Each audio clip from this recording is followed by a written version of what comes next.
A small child woke up in the morning and felt something strange happening. Everything around him seemed familiar, but unusual.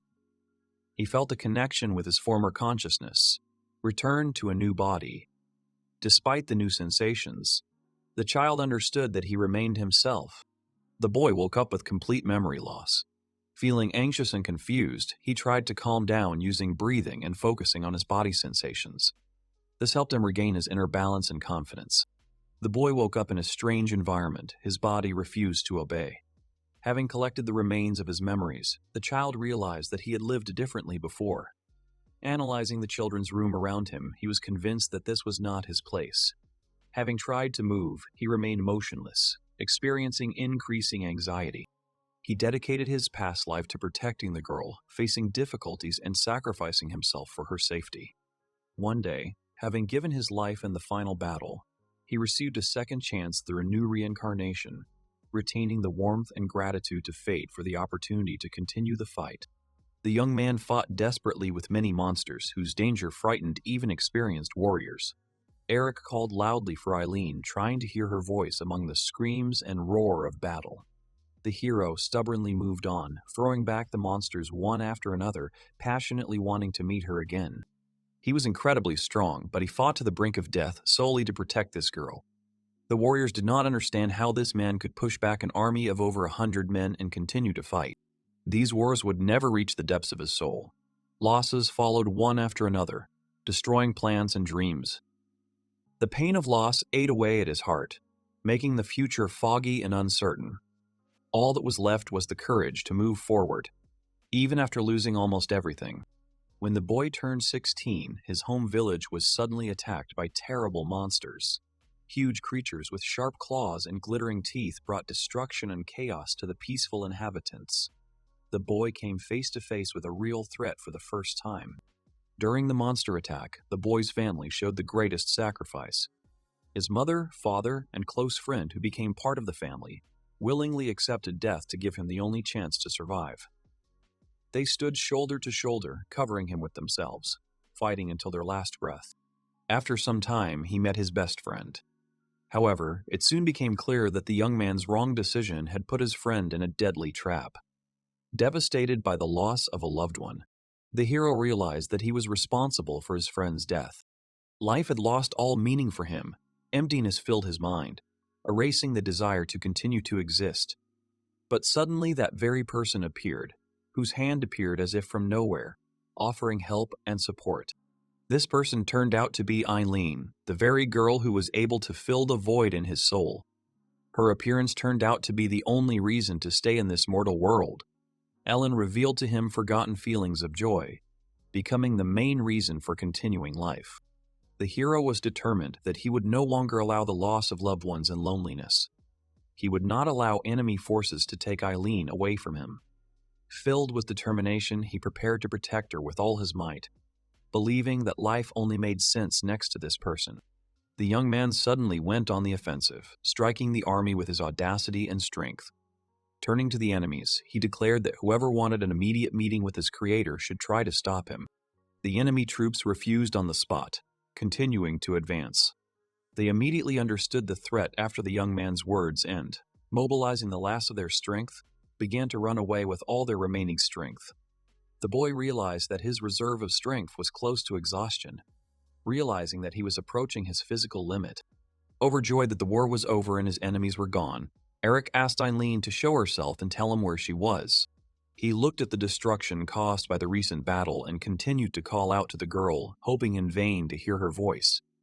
Suddenly, painful memories came flooding back, piercing him with pain and regret. Looking at the aftermath of the battle, the young man suddenly remembered how he had failed to save her.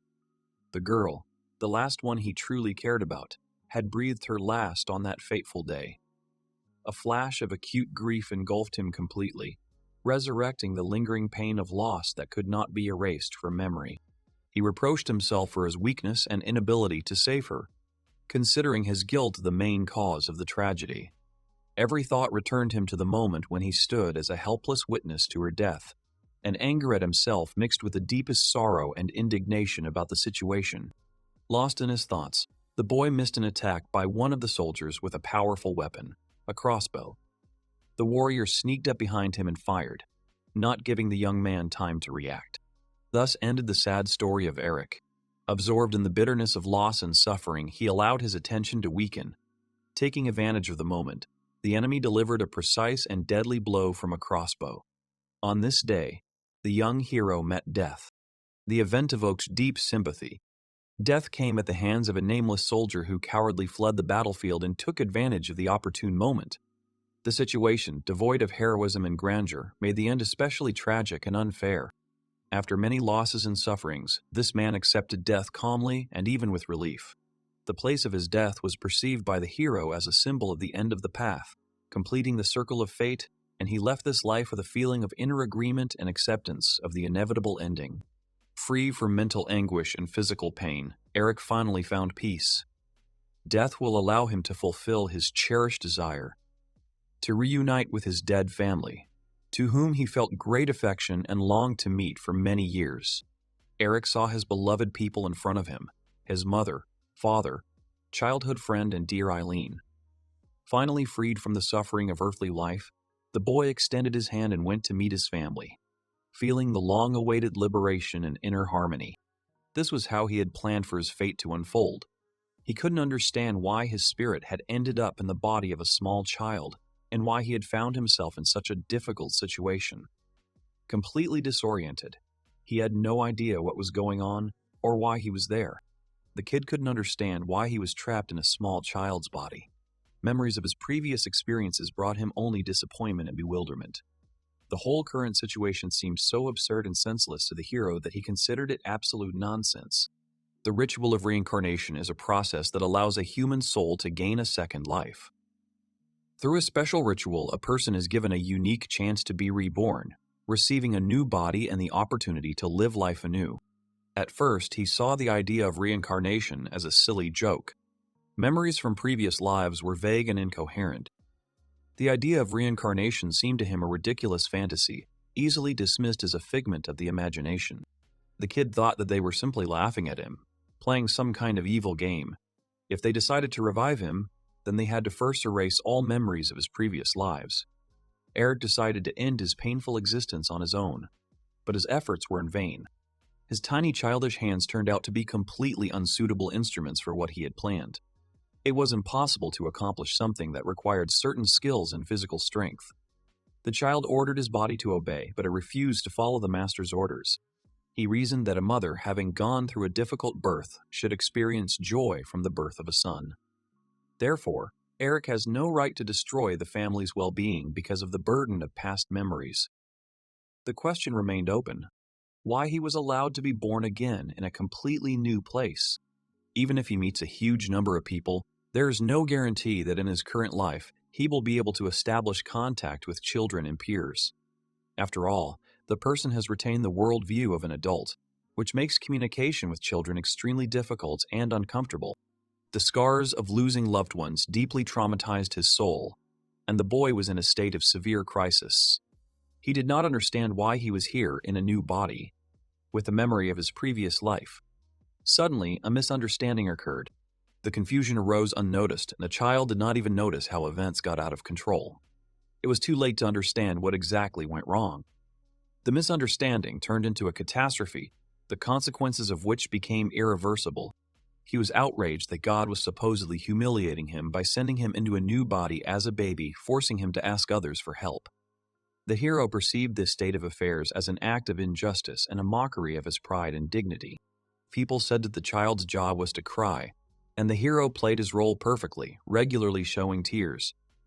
One day a man approached him, interested in his behavior.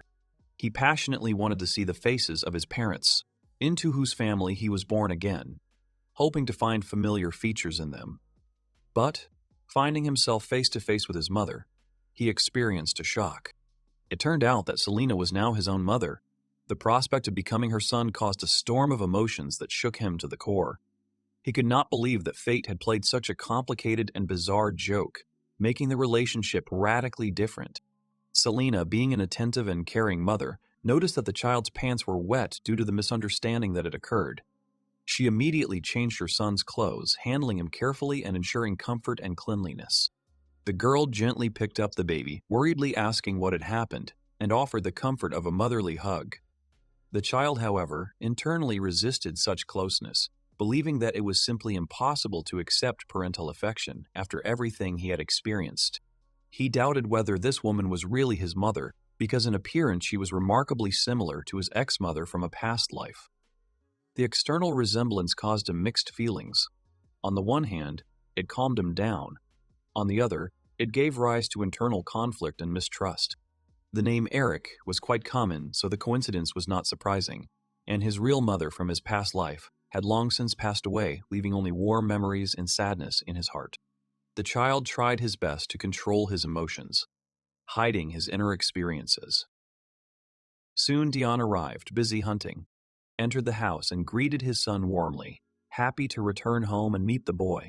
The father greeted his son warmly, sincerely expressing his joy at the meeting. The child was in a state of deep shock, recognizing in Diana the man who had been his father in his past life.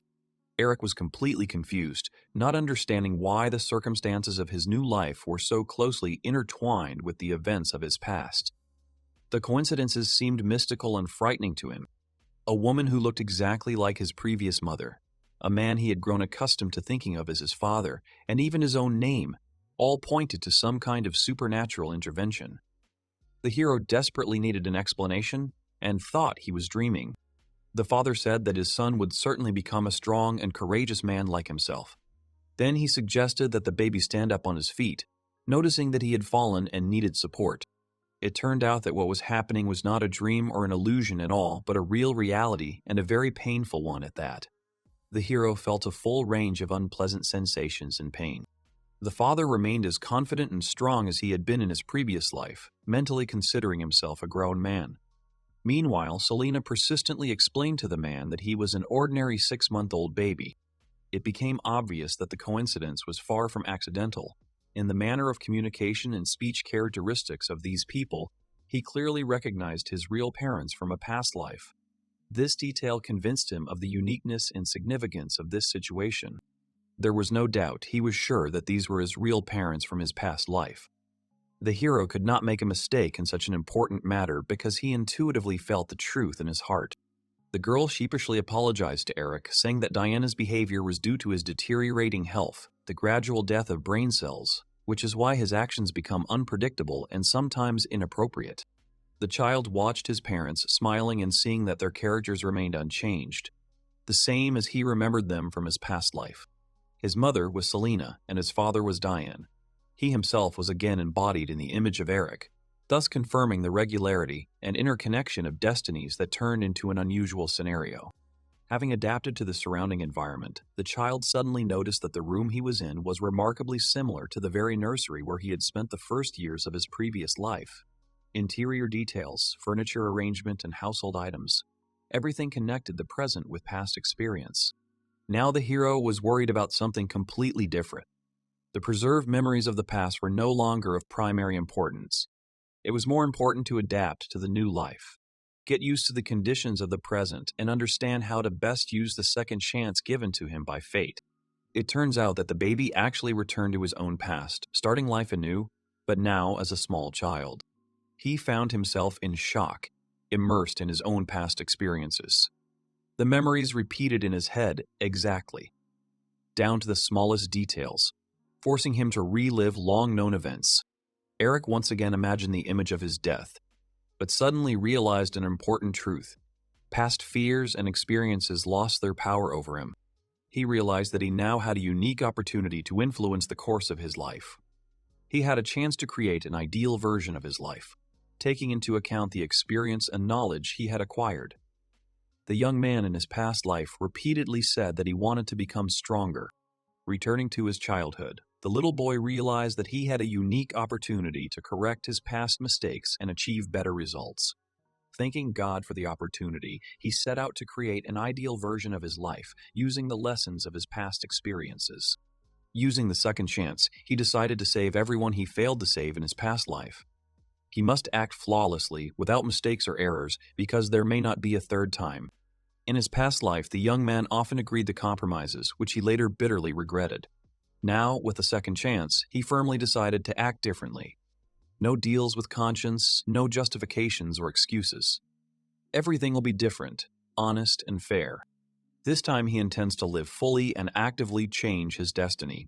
Armed with knowledge of the past, he will try to avoid old mistakes, take advantage of opportunities, and turn his life into a story of success and harmony. They were happily chasing each other, but little Tina couldn't keep up with the fast Eric. Tired of catching up with him, she plaintively asked him to stop and wait for her. Tina kept asking for a break, claiming she was tired of running. The boy slyly replied that by asking for a rest, she was admitting defeat. The children had already circled the village 5 times, enjoying the fun games. Eric had lived for 3 years, enjoying a carefree childhood. The girl was happy to rest, breathing heavily after the fast race. The child, looking at the familiar streets of the village, thought that nothing bad could happen in this quiet corner of the world. No one else, except him, suspected that trouble was threatening the village. There was still plenty of time before the monsters attacked, and the boy had several years to prepare. True, there weren't many opportunities for training at the age of 3, but he was going to use them as effectively as possible. Time was working against him, and he was well aware of it. Every day was precious, every minute mattered. He understood that the slightest delay could cost him dearly, so he acted quickly and purposefully, trying to use every second to the maximum advantage. Rebirth gave the hero an understanding of the importance of preparation and strength. Having decided to become the strongest, he set a clear goal: to develop skills and abilities to the highest level in order to ensure the safety of his loved ones and friends. The boy cheerfully reported that they had run quite a bit and asked the girl if she was tired. The girl nodded, admitting that she was exhausted and would like to rest a little. Tina couldn't believe that this child had run so much and wasn't tired at all. And she shouted at him how he could even stand when she could barely walk. And he felt as cheerful as if he had just gotten out of bed. This is because he trained hard every day for 3 years, hardening his body and strengthening his health. The girl yelped, wondering if he thought that building muscle would automatically make him an adult. Every time she saw him playing sports and doing constant pull-ups on a tree branch, she thought that his enthusiasm would hardly bring him to adulthood any sooner than nature intended. Tina outrageously asked the boy to give in to her at least once, because she was offended and bored playing, knowing in advance that victory would go only to him. The young man understood that demonstrating excessive abilities could arouse suspicion and unnecessary questions, so he had to be careful. Meanwhile, the girl continued to grumble and complain, dissatisfied with her constant losses. For the girl, this was a blatant injustice. After all, she was 2 years older than him, which meant she should win competitions more often. Eric, on the contrary, noted that, despite the age difference, his sister remained the same impulsive and wayward girl she had been in her past life. The girl moved into the house next door, and the boys quickly became friends. She brought 2 lunches and offered her friend a snack, demonstrating the friendliness and generosity typical of childhood. She had prepared the treat herself, carefully packing the food into a small box. When she opened the lid, the girl saw that the contents had fallen out in a disorderly heap, ruining the appearance of the dish. Seeing the dish melt, the girl was upset, considering her culinary attempt a failure. Eric, in turn, condescendingly thought that she was just as clumsy and cute. Tina sat there sulking. The boy was oppressed by memories of events from his past life, which darkened his mood. Seeing this, Tina asked in surprise why he was so serious. The kid understood that he had to behave naturally, in accordance with his age, but old experiences continued to influence his behavior. The guy thoughtfully noted that they had been friends for 3 years, so many important events had happened during this time. The girl suddenly added that Eric looked like her father, puzzling the young man. He asked the girl seriously to stop making fun of him. However, he acknowledged the validity of her observation. After all, in his previous life he was already over 20, and, in a sense, the girl was right in calling him similar to his father. While the girl was repeating her funny remark that Eric looked like her father, a suspicious rustling sound came from somewhere in the nearby bushes, attracting the attention of both children. The young man advised the girl to refrain from further attempts to attract animals, since the creature, attracted by the smell of food, clearly intended to eat the treat. Tina was disappointed, because she had put a lot of effort into preparing the delicacies, and was upset that her efforts had gone to waste. A wild boar suddenly jumped out of the thicket and aggressively attacked the girl. Without hesitation, the young man immediately assessed the situation and realized that he had no choice. He needed to act urgently and decisively to protect his little friend. Although Tina was in a dire situation, the young man did not hesitate to rush to his friend's defense, warning her not to blame him for any damage or inconvenience.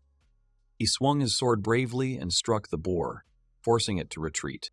The little girl fell down in confusion, not understanding what had happened, and asked her friend in surprise what he had done. Eric gently promised her that everything would be fine with him, because he was there and would take care of everything. The girl hesitated at first, but then quickly hid behind the nearest tree, feeling safer. The boy sighed with relief, pleased that she had followed his advice and protected herself. The boar continued to stand motionless, which allowed the young man to conclude that the first blow was unsuccessful and did not bring the desired result. Apparently, the combat skills acquired in a past life were significantly weakened, and now he would have to rely only on reaction speed and ingenuity. The boar quickly pounced on the young man, who, alas, had only the physical capabilities of a 3-year-old child. The speed, reaction, and strength of the adult man evaporated, leaving him vulnerable and limited in his actions in front of the large animal. The boar did not stop attacking, vigorously pursuing the boy. The 3-year-old's physical abilities clearly did not meet the requirements of defense, and his stamina was categorically lacking. The worst thing was that the boar chose the most convenient target for attack, the boy's leg, threatening to cause serious injury.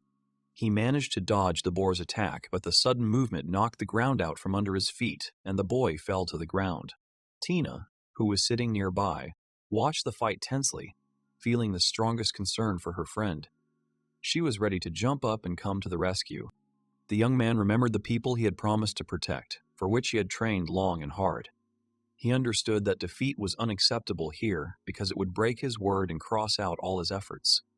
Clenching his fists, he gathered his strength, realizing that he had to win, despite the inequality of forces.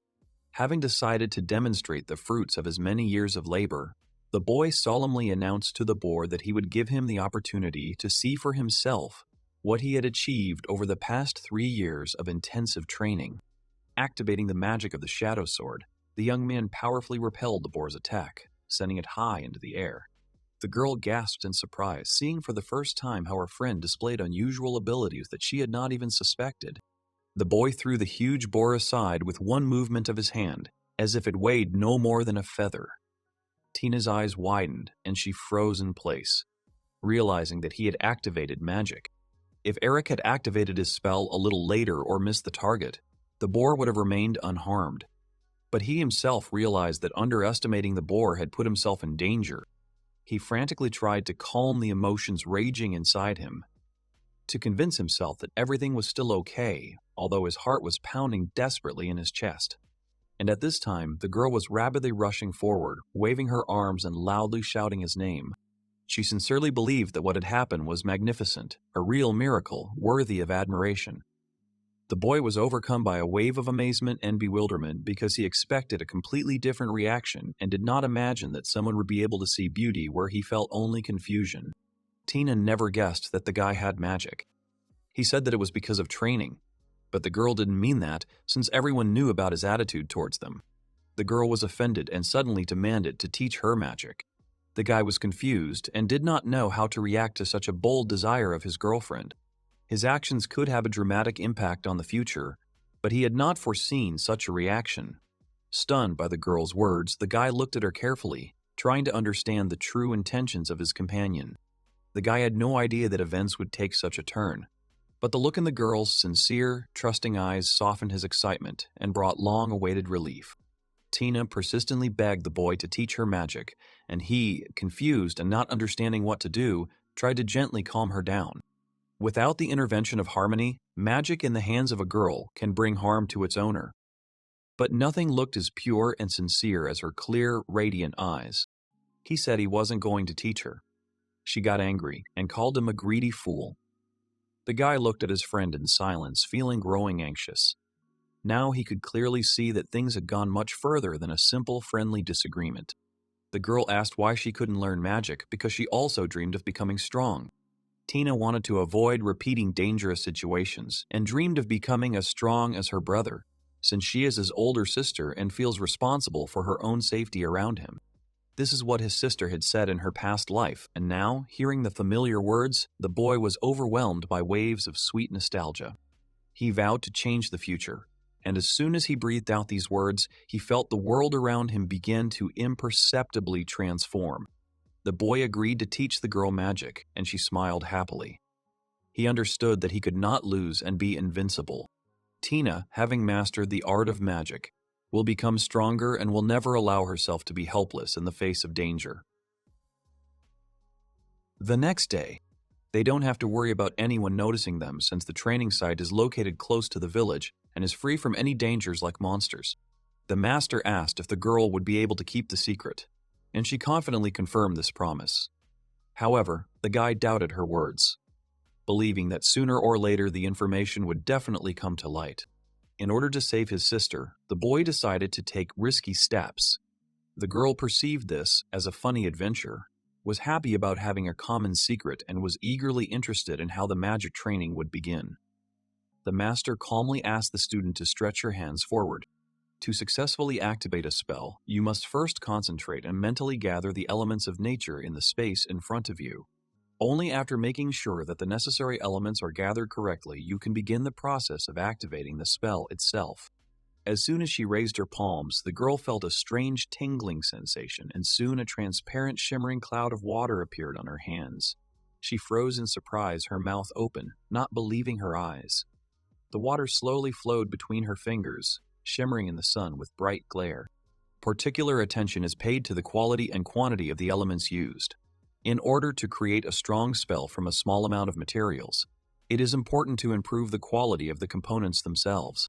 For a little girl, understanding the intricacies of the quality and power of spells was not an easy task. Understanding these principles requires many years of experience and practice, gradually accumulating and strengthening in the mind. Only after reaching 18 years old, the development of magic stopped. Magic is divided into different levels of complexity depending on the power of the spell. The stronger and more complex the effect, the more difficult and time-consuming it is to prepare and activate. Simple spells require minimal effort, while powerful charms often involve lengthy rituals. The girl asked the teacher if it meant that high-level spells were more powerful. The teacher thoughtfully noted that she was both right and wrong at the same time. Low-level spells can easily be more powerful than high-level ones if used correctly and at the right time. It all depends on the correct activation, the combination of necessary factors, and knowing exactly when to use such a spell.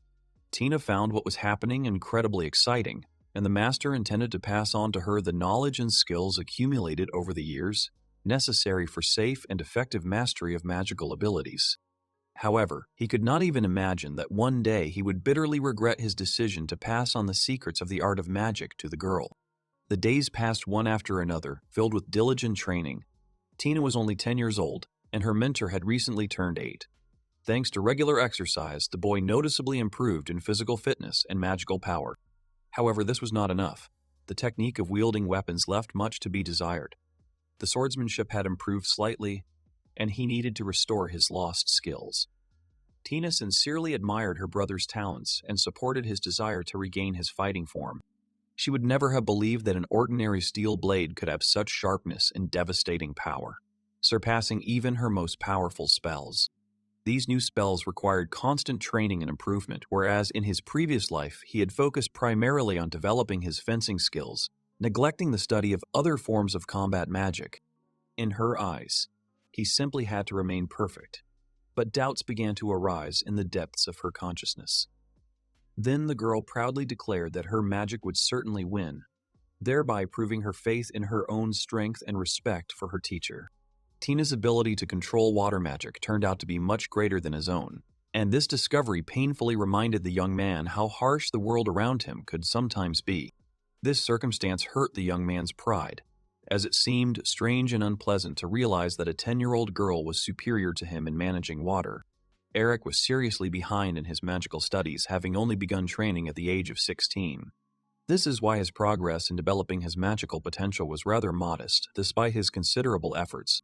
The girl smiled frivolously, demonstrating an incomprehensible self-confidence, and now the young man felt the need to prove his superiority and rightness to her, putting his own dignity and reputation on the line. The guy failed again, and from that moment on, the girl began to demand that he call her sister. The young man, having resigned himself to the situation, agreed to fulfill her wish.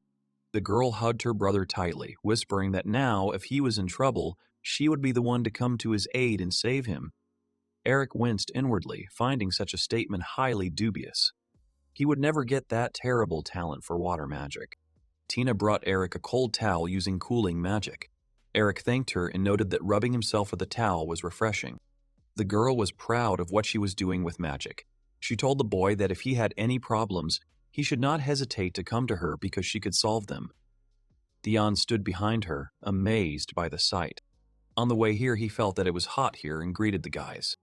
Eric asked Dion what he was doing there. Dion explained that it was impolite to speak to his father like that, and added that he had come to watch the training.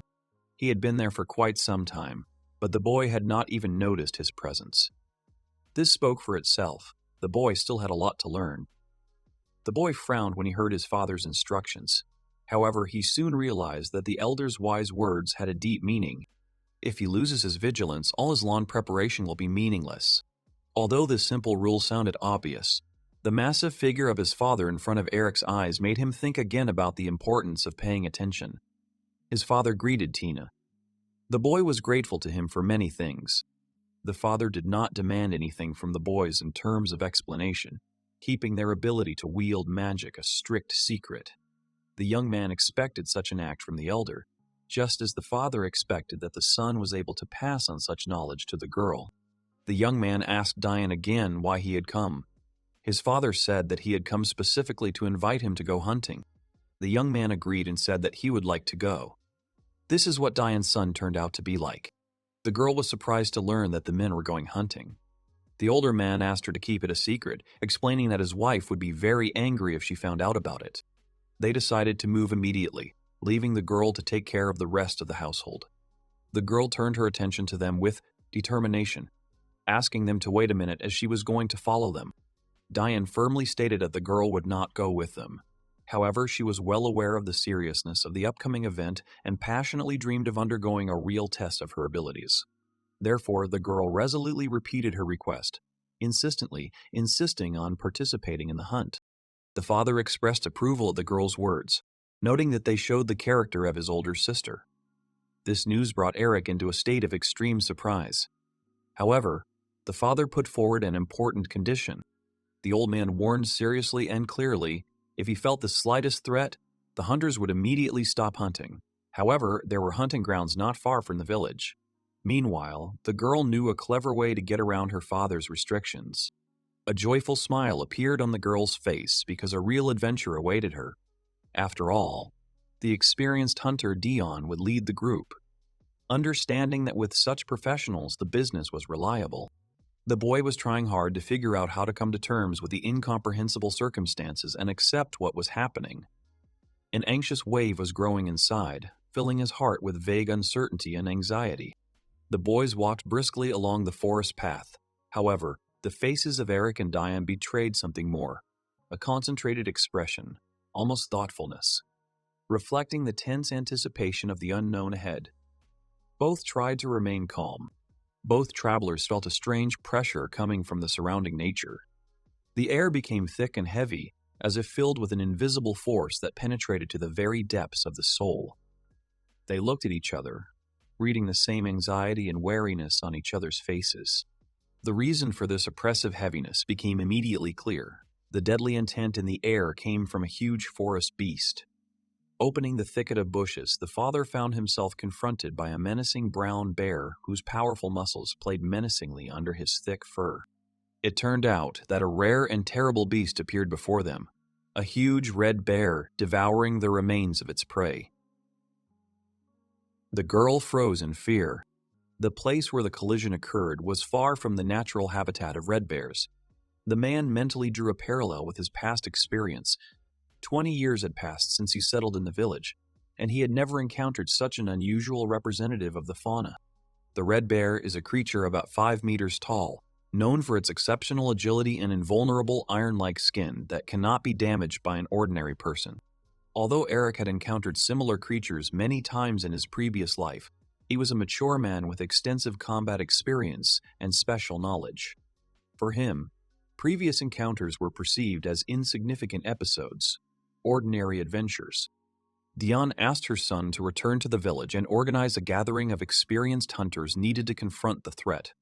However, the girl could not hide her concern for the fate of the adult man, who was now in close proximity to the dangerous creature. Deciding to stay nearby, the man carefully watched the giant beast's behavior. If he went with them without any idea of the enemy's strength and treachery, the consequences could turn into a real tragedy. The man quickly ordered the group to speed up, warning them to remain silent. Not a single sound could be allowed, otherwise the noise would attract the giant's attention. Finally, he gave the most important instruction. If the worst happened and the red bear discovered them, they were to play dead. The children gradually moved away, leaving Dion alone. The father was deep in thought, trying to come up with an effective way to drive away the terrifying red bear while maintaining the safety of those around him. The girl approached Eric, barely holding back her tears. In a voice full of remorse and regret, she admitted that she had overestimated her own capabilities and was ill-prepared for the real hunt. Only one person in the group acted incorrectly: Eric. It was he who had taken into account the possibility of unfortunate circumstances in advance and carefully prepared. Realizing that such a situation was entirely possible, the monsters that lived in these forest wildernesses were distinguished by their special strength and aggressiveness. The reason for all this was the young man's insufficient preparation for recognizing auras. Due to the lack of necessary skills and experience, the young man was unable to notice the changes in the forest atmosphere in time. But suddenly, when the thought about the nature of the strange phenomenon began to take shape in the boy's mind, the girl, listening raptly to the conversation, lost her balance and slipped on the slippery bark of a tree. As soon as the girl fell, Eric asked her if she was okay. Suddenly, a huge red bear appeared behind the children.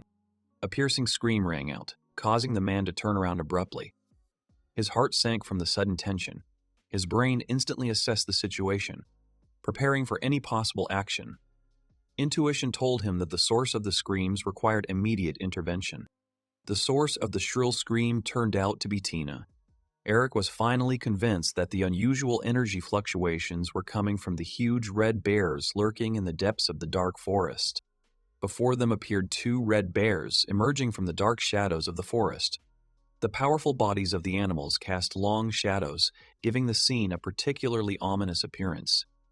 The presence of two individuals increased the danger many times over. Another bear appeared in front of Eric. Then he ordered Tina to retreat. The boy desperately rushed into the attack, realizing the complete hopelessness of the situation. The boy clearly realized that in such a body he was only able to slow down the enemy, having no real chance of gaining the upper hand over the bear. Moreover, even running away would hardly save them, since the bear would catch up with them. Whatever choice the boy made, the threat to Tina remained unchanged. The guy had already resigned himself to the possibility of dying for the sake of protecting his loved ones who were ready to share his fate. The only thought that troubled his mind was, to die here would mean making all previous efforts in vain. This meant that there was simply no other way than victory in an unequal struggle. Dion rushed forward, entering into a mortal fight with the enraged bear. Sharply turning to his companions, he shouted a short command for them to run away from here, run as far as they could. The boy asked the man what he was going to do.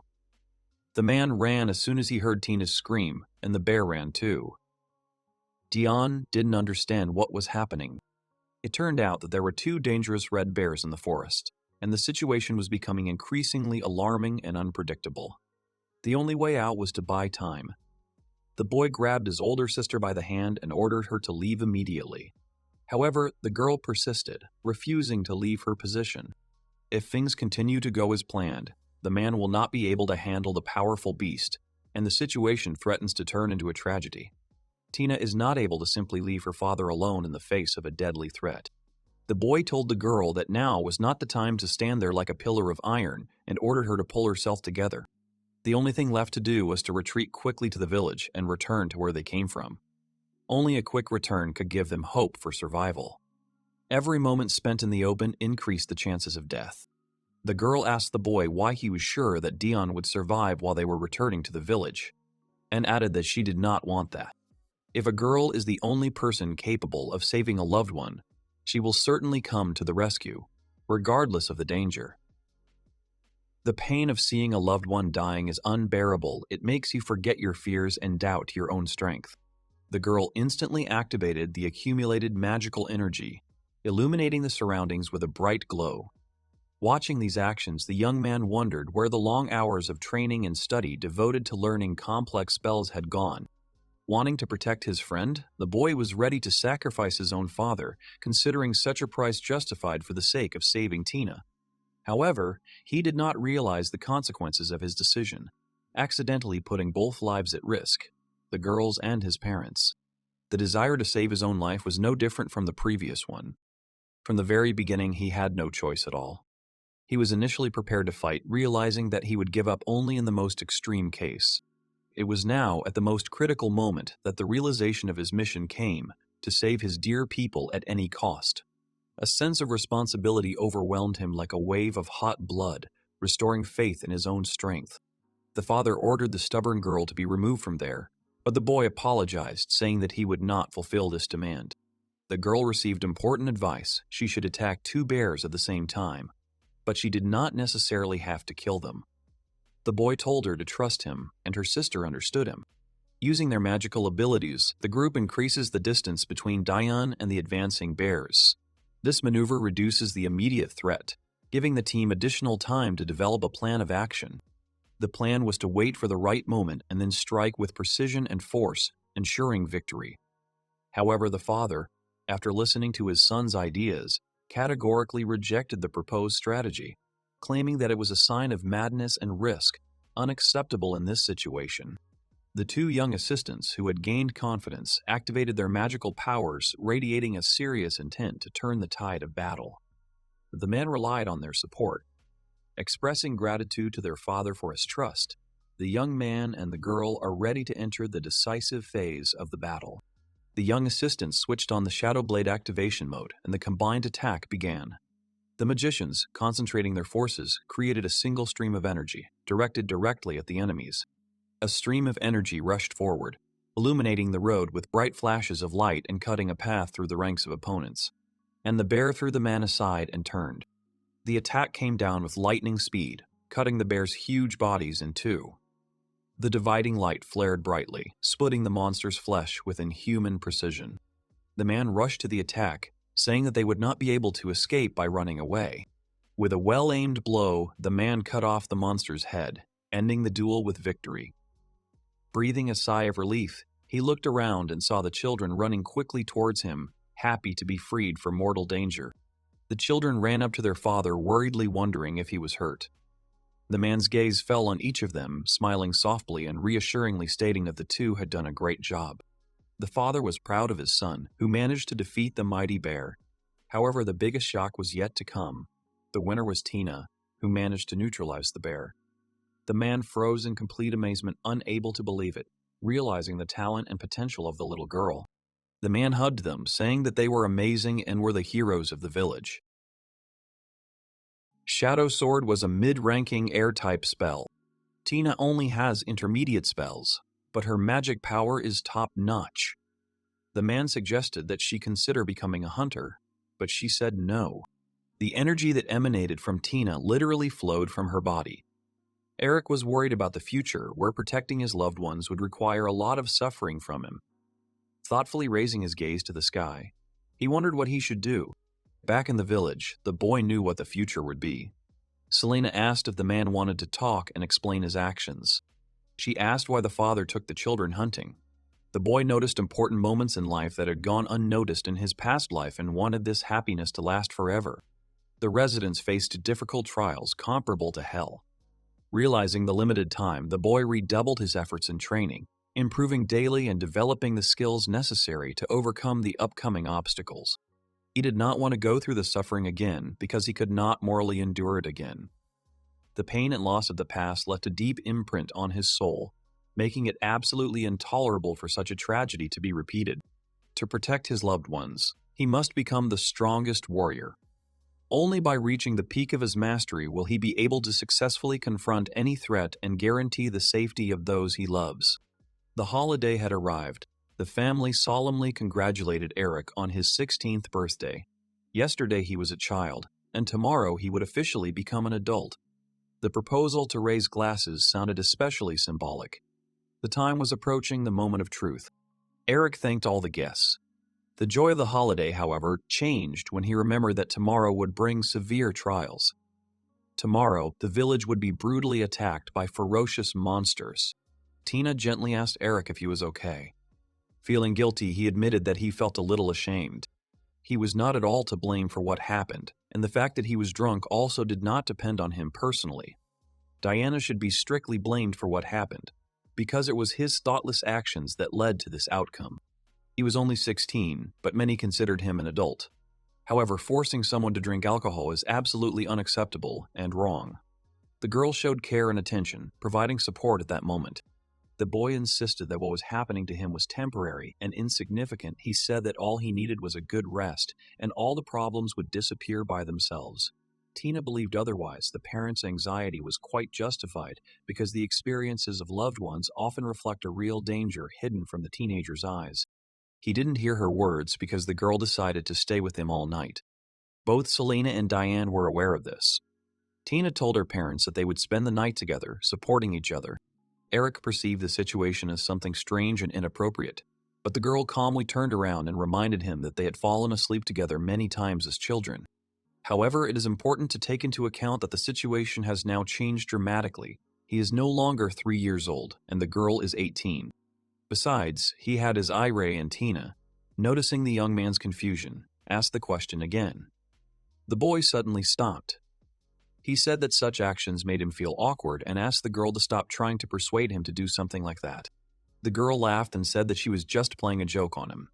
She pretended to go to bed next to him, specifically testing his reaction.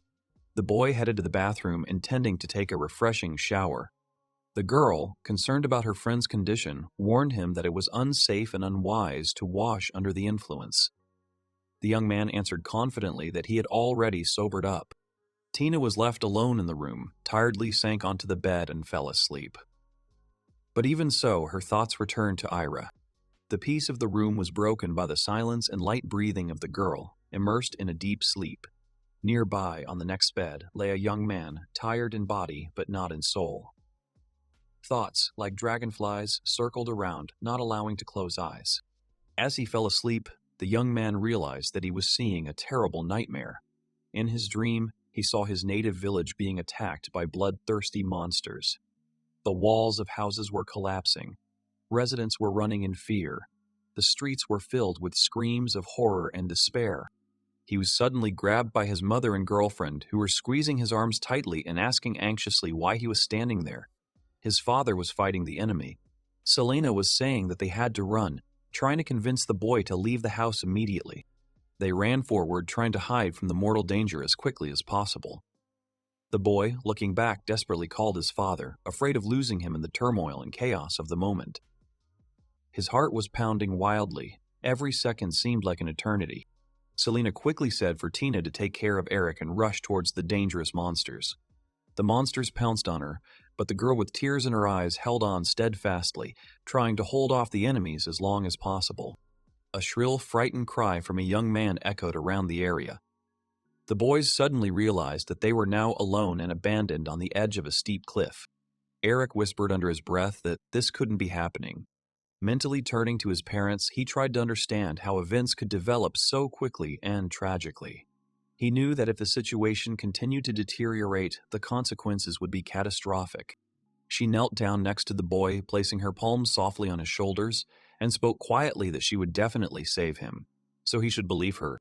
Tina may not have the strength of her parents, but her feelings and intentions were no less.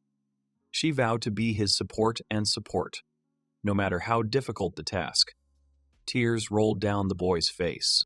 It was because she was his older sister that the girl showed special care and determination. When monsters suddenly appeared from behind, the sister reacted instantly, pushing them both away and throwing the enemy off the edge of the cliff. Abruptly waking up from a deep sleep, the young man opened his eyes wide. instantly orienting himself in space. To his right, Tina was sleeping peacefully, smiling slightly at the corner of her lips. All that was left was to prepare for the next day. To do this, the hero went into the forest, deciding to hunt mythical creatures. This phenomenon seemed strange to him. Passing through the dense thickets, the young man searched in vain for traces of at least one monster. Perhaps the absence of opponents is connected with an important event that is about to happen? Suddenly, hearing suspicious sounds, the guy became wary and stopped abruptly. The boy opened his eyes in shock. The guy suddenly thought that from the depths of the forest came a barely perceptible rustling sound, similar to the quiet rustling of leaves. However, now the hero began to pay more attention to the surrounding sounds. The young man swore he felt a presence nearby. The silhouette of a stranger was clearly visible on a tree branch, sitting there completely motionless. The stranger had an outstanding mastery of disguise, but despite this, the hero managed to discern hidden signs of the stranger's presence. Tomorrow promises to be a special day. The next day, the father was sincerely happy that his son had reached the age of 16. The man was proud of his son, believing that he had been brought up in a wonderful atmosphere of friendship and trust. Having gathered all the relatives and acquaintances, the head of the family expressed deep gratitude to each guest. All the events that took place in this small village were firmly imprinted in Eric's memory, remaining fresh like yesterday's events.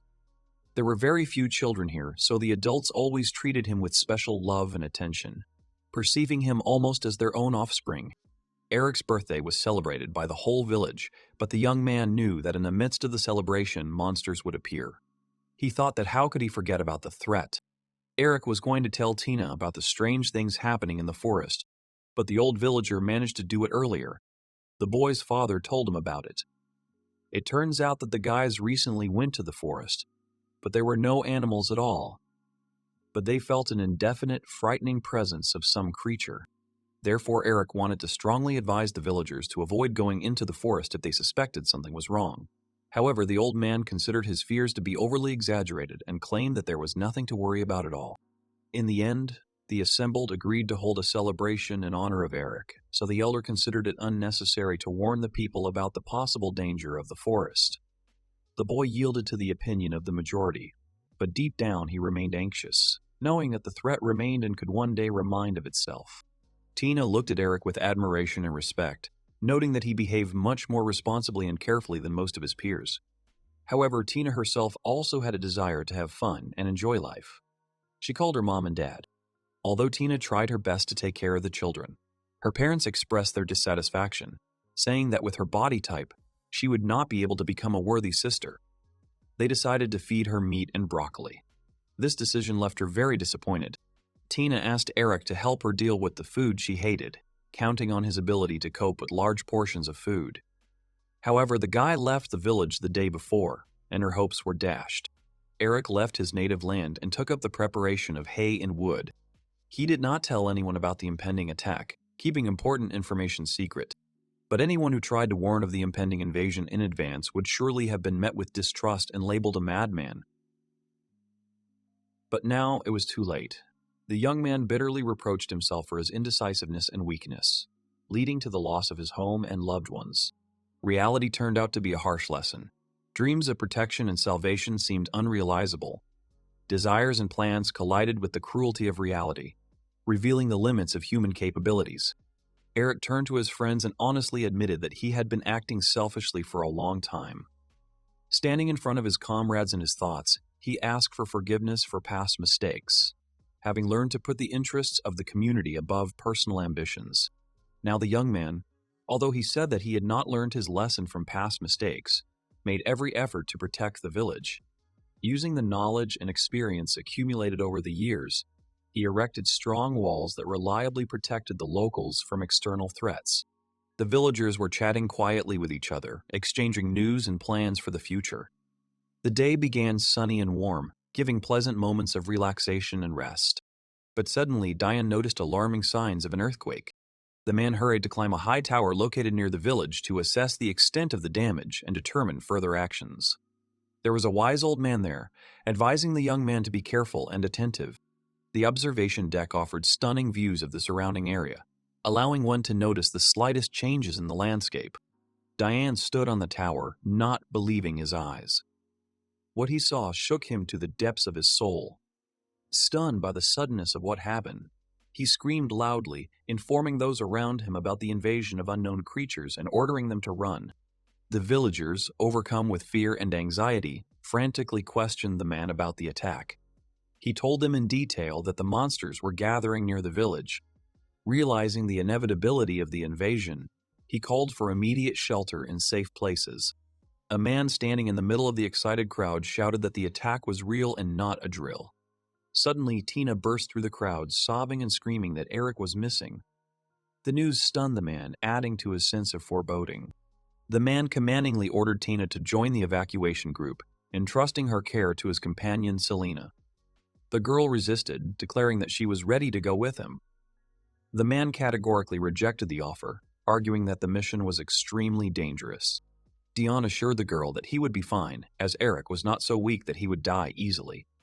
Selena took the girl away, saying that she should believe in her brother, as he would cope, and added that it was getting dangerous here and they needed to get out of there. The villagers tried to calm the girl down, assuring her that Diane would definitely find and bring Eric back. Suddenly, a huge stone wall appeared before her eyes, towering over the horizon.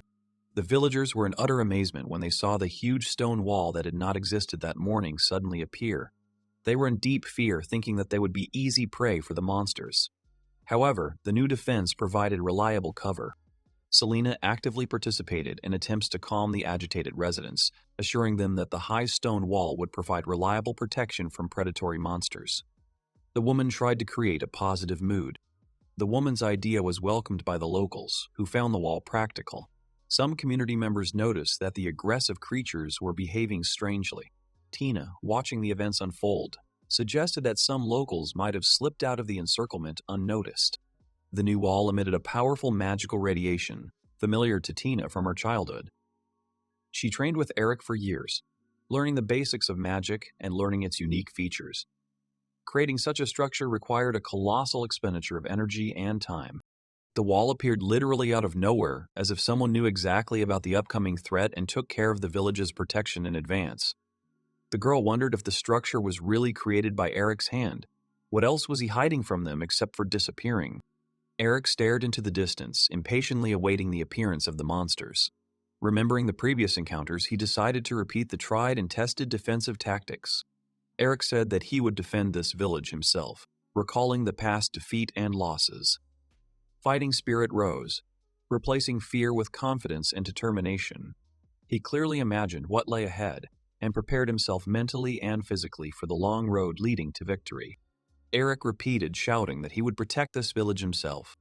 The boy bravely entered into battle with predators, repelling attacks from ferocious wolves and formidable red bears, resolutely defending his land. Continuing to swing his sword, Eric cut down his enemies one by one, crushing wolves and red bears with powerful blows, demonstrating fearlessness and steadfastness in the face of danger. Suddenly, a huge ogre-like monster launched a mighty blow straight into the ground. The boy reacted instantly, deftly dodging the deadly attack. The boy, clutching the hilt of the sword, delivered a swift blow straight to the monster's neck, simultaneously shouting angry curses at the enemy, filling the air with the echo of his rage. A terrifying monster suddenly appeared from behind, resembling a giant dragon in appearance. Filled with determination, Eric shouted loudly that he would never let the enemies attack and approach his home village again. Having hit the monster in the shoulder and leaving a deep wound, the guy suddenly felt that inexplicable events were happening around him, making him think warily. It is impossible to imagine that so many monsters would gather in one place purely by chance. If such a thing does happen, it is only when a battle for territory breaks out. But these creatures were not fighting each other at all. On the contrary, they were focused solely on attacking the village. If they had been guided by natural instincts, they would have calmly walked around the walls, not risking their lives for a senseless siege. So the village was indeed the target of these monsters. Eric was puzzled as to how the creatures had managed to unite and who was controlling their actions. But even if they had control, it was still unclear why they would attack a tiny village. The young man thought that the monsters should have obeyed their natural instincts and destroyed each other rather than unite against the small village. Suddenly, a powerful stream of flame burst out of the mouth of a huge monster resembling a dragon. filling the space with bright fire and heat. The young man swung his blade with lightning speed, cutting the monster in two, as if cutting fabric with a sharp knife. Eric fell to the ground, and behind him towered huge ants, ready to attack. Having dismembered the huge insects with a few precise blows, the young man froze in surprise, wondering why he was now forced to stand with his arms folded, waiting for the next threat. The young man reminded himself that he had promised to protect the people dear to him, emphasizing that he did not have time to sit here and rest. He knew he had no right to lose. At that moment, he heard his father's familiar voice behind him, desperately calling his name. The father called his son pleadingly and waited anxiously for his son to respond. The clanging of weapons and the sounds of a fight could be clearly heard behind the stone barrier. The man understood perfectly well that it was his child who was fighting there. The man asked his son to answer and said that he knew that he was behind the wall. Then he asked why his son was there. Eric answered that he made the wall himself. Dion was very surprised by this confession. It didn't matter, because the boy was fighting alone. His father wanted to get through the wall, but Eric forbade him to do so, fearing that monsters would get inside. The man thought about what decision to make next. Then Eric told his father that he needed to watch the others. The father had to hurry back to the village. It would be best for him. The boy believed that his father should not worry about him. It was more important to make sure that his mother and the other villagers were safe. What he feared most was to put his family in danger again. Suddenly, a terrifying roar sounded, shaking the boy's heart to the depths of his soul. It was the terrifying roar of his own father, ready to break through a thick wall at any cost, despite his son's warning. Eric tried his best to restrain his father, trying to persuade him to stop, but he remained unshakable, ready to go ahead despite any warnings. To the great amazement of the young man, Diane quickly leapt over the high wall in one powerful leap, showing incredible strength and courage. He asked, confused, what made the man act like that. The answer was immediate. The father had come here to support his son in battle. The boy was indignant, reminding his father that he had claimed to be able to cope on his own. After which, he anxiously asked what had happened to the ball. Since Eric had strictly forbidden the destruction of the wall, the resourceful father used the sword as a kind of springboard jumping over the fortification. This unconventional solution literally amazed the young man, leaving him speechless. As soon as he was outside the fortress, the father immediately encountered enraged monsters who immediately rushed to the attack. However, instead of panicking, the man boldly rushed towards the threat. Stunning his son, the father quickly approached the nearest enemy and, gathering all his strength, delivered a crushing blow with his massive fist, throwing the enemy away. The man indignantly asked his son if he thought he was weak. He emphasized that a warrior's body is his main weapon, and fighting without a sword is no problem for a real man. The boy angrily shouted at his father that now was not the time to flex his muscles. But his father, immediately reacting by striking the approaching enemy, smirked arrogantly, calling him too slow.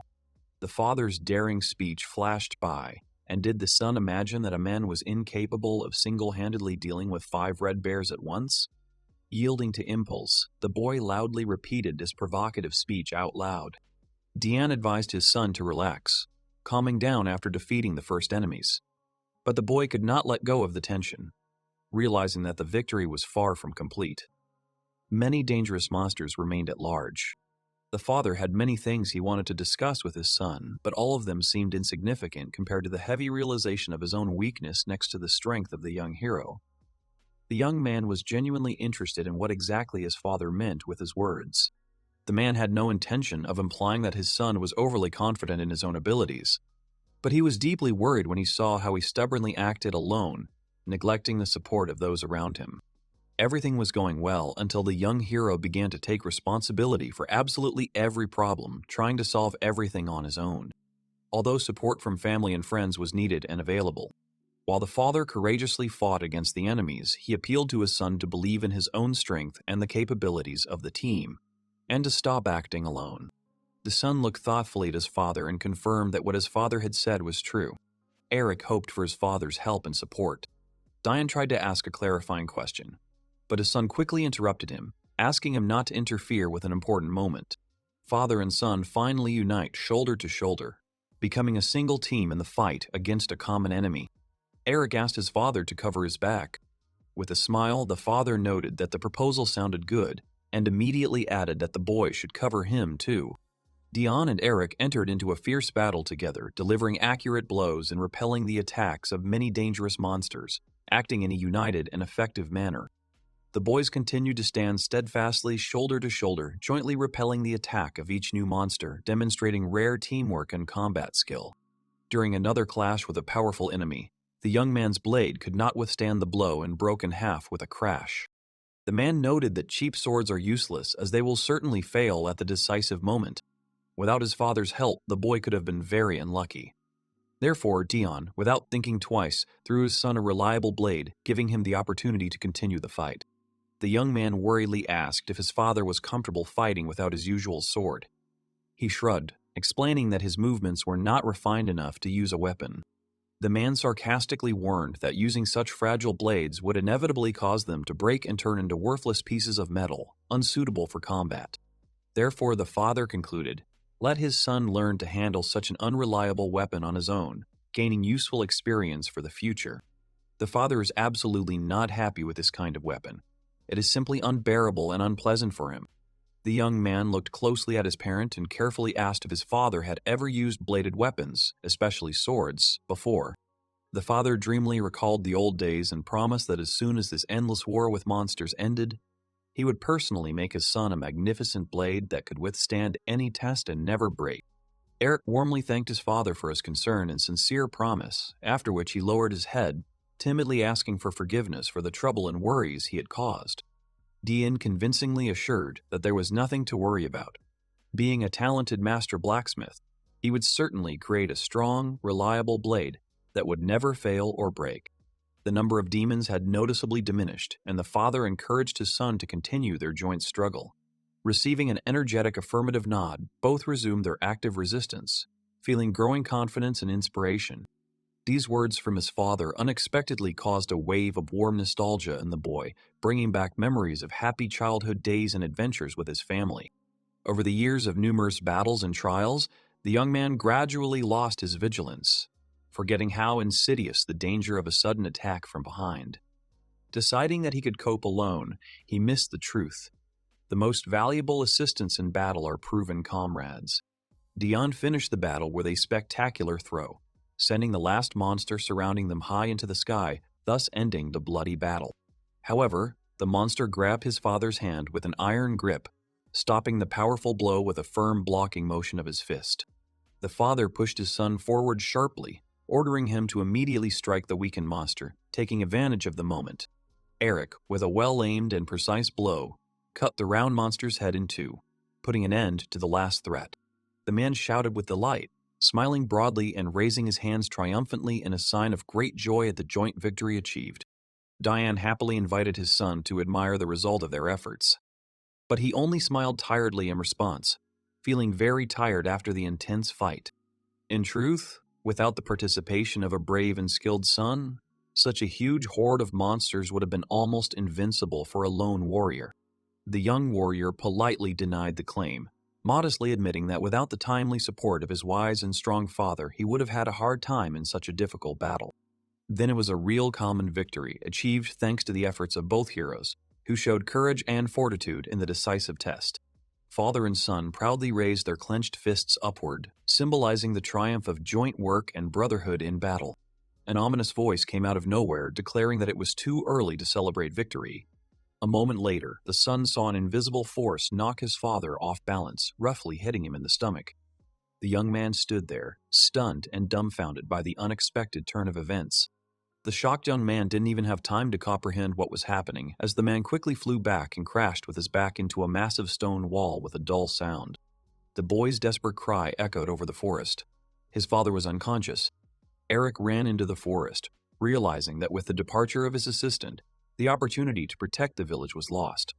The feeling of complete helplessness and the bitterness of loss of hope filled the young man's heart with a heavy sense of inevitability. The boy suddenly had a strange feeling, as if someone's invisible force was moving straight towards him through the semi-darkness of the forest. Just a second ago, he was calling for his father, but a sudden wave instantly hit the man. He realized that danger was very close. The boy barely felt someone's presence behind him when he saw a stranger in front of him. The guide looked him over sharply, assessing his physical abilities, and asked if he could compete in speed and agility. The boy was confused when suddenly the stranger immediately rushed into the attack. The stranger who unleashed a lightning attack was surprised. But the youth turned out to be quicker than he looked at first glance. He sincerely believed that the boy possessed strength far superior to that of the adult man who had previously been thrown into a stone wall by one powerful blow. Continuing the conversation, he added that the wall seemed like a reliable barrier that could prevent demons and monsters from entering beyond its boundaries. Even if someone managed to break through the barrier, they would probably be destroyed by the village's defenders. He liked the village's defense plan. With all due respect to the village's defense plan, the stranger categorically refused to support the idea of killing demons. Eric took a close look at the stranger, noticing something special and mysterious about him. After a deep breath, Eric broke the silence by asking a direct question about who he was. The man looked at the boy calmly, slightly lifting the corners of his lips in a barely noticeable smile. In a calm voice, he advised him to carefully examine his appearance and try to discern his hidden essence. It soon became clear that a real demon stood before him. This turned out to be the correct answer. The demon slowly explored the surroundings of the village, going deeper into the dense forest surrounding the settlement. The boy knew demons well, having encountered them many times in his past life. The experience helped him learn to recognize their intentions and defend himself effectively. Demons are a vast race that live in their world alongside humans. A distinctive feature of demons is a unique phenomenon. When magical energy is activated, their eyes begin to glow bright red. With one exception, most demons are warlike in nature, especially the Demon King, who waged a massive war against all other races. The young man did indeed witness many battles involving demons, but his acquaintance with them was not only due to combat clashes. The love of the young hero was reflected in the image of a beautiful girl named Irena, who also belonged to the family of demons. The boy looked at his interlocutor with concern and timidly inquired about the reason for the demon's aggression and asked to tell him why the demons decided to attack their village. The boy's voice trembled with excitement, expressing concern and a desire to understand the current situation. The demon looked sternly at the boy and said, "Baby, the reasons for the conflict between our peoples are too deep and complex for you to understand. Near the village was the kingdom of Begonia, which the demons sought to capture and wipe off the face of the earth. The village was located on a high hill surrounded by forest, which provided excellent visibility and convenient placement of a military camp. Its location allowed control of important roads and routes, creating an ideal bridgehead for the concentration of large troops. Now the demon is forced to liquidate the village himself, since the rest of his comrades were killed." The man admitted that he did not expect to meet such a fascinating guy in such a remote place, whose appearance caused him pleasant excitement and delight. The young man clearly understood the essence of what was said, but he did not feel the desire to retreat or resign himself to the circumstances. On the contrary, the inner fire of perseverance burned brighter, motivating him to look for new ways to overcome difficulties. The demon sincerely admired the boy's courage and fortitude, despite the serious damage to his body. Physical wounds did not break the child's will and spirit. On the contrary, they only strengthened his determination and fortitude in the face of trials. The man asked the boy if he was sure he wanted to fight. He emphasized that if Eric was okay, it would be difficult for him to win, and expressed concern about the consequences of a possible fight. Each new battle of the young man will be harder than the previous one. The longer the confrontation lasts, the more his strength and will are exhausted. The law of battle is inexorable. The strong become weaker, and the weak gradually leave the battle. The demon cast a careful glance at the boy and asked if he had learned the lesson he had learned in battle. The young man, tired of recent battles and full of doubts, understood who exactly was the strongest participant in the conflict. Diane thanked the demon heartily for the hole he had made in the wall. Now, freed from the obstacle, he could fully use his favorite weapon, the sword, which greatly increased his combat capabilities and gave him hope for success in the upcoming battles. The boy quickly turned around and asked anxiously if the man was okay. He was perfectly fine. Dion objected to his son, arguing that it was unacceptable to send him alone to face dangerous challenges. The boy thought that it was necessary to trust the elders, who rely on each other in critical situations. He asked his father to take care of himself and not to sacrifice his life for the sake of victory. The man jumped up and shouted loudly, looking at his son, that, of course, he was not going to die, and his son would also fight with him. Only the boy warned his father not to lose his vigilance and be on the alert. The demon did not like the men's speeches. He rudely interrupted them and demanded that they immediately begin the attack. Having suggested that the two men speak at the same time, the demon promised to instantly send both of them to the depths of hell, eliminating the source of irritation and unnecessary emotions. An hour had already passed since the villagers had been besieged by demons. Faced with the invasion of formidable creatures, the villagers were sincerely glad to have a reliable wall protecting their homes and lives. Although none of them knew who had built this defensive structure, the man was not worried about building walls or protecting houses. Real concern was painfully squeezing his heart, giving rise to a feeling of anxiety and uncertainty. The main thing that occupied his thoughts was the fate of two young warriors, Eric and Day Yane. The man glanced nervously at the assembled group and quickly blurted out that they had indeed been found. The assembled group looked at each other and confirmed that the warriors had been found outside the southern wall. There was compelling evidence that the boys were located there. Since the exact location of Eric and Diane had already been established, it was proposed to send a detachment of experienced archers to support the fighters. The men reacted sharply to the proposal, saying that the idea of sending archers was absurd and stupid. He explained that such help would only make the situation worse by opening the way for demons to enter the village. After apologizing to the speaker, the man noted that no force could compare with the skill and experience of the two warriors behind the wall. The man said that whatever they did, it would be of little use. The mother remarked that it would be interesting to know how Eric was feeling, since if he was with his father, then everything should be fine. Tina turned to the other woman, listening attentively to her words. Tina said that there was nothing to worry about because the boy was very strong. Selena added that if the boy's friend was talking about it, then it was true. However, this assessment was shared not only by her, but by all the villagers. She asked the woman if she remembered how her son fought with all the villagers. She remembered and admitted that she was ashamed to recall this episode because it was the boy's father who had arranged it. The girl objected, saying that this was not true. After that memorable incident, even the most experienced hunters admitted that if Eric could cope with such a task, then the girl would also be able to defeat all the villagers. At that time, the girl thought exactly that way, sincerely believing in her strength and abilities. However, reality turned out to be different. The real strongest in the village was Mrs. Selena. Even the most stubborn and strong hunters bowed their heads before her, including Eric and Diane. One day, during an important conversation, the woman asked the girl to stop useless talk. Selena thanked Tina warmly, admitting that the girl's support had made her life much easier. Their conversation was interrupted by a sudden rumble, rapidly approaching the village. Less than a minute later, order had turned to panic. The villagers began to panic, shouting questions about what had happened and the fate of Eric and Diane. The voice ordered that the noise and panic among the villagers be stopped immediately. Selena raised her voice and sharply asked the villagers if they believed in her son and husband. The villagers responded with a unanimous nod, showing complete trust and respect for the family of leaders. Selena ordered everyone to stay put and maintain order. The old man supported her order and said that he would check the supply of medicines. Tina watched the woman closely and noted that she showed more concern for the fate of the warriors than anyone else. Despite her outward composure, every little thing betrayed her inner experiences and anxiety. The girl highly appreciated the strength of spirit of this woman. The friend noticed that Eric's energy connected to the wall had become unstable, causing her to feel anxious. Diane and Eric find themselves in an extremely difficult and dangerous situation. They consciously took mortal risks to save their native village, fully understanding the price that would have to be paid.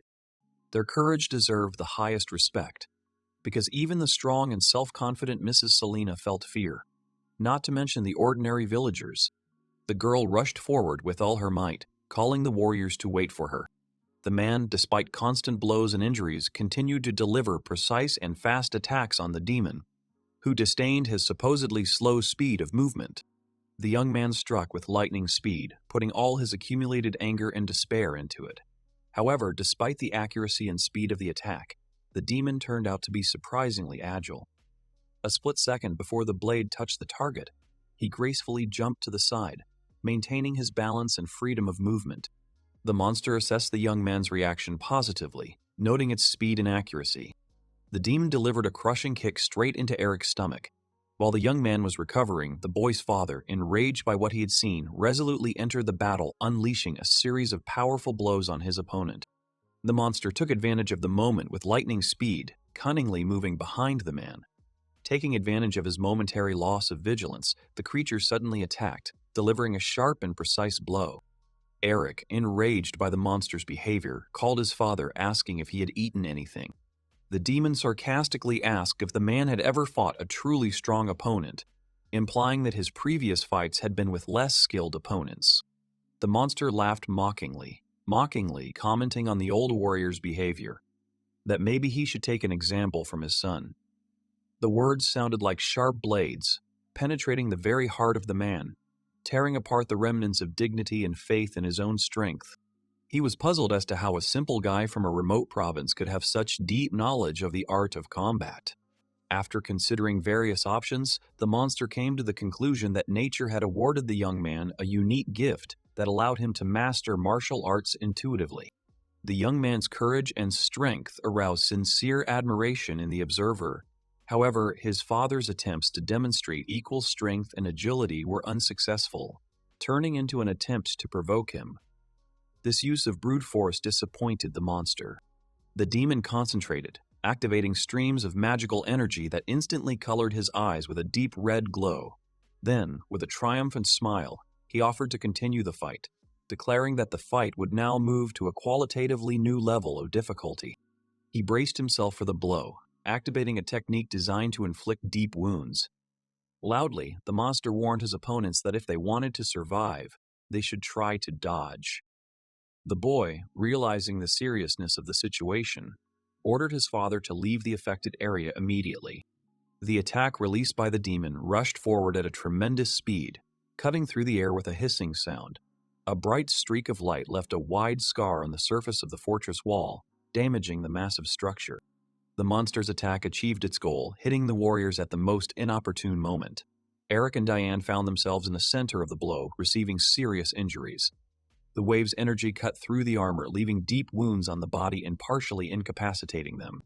The situation was not favorable for the young man, as the wind magic used by the demon was much more powerful than his own defensive spells.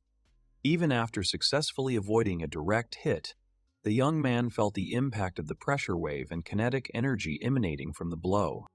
The enemy turned out to be incredibly dangerous. In addition to physical strength, he wielded magic at a level significantly exceeding the abilities of the young man. It was necessary to urgently come up with an effective plan before the monster delivered the finishing blow, which could be fatal. The first thing the young man understood was that he needed to protect his father, who was in close proximity to the epicenter of events. The risk of injury and damage increased with every second, and any hesitation could cost the health or even the life of a loved one. Eric understood that if he didn't come up with a way out of the situation, defeat was inevitable. An oppressive feeling of hopelessness began to take hold of his consciousness, when suddenly someone's voice pulled him out of his stupor. It turned out that the voice belonged to Tina, a girl who was rushing to help her comrades. She arrived in time, noticing the criticality of the situation and the need for support from her friends. Full of determination and courage, the boy asked Tina in surprise what she was doing there, and the demon asked with interest who she was. The demon persistently repeated his question, demanding an explanation of the girl's identity. Meanwhile, Tina noticed the severe wounds received by her companions. The girl intended to provide medical assistance to the wounded soldier, but the young man, adhering to common sense, insisted on another plan. He called the evacuation of the wounded to a safe place, where conditions would allow for a full recovery, a safer option. She looked at the young man with concern and asked what would happen to him. The brave defender tried to convince her that he would be fine. However, the demon, clearly dissatisfied with the course of the conversation, abruptly intervened, declaring that they were not given the right to negotiate. He pointed contemptuously at the old man, telling him to take him and go away, so as not to spoil the fun of the other participants in the fight. His speech sounded cynical and mocking, demonstrating a complete lack of empathy and humanity. Eric sadly informed his sister that his father's condition was rapidly deteriorating and that he needed urgent medical attention.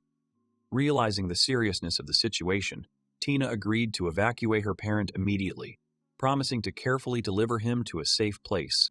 The sister asked her brother to take care of himself and to survive. The demon, happy with the end of the conversation, said that he did not intend to kill the woman yet and asked to clear the way so that they could continue the battle. The demon commanded the young man to keep an eye on the situation and exercise maximum caution. Explaining the reason, he added that he had some interesting ideas and questions that he wanted to discuss in more detail. Tina helped carry her uncle outside the wall, breathing heavily from fatigue and strain. Having calmed down, she turned to the young man, saying that she was glad for the training he had received and was ready to move on to treating Dion. The girl spent a considerable amount of time in complete ignorance regarding the identity of the mysterious man in black clothing. She closed her eyes, trying to calm her racing heart and the tears that had welled up. Remembering her brother's lessons, she tried to recall the advice and recommendations he had given her during her training. The girl plunged into childhood memories when her brother Eric patiently taught her the basics of healing.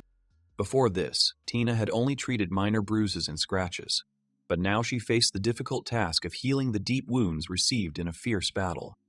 Suddenly, a boy standing next to her asked with interest why he had lost control of his magic. Because magic is incredibly difficult to control. However, the difficulty lies not only in the technique of performing spells. Magic is closely connected with the emotions and feelings of the magician, which affect the quality and power of the spells used. When the boy tried to use magic, he was overcome by fear that he would not cope with the tasks assigned to him. After all, magic absorbs not only positive but also negative emotions, increasing their influence on the final result. Such feelings are a significant disadvantage for any healer, as they reduce the effectiveness of the healing process and create the risk of errors. Tina understood the fairness of the remark and accepted it.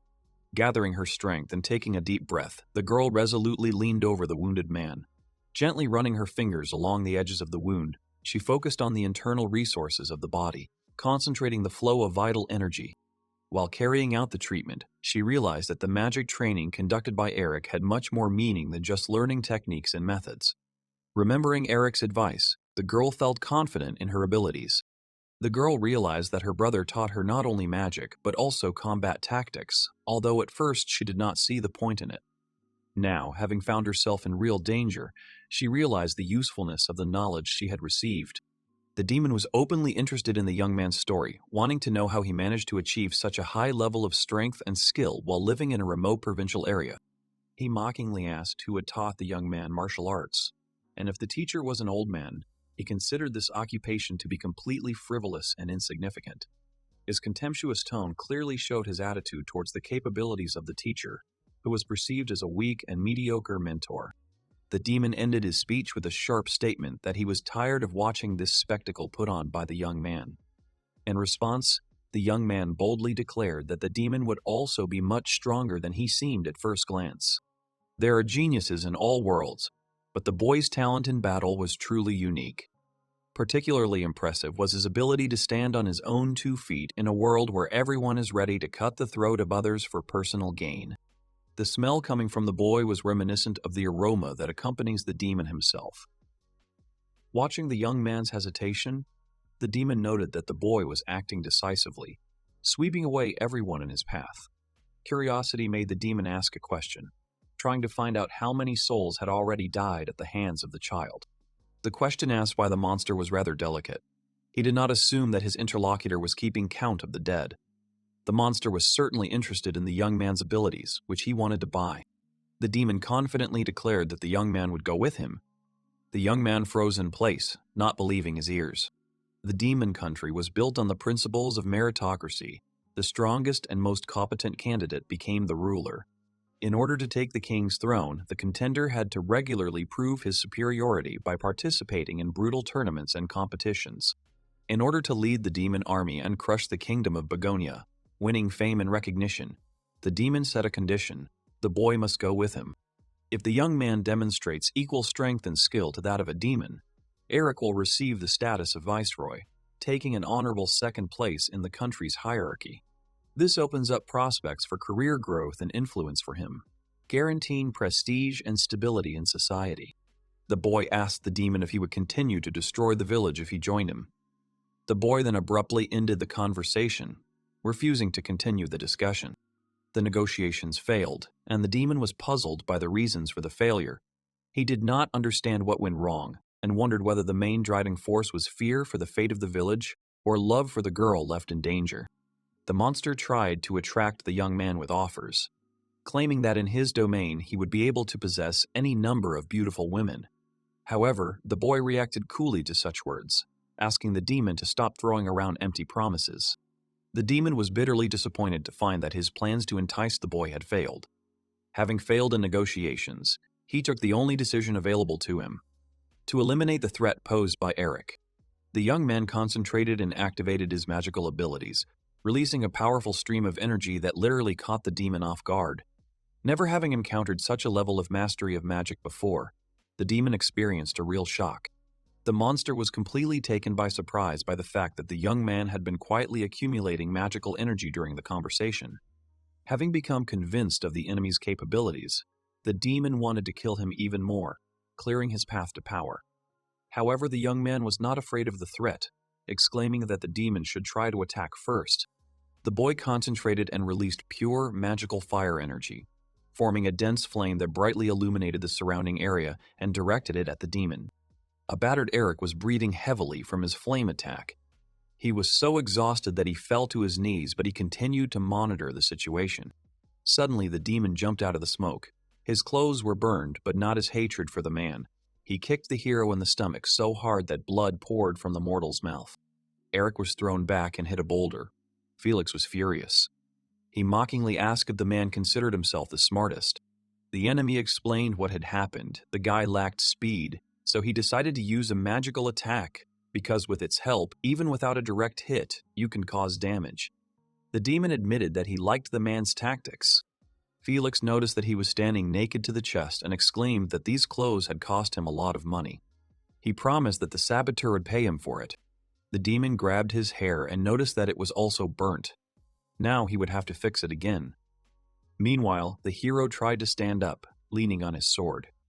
He was surprised that Felix was now worried about such mundane things. Eric knew he was at a disadvantage. Although his attacks had caused minor damage to his opponent, one blow would not be enough to block Felix's physical strength. He would not even be able to scratch him.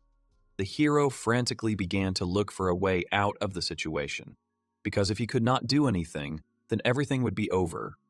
The demon continued to complain that his favorite clothes had burned and now he had nothing to wear even on a date. Felix was annoyed. He said that he should have met Irena instead of wasting his time fighting a human. When Eric heard the name of his beloved, he froze. He asked again what the enemy had just said. The demon did not understand what exactly he was asking about. Felix repeated that he liked his clothes, which the hero had burned. But that was not what interested the hero. He told the demon to repeat the name of the woman he was supposed to meet. The enemy repeated Irena's name. Eric was shocked. Even after the replay, he wasn't sure he heard it right. The hero couldn't understand how this could be and why Felix mentioned the girl. The guy stopped the flow of thoughts and reminded himself that there could be other Irenas in the world, and it might not be about his beloved. The man asked the demon to tell him the woman's full name. Felix asked why he wanted to do that and why he had come to his girlfriend. The hero thought it would be better if the demon didn't ask unnecessary questions. The enemy with a serious look finally said the girl's full name, Irena Harsian. The hero was thrown into a fever. This was his beloved. He asked with a cry why Felix had chosen her. He did not understand why Eric was so nervous. The demon smiled and said that he would tell him a little secret. He wanted to boast about his merits before the man died at his hand. Felix revealed that Irene was the only daughter of the current king of their country, and he would have to marry her when he took the throne. She was the best fit for his wife, no matter who. The demon said that he was 16, still young, and therefore considered himself worthy of being with a better woman. The hero knew this because he was the same age as the girl.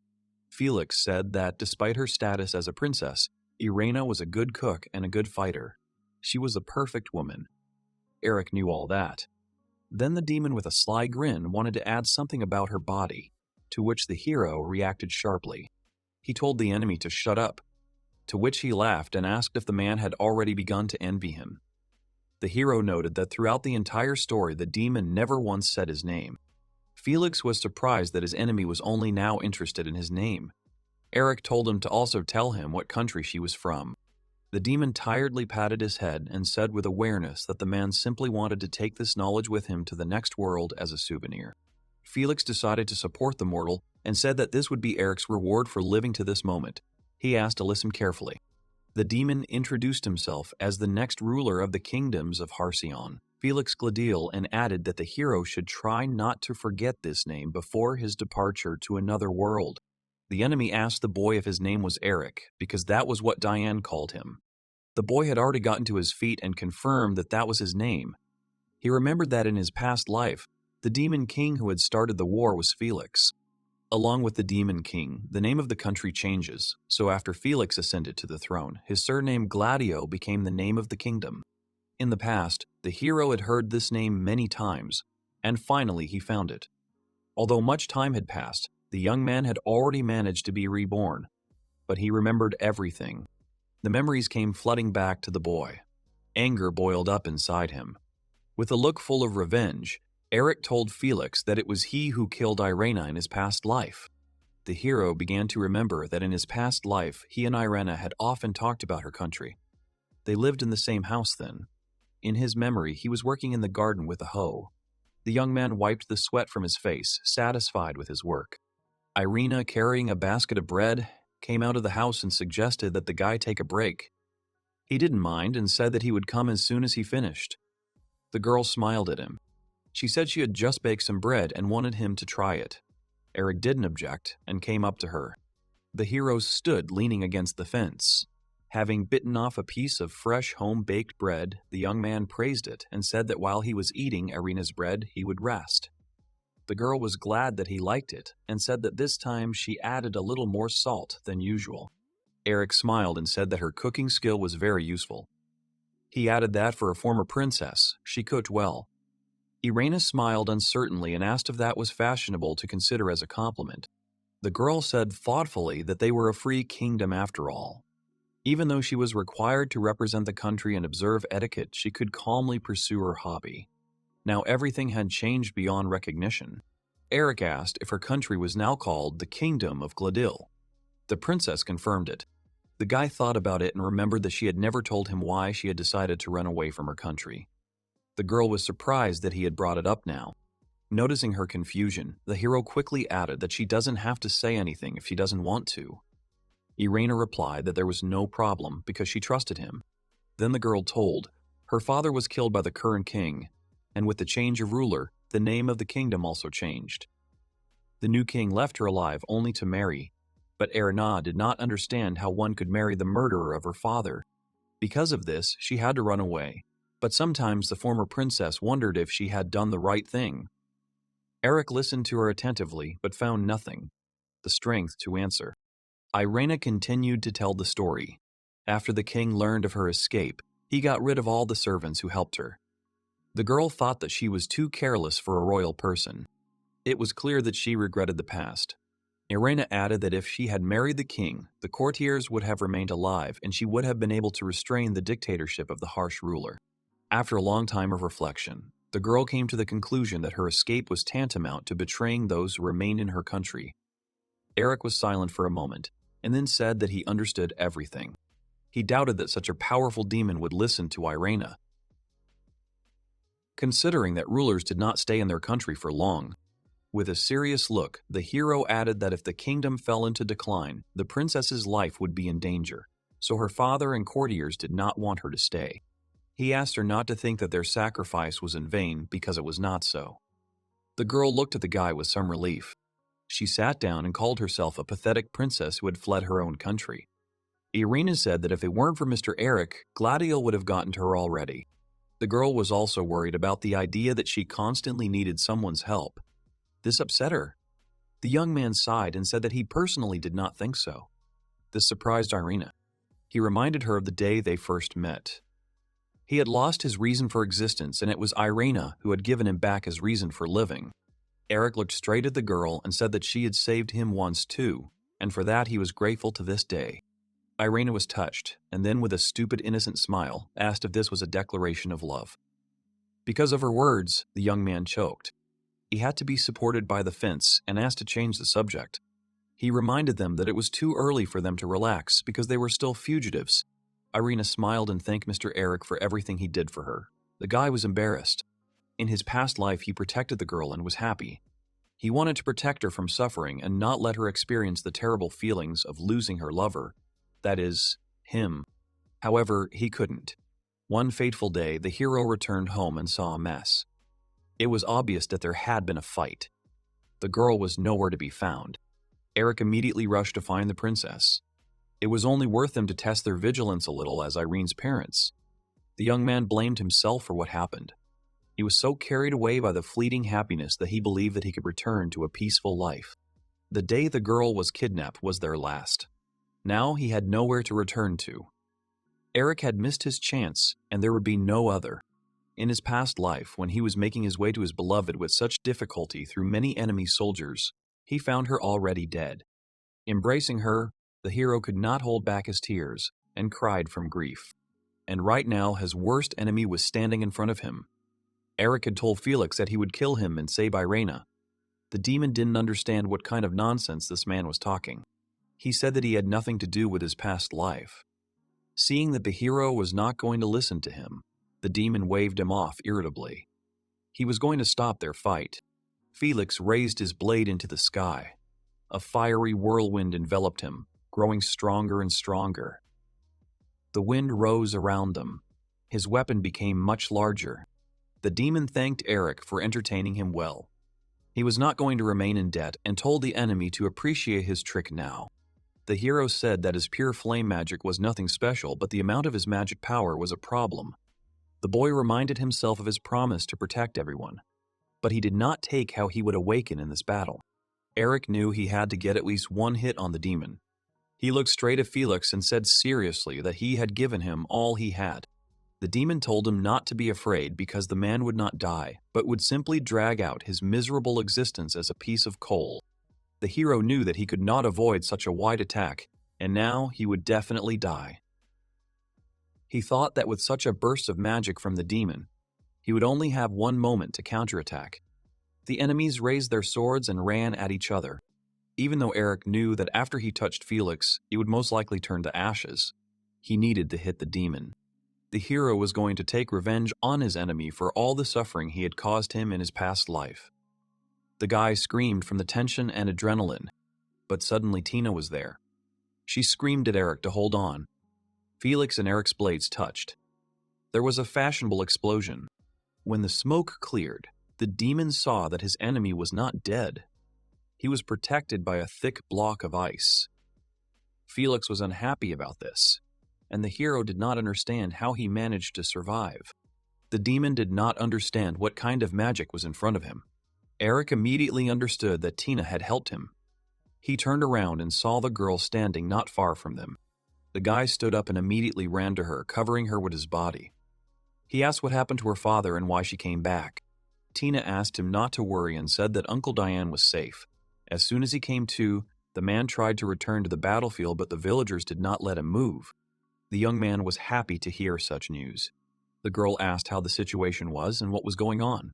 The hero explained that an army of demons had been summoned to destroy their village, and the guy responsible for the attack was named Felix. He and his father stopped the demons, but now their leader wants to destroy the settlement himself, and with his power it was possible. The girl asked why he needed their village. Eric said he would explain later. He added that if Felix was not defeated now, he would wipe their home off the face of the earth. That was all she needed to know. The hero apologized to Tina for not being able to defeat the enemy and said that he needed her power. At that moment, Felix turned his attention to himself. He asked if this woman was the one who used ice magic. The demon admitted that they surprised him. When he first met Tina, he did not sense any magical power from her, and asked if she had had to hide her abilities before. Felix walked around the lump that the girl had created. The enemy said that they were both strong enough opponents. He did not understand what was going on with this ancient, since such talented people lived in it. Felix believed that there must be a good reason for the pursuit of power. He wondered what the hero's goals were, since they were different. The demon aimed at the girl. He lunged forward and screamed for her to teach him. Felix was too fast for Eric. The hero tried to hit him with his sword, but he didn't have time. He swung his weapon. The guy wanted to hit the demon on the head, but he dodged and ran straight to the girl. Eric screamed her name. Tina didn't lose her head and used her magic. Felix was already close when she made him retreat with a bright flash. It was a smokescreen. The demon lost sight of his target. The smoke was everywhere. It was daring them to attack him and asking if the heroes were sure they could kill him. Suddenly, icicles would come flying at him from the smoke. They stuck into the ground and tried to hit the demon, who deftly jumped away from the places where the icicles landed. Felix realized that the girl would need less time to prepare to use the new spell than he did, and he noted that she was no less stamina-wise than the man, which simply couldn't be true. He shattered the icicle with his blade. He asked into the smoke if Tina was not ready for a direct attack yet, and noticed that she hesitated when it came to killing. At that moment, Eric jumped out of the smoke with his sword. Felix saw movement behind him and managed to dodge the hero's attack. The sword almost touched him. The guy said that the demon was wrong about his girlfriend, because she did not study magic for killing. The young man said he would answer the question of why he strives to become stronger. Eric explained that he does it in order to protect those dear to him. The sword still managed to scratch Felix's chest. He thoughtfully touched his blood. The guy's words angered the demon, who hated more than anything when someone threw around such speeches. Eric held the sword tightly in his hands and said that he and Tina were going to prove to him that everything he had just said was true. The guy asked the girl if she could use the wind magic they had trained with before. Tina asked again if he meant the magic she couldn't do. He nodded. He taught his friend this magic when he was a child. The time she used it, he got injured due to a mistake. The young man said that he knew the girl was worried about him and reminded her that they had no choice in defeating the demon. Tina wasn't entirely sure about that plan.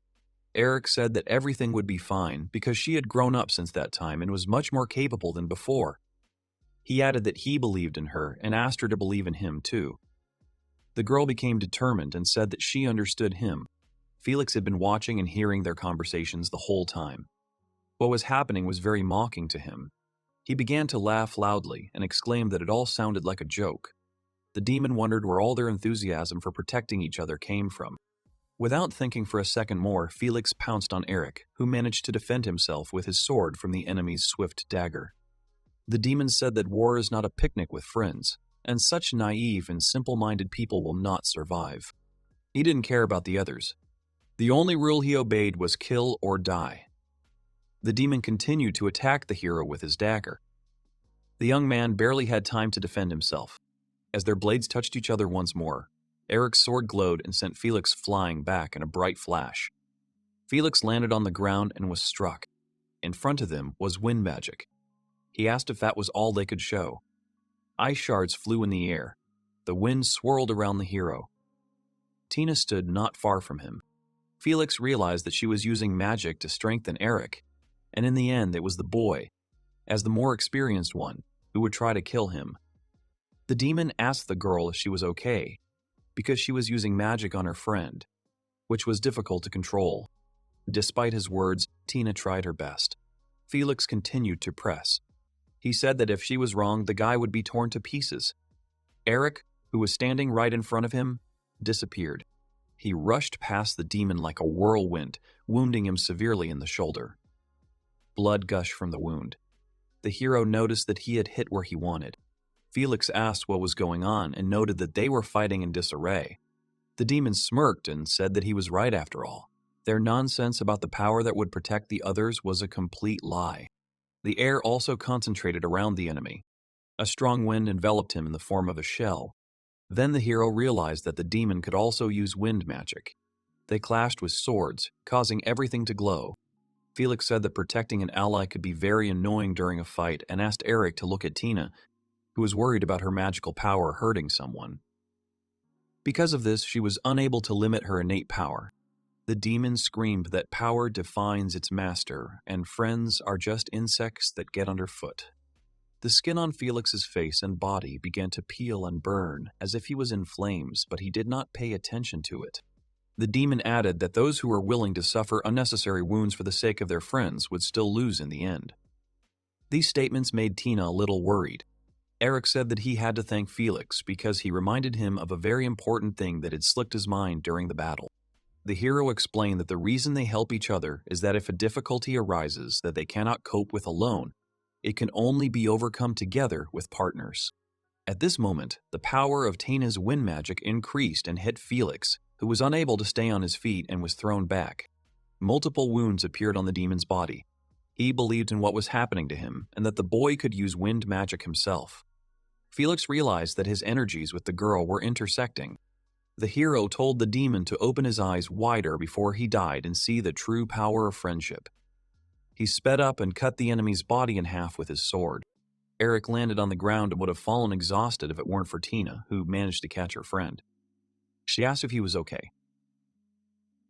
The guy looked at Felix, who was lying on the ground, and said that something else was more important right now.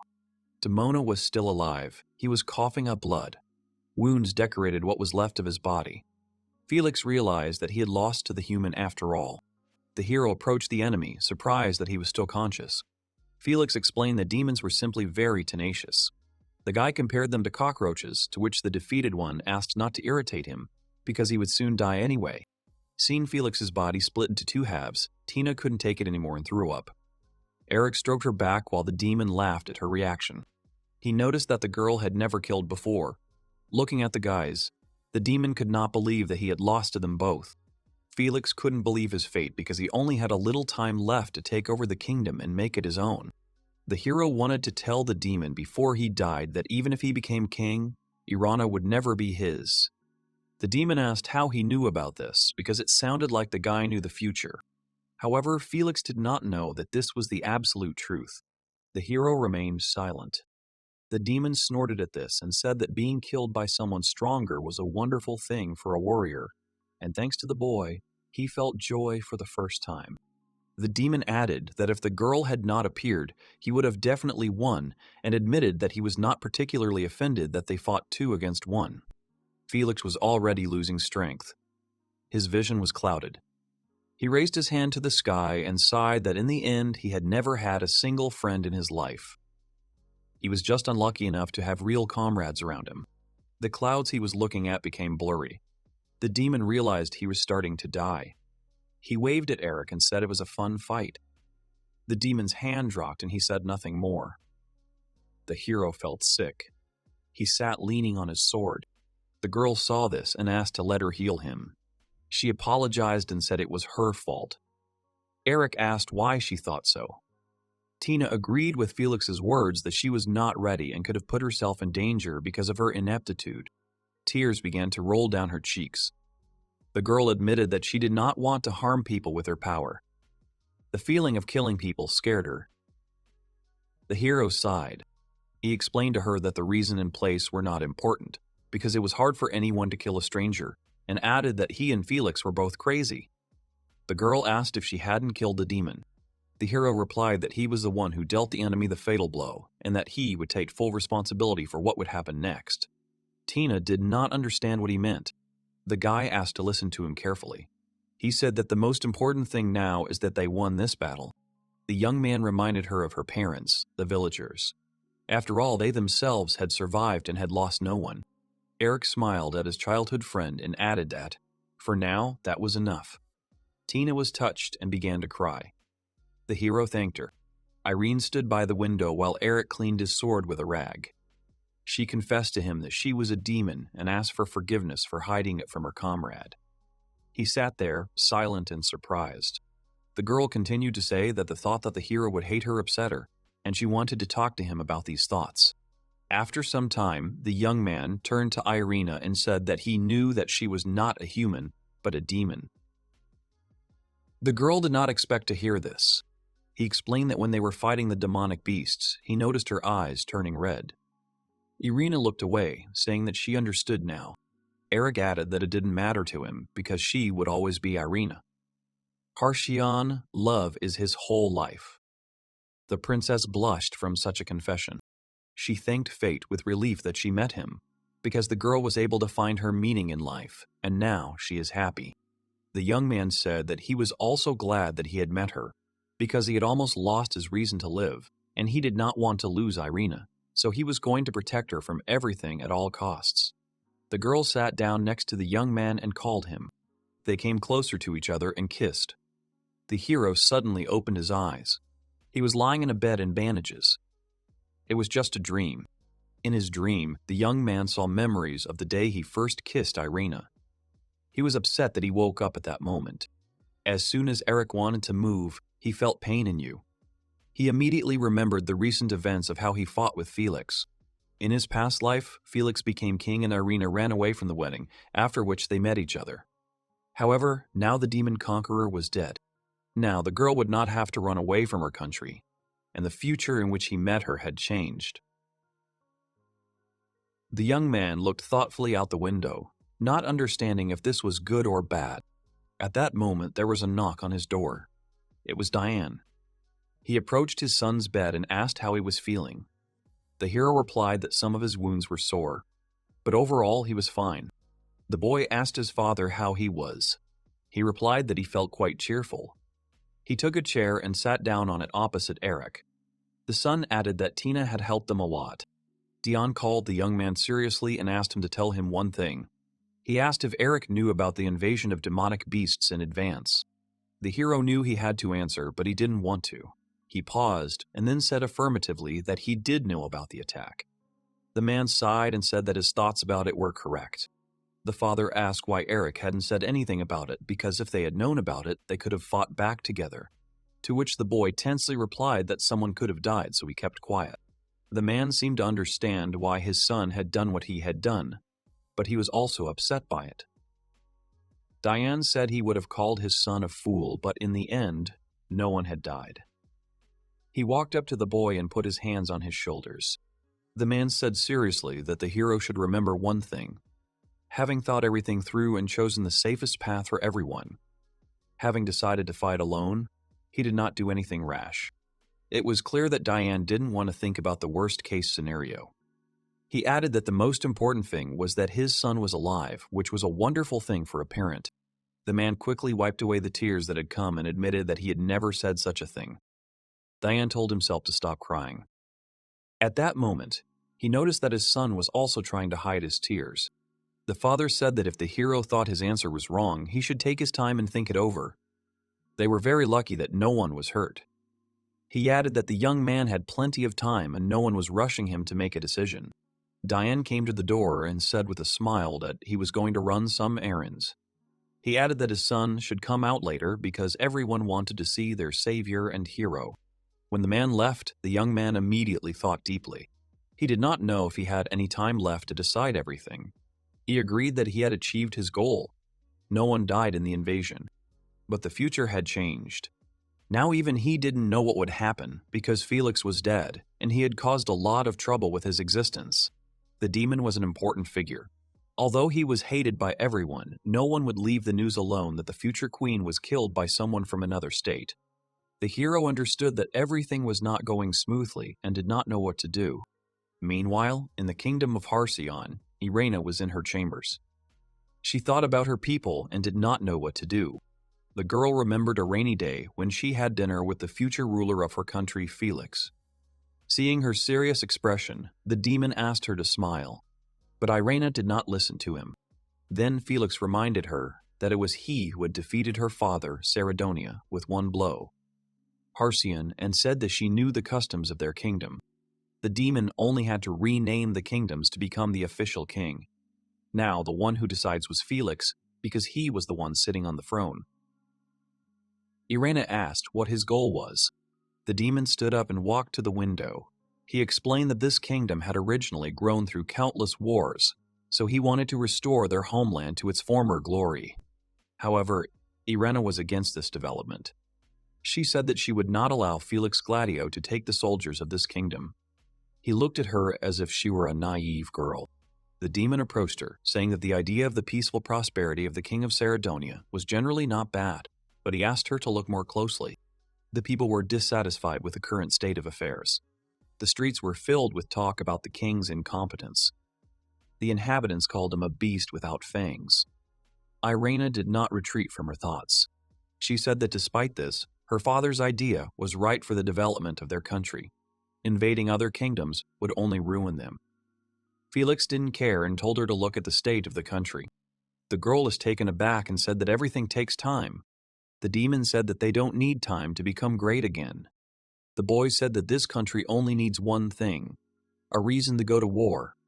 She said that her father wouldn't let him do that. Felix sighed that these were naive thoughts. He looked at the girl and said that in that case he would simply kill the current king. The demon advised her to sit silently and thank him for leaving them alive at all. After that, their conversation with her future husband ended. The memories upset and angered Irena. She exhaled and tried to calm herself down. Suddenly, someone knocked on her door. A familiar voice was heard behind the door. It was her father. The girl was surprised to hear him. She quickly opened the door and let the man in. Irena told him to come in. The father apologized for disturbing him, to which the girl replied that she was fine. She asked if something had happened, and Saradonia admitted that he had some unexpected news for her. He looked at his daughter and said that Felix Gladiel had been found dead. Irena was surprised. She asked how it happened. The man said that when the young demon was preparing to invade a neighboring country, he attacked a village he wanted to use as a base. There he was defeated by a guy who lived there. The girl asked if a demon really wanted to start a war, to which her father answered affirmatively. She simply could not believe what had happened and asked who exactly killed Felix. After all, even Saradonia, as the strongest swordsman in the kingdom, lost to the young demon. But as it turns out, there is someone stronger than Felix who defeated her father. The man asked his daughter for forgiveness. Irena immediately realized what she had said and tried to take her words back. She said that she hadn't meant anything and hadn't wanted to ask him. The father said that everything was fine. He understood that he had failed to protect the girl. The man had lost to Felix. He had resisted the wedding. In his own eyes, he was pathetic, and he understood why his daughter might hate him. Irena immediately objected, saying that she never hated him. The girl's words calmed Saradonia, and he hugged the girl tightly. She was his happiness. The man added that she was the future of their kingdom, and that was what he wanted to say. The father came to the door and asked her to follow him. They were walking down the hallway when the king told them everything. Irena said she had never thought that such a thing could happen. The man said that all those who were privy to the plan were destroyed after its execution. The father said that if his daughter had known about this, she would have married Felix to protect them. He added that there was something to the plan. Saradonia asked if Irena knew of a country friendly to their kingdom. The girl answered positively and asked if it was not Begonia. She was right. The man told them that King Leonard was the ruler of this country. He helped them plan Irene's escape. All this was possible thanks to their long relationship. Leonard agreed to help them because he trusted the king. Her father said that this trust would have paved a new path for the development of their kingdom, if not for Felix's attack on the village, which was located in Begonia's territory. The news made the girl shudder. It was a sunny day in the village. The villagers were busy with construction and harvesting. Felix was also helping and working with a hoe. A woman who passed by thanked the guy. The hero replied that it was nothing and he was happy to help. It's been a week since Felix's attack. Despite everything that happened, everyone lives their lives as if nothing happened. The wall he built around the village, instead of tearing it down, is now being used by the villagers to train archers. They shot at targets from it. It seemed that the nightmare of the past life was damaged, and the school was able to protect everyone. He was sure that everything would be fine with the village. The young man had achieved his goal, but he did not know what to do now. While he was resting, leaning on the hoe, he watched Tina play with the children. In his past life, after the invasion of the beasts, Eric met two important people for him. One of them was Irena, and the other was his partner. The boy thought about it and guessed that he met him a month after the attack. In an alley in a neighboring town, when Eric was in deep despair, his friend gave him a rice ball. He could not leave a man like him to his fate. Then his future friend asked why Eric was here. The hero said that his village was attacked by demonic beasts because of which everyone died, after which he took without purpose and understanding until he realized that he was in this place. The man said he understood and added that they were alike. Eric did not understand what he meant. He explained that he was born of the Pala. That is why he is here. The guy asked the hero's name. He said his name. The new acquaintance said that Eric was a cool name. Then he realized that he hadn't introduced himself. The guy took off his hood and introduced himself as Christ. He was glad to meet him. Because their stories were similar, they quickly found a common language. This man became his only friend. Eric sighed and stretched. He looked somewhere into the distance. He was curious about how Christ's life had turned out. When the young man was born, he swore an oath to protect everyone he had lost in his past life. Now that the village was safe, he wouldn't just watch as the two most important people in his life left him again. However, the hero did not know what was happening to them now and where they were. He assumed where Irena might be. All he remembered about Christ was that he was from this kingdom. The guy came to the conclusion that it was time to set out on a journey in search of answers. His thoughts were interrupted by Tina's voice. She was calling him. The young man asked what had happened. The girl said that his father was calling him. Coming closer to the gate, the hero saw a cart and his father next to it. The man asked Diane if he could really take it. Eric's father told him not to be shy. The woman thanked him. The son approached his father, who was happy to see the young man. The man said that the fur and meat of the magical beast had been sold at a great price, and all thanks to him. Diane told the boy to feel free and take whatever he wanted. Eric said he didn't know their village was doing business with Begonia. His father agreed that he hadn't mentioned it before. But now his son knew about their relationship with the kingdom. The hero looked at himself in the mirror that stood in a pile of goods. Mentally, he agreed that he knew nothing about Begonia until Felix told him about it. In his past life, the kingdom was destroyed, and the boy did not have time to learn anything about it. In addition, he was quite stupid, because he studied something that did not interest him. Eric said that he needed to become more educated. At that moment, the father remembered that someone from the capital wanted to see him. The young man was interested in such a guest, and he asked who it could be. Diane approached one of the carriages and apologized for keeping the man waiting. He replied that they should not worry, as his visit was unexpected for the village. The hero immediately saw the sword and the guest's knives and assumed that a soldier stood before him. The captain introduced himself as Jeremus, Asterom. He asked if he could talk to the young man. The hero understood. The guest's visit was connected with Felix's death. They settled in the hero's house. Selena stood outside and talked with the knights while Eric sat inside in the living room with Jeremias. The man asked if they could get straight to the point. When the young man wanted to pronounce the captain's name, the captain asked him to call him simply James because it would be easier for him. The man said that they had come to make sure of one thing. This was what bothered the hero.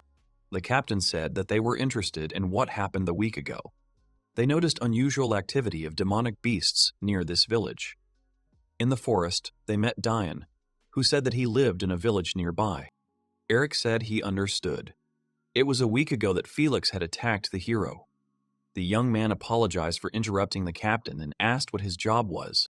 Jeremias answered seriously that he was the commander of the Knights of the Kingdom of Begonia. The young man could not bear to meet such a person. The man explained that the knights are responsible for the safety of all the inhabitants of the kingdom. When something happens in the country, their job is to study and eliminate the problem. The boy was interested in one more thing. He asked why the captain of the Royal Knights personally came to such a small village. The man paused before answering. Jeremias noticed that the young man was quite abrupt and asked to tell him everything. They came here because of the invasion of animals. He could not understand the reason for such unusual behavior of the animals. After much deliberation, they met Diane, and Jeremiah learned that Eric was the one who stopped this invasion. The captain asked the boy to tell him if the hero knew the reason for the attack or if he had any guesses. The hero confirmed that they had indeed repelled the invasion, but that was not all. The man asked what he was talking about. The boy said it wasn't an invasion, but an attack that had a leader. Jeremiah asked if he was talking about the red-eyed man they had fought. The boy agreed. The captain asked what his enemy's name was. The hero replied that the demon's name was Felix Gladio. The guest knew this name and never expected to hear it here. Eric repeated the enemy's words about the village becoming a base for the invasion of the kingdom of Begonia. The captain stood up abruptly from his chair. He couldn't believe what the young man was saying because Felix was one of the strongest demons. The hero was an ordinary man, and Jeremiah couldn't understand the fact that he could defeat a demon. But the boy was serious. Eric said that he had definitely killed Felix. He said that the demon's body was buried in the southern forest and added that they would definitely believe him after they saw it for themselves. Jeremias said he understood the young man. He was going to check his words and suggested continuing the conversation the next day. Suddenly, Eric stopped the captain. He said that Felix had named himself the successor to the throne of the kingdom of Harshan, but now the demon was dead. The hero asked what would happen to Begonia and Harshan's relationship now. Jeremias simply advised him to be sure of what he had just told him. If it turned out to be true, then his actions would not be considered a crime. However, that was not what the young man was asking about. The captain turned to the hero and said that he understood his desire to keep the peace. But he himself believed that their task was to protect the people of Begonia, and he was not in a position to talk about the relations of the two kingdoms. Eric asked if he was the one who judged the future of relations between nations and how he was going to protect the people.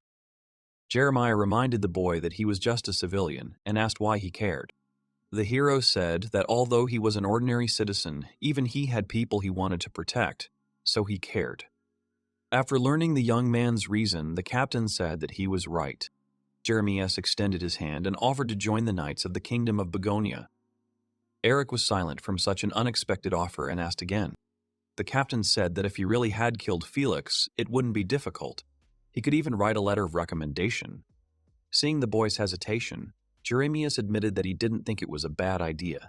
He added that if Eric joined him, then he could tell him things he couldn't tell civilians. The captain turned around. He didn't think he'd get an answer right away and advised the hero to talk to his family. When the man left, the boy sat down at the table and began to think about the idea of joining the ranks of the royal knights. But he did not notice how Tina had been watching their conversation all this time. She was peeping at them through the window, while the girl sat outside the window. Jeremias said that if Eric really did kill Felix, it wouldn't be hard. He could even write him a letter of recommendation. The guy said that it would be a good idea. The news that her childhood friend could join the knights shocked Tina. The captain left the house, leaving the young man alone to think. The girl glanced at him through the window and noticed how thoughtful he was. She noticed that although her friend was unsure, it was clear that he did not intend to refuse the offer. The girl didn't know what to do in this situation. She knew that if that man wrote a letter of recommendation, Eric would definitely become a knight. Tina threw off the obsessive thoughts and looked out the window again. At that moment, Eric left the room. Memories flashed before Tina. As a child, she asked her friend why he always trained. The boy answered her that he was training to always be ready for the unexpected. Since childhood, Tina had been close to Eric and knew what he was thinking. She was sure that her childhood friend would definitely settle with the knights, and this meant his departure from the village. Suddenly, tears started to flow down her cheeks.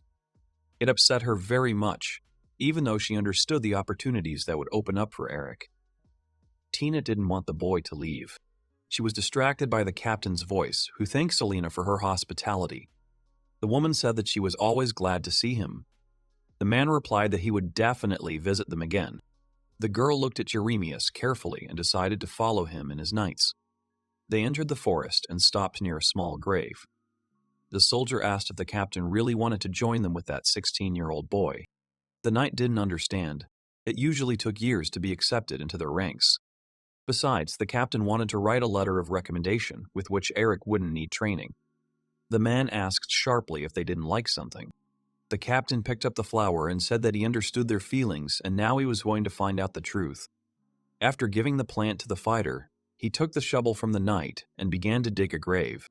Jeremiah said that in order to understand what kind of person he was, they not only needed to talk to him over a cup of tea, but also to study him thoroughly, after which they would understand what Eric was like. When the captain finished digging, he sat down and said it was intriguing. The knights didn't understand what he was talking about. The man said the demon was buried pretty well. When Jeremiah removed the thick wooden boards that hid Felix's body, he saw what was left of the demon's body. The knights asked the captain if this was the same Felix. After the affirmative answer, they froze in their distance because they found it hard to believe. They noticed that Felix's body had not even begun to rot a week after the murder. The captain agreed that this was impossible, but he pointed to the icy shell that encased the demon's body. The man explained that the coal prevented decay. It was magic. Jeremias noted that Eric had been very skeptical that anyone would believe him, which was why he had preserved Felix's body the way he had. The captain stood up and said that they would take the body to the capital. They should know about it. One of the knights admitted that he was amazed that Eric had actually killed the demon. Jeremias thought about it. He knew that 3 people were fighting Felix. He knew about Diane and Eric, but not about the 3rd person in the battle. The soldier was surprised and asked who it could be. The commander said that he realized it only now. His senses were heightened. He turned towards Tina, who was hiding in the bushes. Jeremias said that the girl had deliberately hidden her presence so he could spy on them. He asked her to come out to them. Diane was carrying a box on his shoulder when he came home. He called his son and wife, letting them know that he had arrived. Eric came out to him. As soon as his father saw him, he immediately asked if he had already talked to Jeremiah. The young man said seriously that they should talk about it. The hero told his parents that the captain had offered him to join the ranks of the knights. The father asked what his son had decided on the matter. The boy said outright that he was going to accept his offer. Diane was thinking. It was obvious that her parents were not particularly happy about this.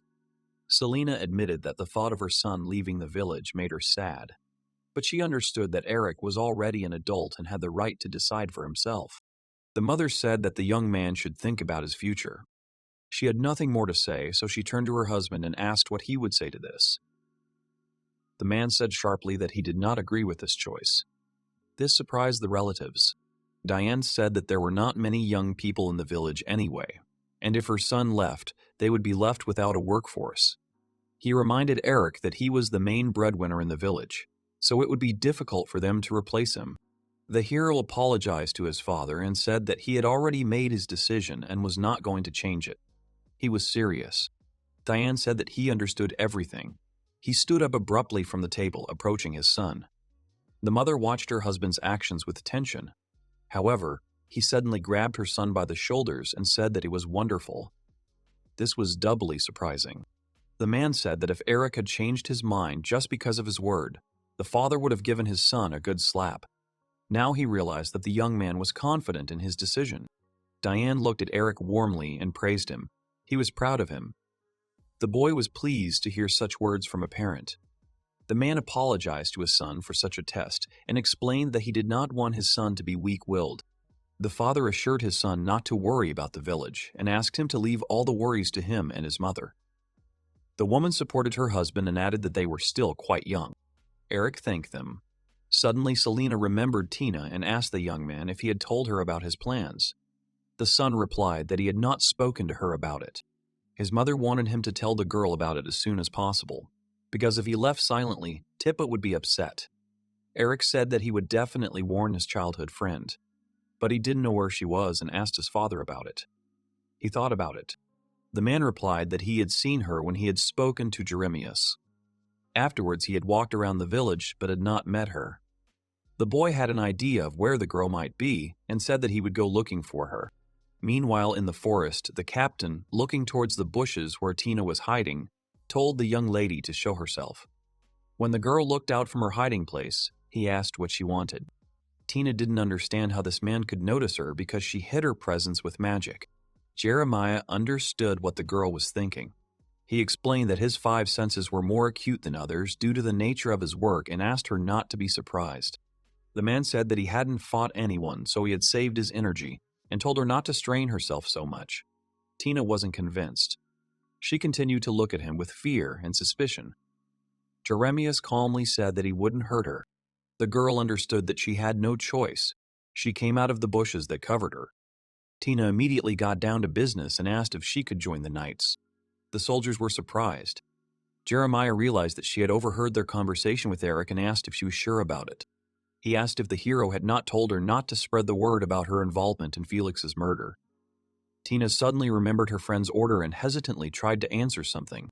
The captain realized that it was not worth discussing for now and said that they had gone off topic. He noted that he still had not introduced himself to the girl. The man bowed and said his name was Jeremias Astara. He asked the girl to do the same. Tina followed his example. The captain thanked her for this and suggested that they get down to business. He returned to the girl's words about wanting to join the knights and said that they could not accept her. Tina had expected such an answer and asked if she had any chance. Jeremiah said that she had a chance to join the knights, but he didn't know anything about her, so he answered negatively. He suggested giving her a kind of test. Tina didn't understand what the captain meant. The man said that he was interested in her strength. The girl asked again if she had understood correctly and asked what she should do. The captain asked to let him think. He suggested a sparring match with his two knights, who were behind the carpenter. They were surprised and wanted to somehow convince their captain. The soldiers asked if it would be too much for Tina, since she would have to fight both of them at once. Jeremias approached the young tree and said that he only wanted to check the candidate's movements. To the tree's words, he added that at the same time he did not want her to get hurt. The captain threw his nightsticks, which were made from the trunk of a young tree. He also handed one to the girl, but she refused, saying that she did not need it. Jeremiah was surprised. He didn't understand how she was going to fight then. The knights agreed with the captain and asked Miss Tina how she saw the fight if she was unarmed. However, she will have a weapon. The girl said that instead of a physical weapon, she will use magic. The soldiers did not expect to hear that Tina can use magic. The knight looked at the captain, asking how a mage could join them. Jeremias was interested. He walked up to his soldiers and ordered them to begin. The warrior obeyed his captain. The man bowed and thanked Tina for agreeing to the test. He wished her to be careful and not to get hurt. The girl was optimistic, while the knights were unsure. Before the start, Jeremias reminded the knights that he just wanted to see her movements and asked them to be careful. As for Tina, she could use anything she wanted. He added that as soon as he saw what he wanted, the fight would be over. The captain pulled out a coin and said that the test would begin as soon as it ran out of land. He asked if everyone was ready. The knights and the girl stood in a fighting stance. Jeremiah threw a coin, which spun in the air. Everyone watched attentively as the coin flew. As soon as the coin hit the ground with its edge, the girl used her magic. Concentrating, she summoned a flash. A bright light illuminated the soldiers. They couldn't see anything. They had to cover their eyes with their hands. Tina raised her hand and created a shackle of light that stretched over her hand. She threw the rings towards the knights, who did not have time to do anything. The shackles bound the boys' bodies, preventing them from moving. The girl was glad that she had succeeded. The knights fell to the ground and began to try to free themselves, while Jeremias watched thoughtfully. Everything looked amazing to him. He noticed that both spells were low-ranking light magic and did not cause any damage. Based on their use, it was possible to neutralize the enemy. But Jeremias knew that despite her low level, Tina had managed to spread the spell to two knights. He confirmed his guess that she had helped kill Felix. However, there was something else that worried him. Meanwhile, the girl, being pleased with herself, asked the captain about her joining the knights, but was then taken aback, as Jeremias looked gloomy. He raised his heavy gaze to the girl. She didn't have time to say anything when she was thrown to the ground. In an instant, Tina found herself on the ground, and the captain stood over her, pointing a stick at her. He declared that the girl was still very inexperienced, and said that the test was not over yet, so he did not understand the reason for her premature joy. The captain explained that she was only able to defeat his knights because she had managed to gather mana. Spells that require time to activate are situational in battles. Tina reminded him that he just wanted to watch her movements during the battle with the soldiers. Jeremias said that she was right. The girl said that she would not have been able to react due to such a sudden attack. The captain looked at the candidate darkly and said that this was proof of her inexperience. Tina knew she was finished when Jeremias threw down his stick and drew his sword. She thought he was going to hit her and closed her eyes in fear. But when the girl felt nothing, she slowly opened them. The man was standing in front of her, pointing his weapon straight at her. The captain told Tina that she didn't understand anything. He asked her to imagine that if this were a real fight, she would be dead. The man added that in a fight, nothing ever goes according to plan. Jeremiah didn't want to go that far, but he thought that he was a little worried looking at her, so he had to understand what kind of person she was. Tina pressed her lips together in determination. The captain continued to point his sword at the girl and asked if she had participated in the battle with Felix. The girl didn't really want to talk about it, but since Jeremias was asking her, she had to tell everything. As soon as Tina wanted to start talking, they heard the rustling of branches. Someone was running towards them as fast as they could. It was Eric. He swung his sword, standing behind the captain. Jeremiah, however, was surprised. The hero firmly told him to move away from his girlfriend and wanted to hit what he thought was the enemy, but he managed to dodge. The guy stood in front of Tina, covering her with his hand. The girl did not expect to see her friend here. He asked her if she was okay. Jeremiah landed on the ground and heard the hero's name. Eric, confused, pointed his sword at the captain and asked why his sword was pointed at Tina. Jeremiah asked him to calm down and said that he did not want to hurt her. The girl immediately told her friend that the captain had a reason for this. Eric looked at her questioningly. Then Tina and the painting told about the test. The man said that the girl wanted to join the knights, so he wanted to test her strength. Jeremiah apologized for the misunderstanding. The girl felt sorry too. She asked for forgiveness for not telling her childhood friend. He looked at her carefully. Tina gathered her courage and decided to confess to Eric that she just wanted to be with him forever and become a reliable partner. The hero softly called her.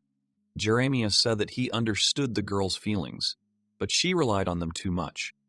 He noted that if she had discussed everything with the boy first, everything would have been much easier. The captain said that if things continued like this, even despite her wishes, she would cause problems for others. Realizing that his friend needed support, Eric sighed. He stepped forward, taking the blame, since he was the one who told her to keep quiet about her involvement in Felix's death. The hero assumed that the reason for the girl's silence was fear of his disapproval. Now Jeremiah understood what had happened. At the same time, he asked to understand his actions correctly. What the captain did was not connected with Felix. The captain said that because Tina had expressed a desire to join the knights, he wanted to check one thing. Because the hesitation of a future fighter could be a problem for everyone. The soldiers understood what the man was talking about and turned pale. But on the other hand, it was true that Jeremias had come to make sure Felix was dead. He admitted that he had originally only wanted to invite Eric to join the knights, but in the end he got them both involved. The man asked Tina for forgiveness. The girl disagreed and said that her selfishness was to blame for everything. Tina said that despite the failed test, she was not going to stop. She promised that she would try again and again, year after year, until she achieved her goal. Jeremias sighed and said that although it was hard to say now, she passed the test in the end. The heroes were shocked. The captain said that when she defeated his knights, he had already made a decision, but lost the opportunity to voice it. The girl was already fired up and asked if she could join them, but Jeremiah continued. He said that she would not join them, the knights, but the knights of magic. Tina asked him again. Jeremias Hestara explained that the magic knights lived and trained separately as a separate organization consisting solely of mages. If Tina joined their ranks, she would rarely meet Eric. With a serious look, he asked if the girl still did join the knights, considering what he had said. Tina closed her eyes, gathering her thoughts. The next moment she said with confidence that she was ready for such difficulties. Eric looked at his friend with concern. Jeremiah was glad to hear such an answer. He bowed and welcomed her into the ranks of the Knights of Magic. Tina thanked the captain. She was happy. The girl grabbed Eric's hands in joy and told him that she had succeeded. Now she was also going to the capital. The hero congratulated her. The man came closer to them and this time addressed the young man. Jeremiah still hadn't received an answer from the guy and repeated his question about Eric joining the Knights. Tina looked at her friend expectantly. The hero answered affirmatively. The girl sighed with relief. The captain was pleased with this. He asked Tina if she had already said goodbye to her family. She had completely forgotten about it. Tina quickly ran to her family and asked them to wait because she would be back soon. At the end, the girl shouted that she would definitely persuade them to let her go to the capital. Jeremiah sighed and compared the girl with such an active spirit to a storm. Eric watched her go with his mouth open. The captain turned to the silent boy. He asked if the hero was worried about his girlfriend. He agreed with this. Eric explained that Tina often starts acting without thinking, and he was worried that she would get into trouble when she joined the organization of the Knights of Magic. Jeremias assured him not to worry about her, and added that her future leader would be much stricter than the captain himself. But it seemed that this information did not completely calm the young man down. The man noticed that the friends were really close. He noticed it when Eric hit him with a sword, Then he felt the hero's strong desire to protect Tina. The guy awkwardly thanked him. The captain smiled and admitted that they were a great couple. The hero didn't expect that Jeremias saw them as lovers. Seeing Eric's surprise, the man asked if he had misunderstood their relationship. Eric explained that Tina was his childhood friend and they were not dating. The captain nodded, realizing that he had been wrong in his assumption. He acknowledged the fact that his eyes had failed him this time and said that he should continue to develop his powers of observation. Jeremias suggested that they return to the village. He had a lot of things to do, so he couldn't stay here for long. The sooner they got to the capital, the better. The young man agreed to this. Eric said he would be happy to work with the captain. The man replied that the feeling was mutual, and he was looking forward to their collaboration. On the day of departure, the villagers and relatives came out to see the young people off. Tina's father cried. He said he would miss his daughter. Her mother felt the same way. Although they were happy for the girl, they felt sad about the separation. Mom still smiled encouragingly at Tina and wished her luck. The daughter thanked her for her wishes. It was obvious that the girl was happy. Although Eric was glad that he was able to save the village, he knew that it was because he knew the future. Now it had changed after Felix's death, and the guy knew nothing about the new world. He needs as much information as possible because only then can he fulfill his promise and save everyone. The hero understood that he needed a partner on the way, and he himself must become wiser for future victories. Someone called Eric. It was Diane who had pushed his way through the crowd with his sword to his son. Medela immediately found herself next to her husband and asked where he had disappeared to, since the entire village had come out to see the children off. He asked her for forgiveness. The man handed the weapon to the boy and told him to take it. The hero was surprised. The father said that he was keeping his promise and giving him a new sword. Diane admitted that it was difficult to make a sword that would match the boy's strength. He thought it turned out well. The young man took the sword and noticed that it was a little too big for him, but overall it was quite good. Diane gave him a thumbs up and added that it would be a reason to gain muscle mass. Eric thanked his father for the gift. Jeremiah called the boys, asking if they were ready. The young man said they could go and Diane asked him to wait for them. The man said that he wanted to tell them the name of the village. The boys were surprised that their settlement had its own name. Diane smiled and said that the name of the village was Oren, and from that moment on, it would be their last name. Eric, amazed, asked what it meant. His father explained that there was a tradition whereby when children left a village, they took its name as their surname. The boys concluded that they were now Eric Araini, Tina Aran. The news astounded them. The man said it was as they had said and pushed them towards the carriage. It was time for them to move. Dion added that those who had grown up in the village had nothing to fear in the capital. The young man glanced at the captain. The villagers were anointing them as a farewell. Eric's father shouted to them that they were counting on them. The boys said goodbye to their loved ones and set off on their journey. It was evening in the city of Begonia, the royal capital. The lights of the houses illuminated the streets along which the townspeople walked. Among them was a mysterious man who covered his face with a hood. He left the main street, turning into a dark alley. The man walked on, where his comrades were already waiting for him. They sat on boxes in black robes. Their faces were impossible to see. They wondered if their friend had heard anything about Felix. He answered positively. He said that the rumors about the demon's death were true. Silence fell. The men in black hoods looked at each other, nodded, and agreed on something. They were shocked by the news and asked if their informer had checked the information. He replied that he had checked everything. He said that a merchant from that village had arrived the other day and had learned from him that some guy had protected the village from an invasion of demons. He was asked if he had seen Felix's body, and he replied that he had not seen the demon, either alive or dead, since they had lost contact. In addition, the merchant had brought a lot of monster meat and skins, thus reminiscent of the young demon's fighting style. They were curious about who killed Felix. The comrades needed more information and ordered the investigation to continue. The man nodded. He was about to take his leave, but he was stopped. He was reminded not to dare even think about betrayal. The man, without turning around, said that he knew about it. But it seemed that he had another plan in mind. The heroes walked along the city streets. Tina was impressed by the views. She was amazed at how many people were outside. Eric felt a little awkward and asked his friend not to be so noisy, otherwise they would be taken for rednecks. The soldier who accompanied them said that everything was fine since many of the capital's residents were from villages. However, he himself was also from a village. The hero wanted to say something to this, but a satisfied Tina said with a grin that the young man had lost. The warrior apologized because he was supposed to take them to the knight's dormitory to rest, but because they had some paperwork to do, he could do it.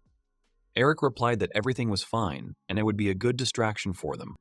Tina added that the city was so lively that her fatigue had evaporated. The knight was pleased to hear this. He said that their states were to create a place where all people, regardless of their status, could live together and respect each other. The girl thought that was great. Eric looked at the streets of the capital of the country, which looked familiar to him.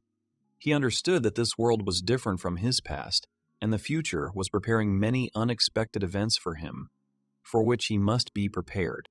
In the past, Christ had helped him after the demonic invasion, after which they became friends.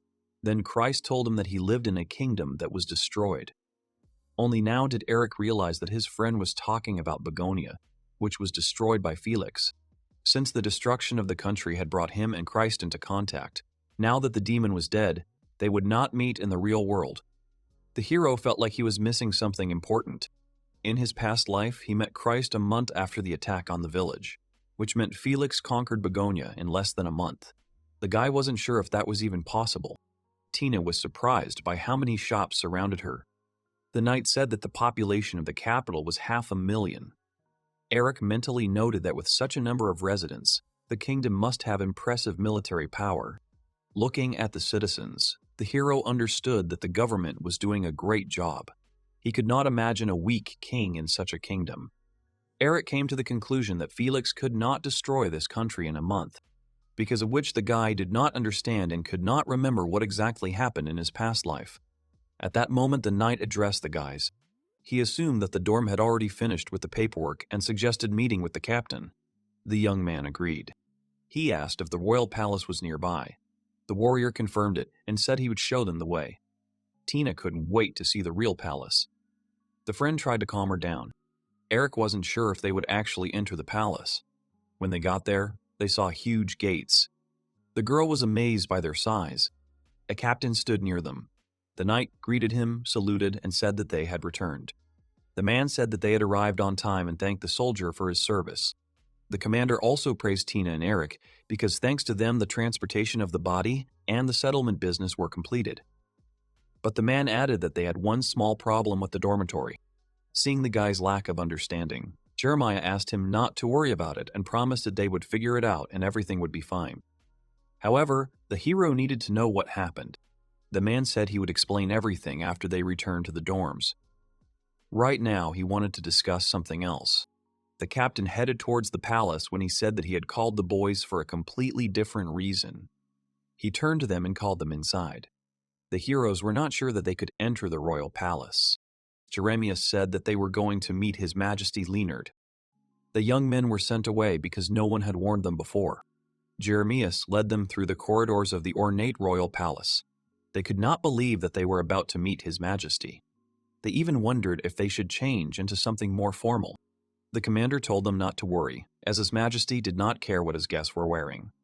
Eric decided to take him at his word, after which they decided to inquire why they were going to the king's audience so suddenly. Jeremias replied that after His Majesty heard that the two of them had defeated Felix, he wanted to talk to them. His Majesty is actively involved not only in domestic and foreign policy, but also in military affairs, so he prefers to hear such stories firsthand. After which he added that they came.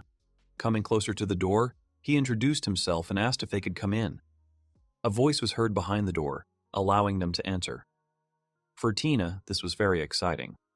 The commander apologized and opened the door. At the entrance, he said that he had brought them.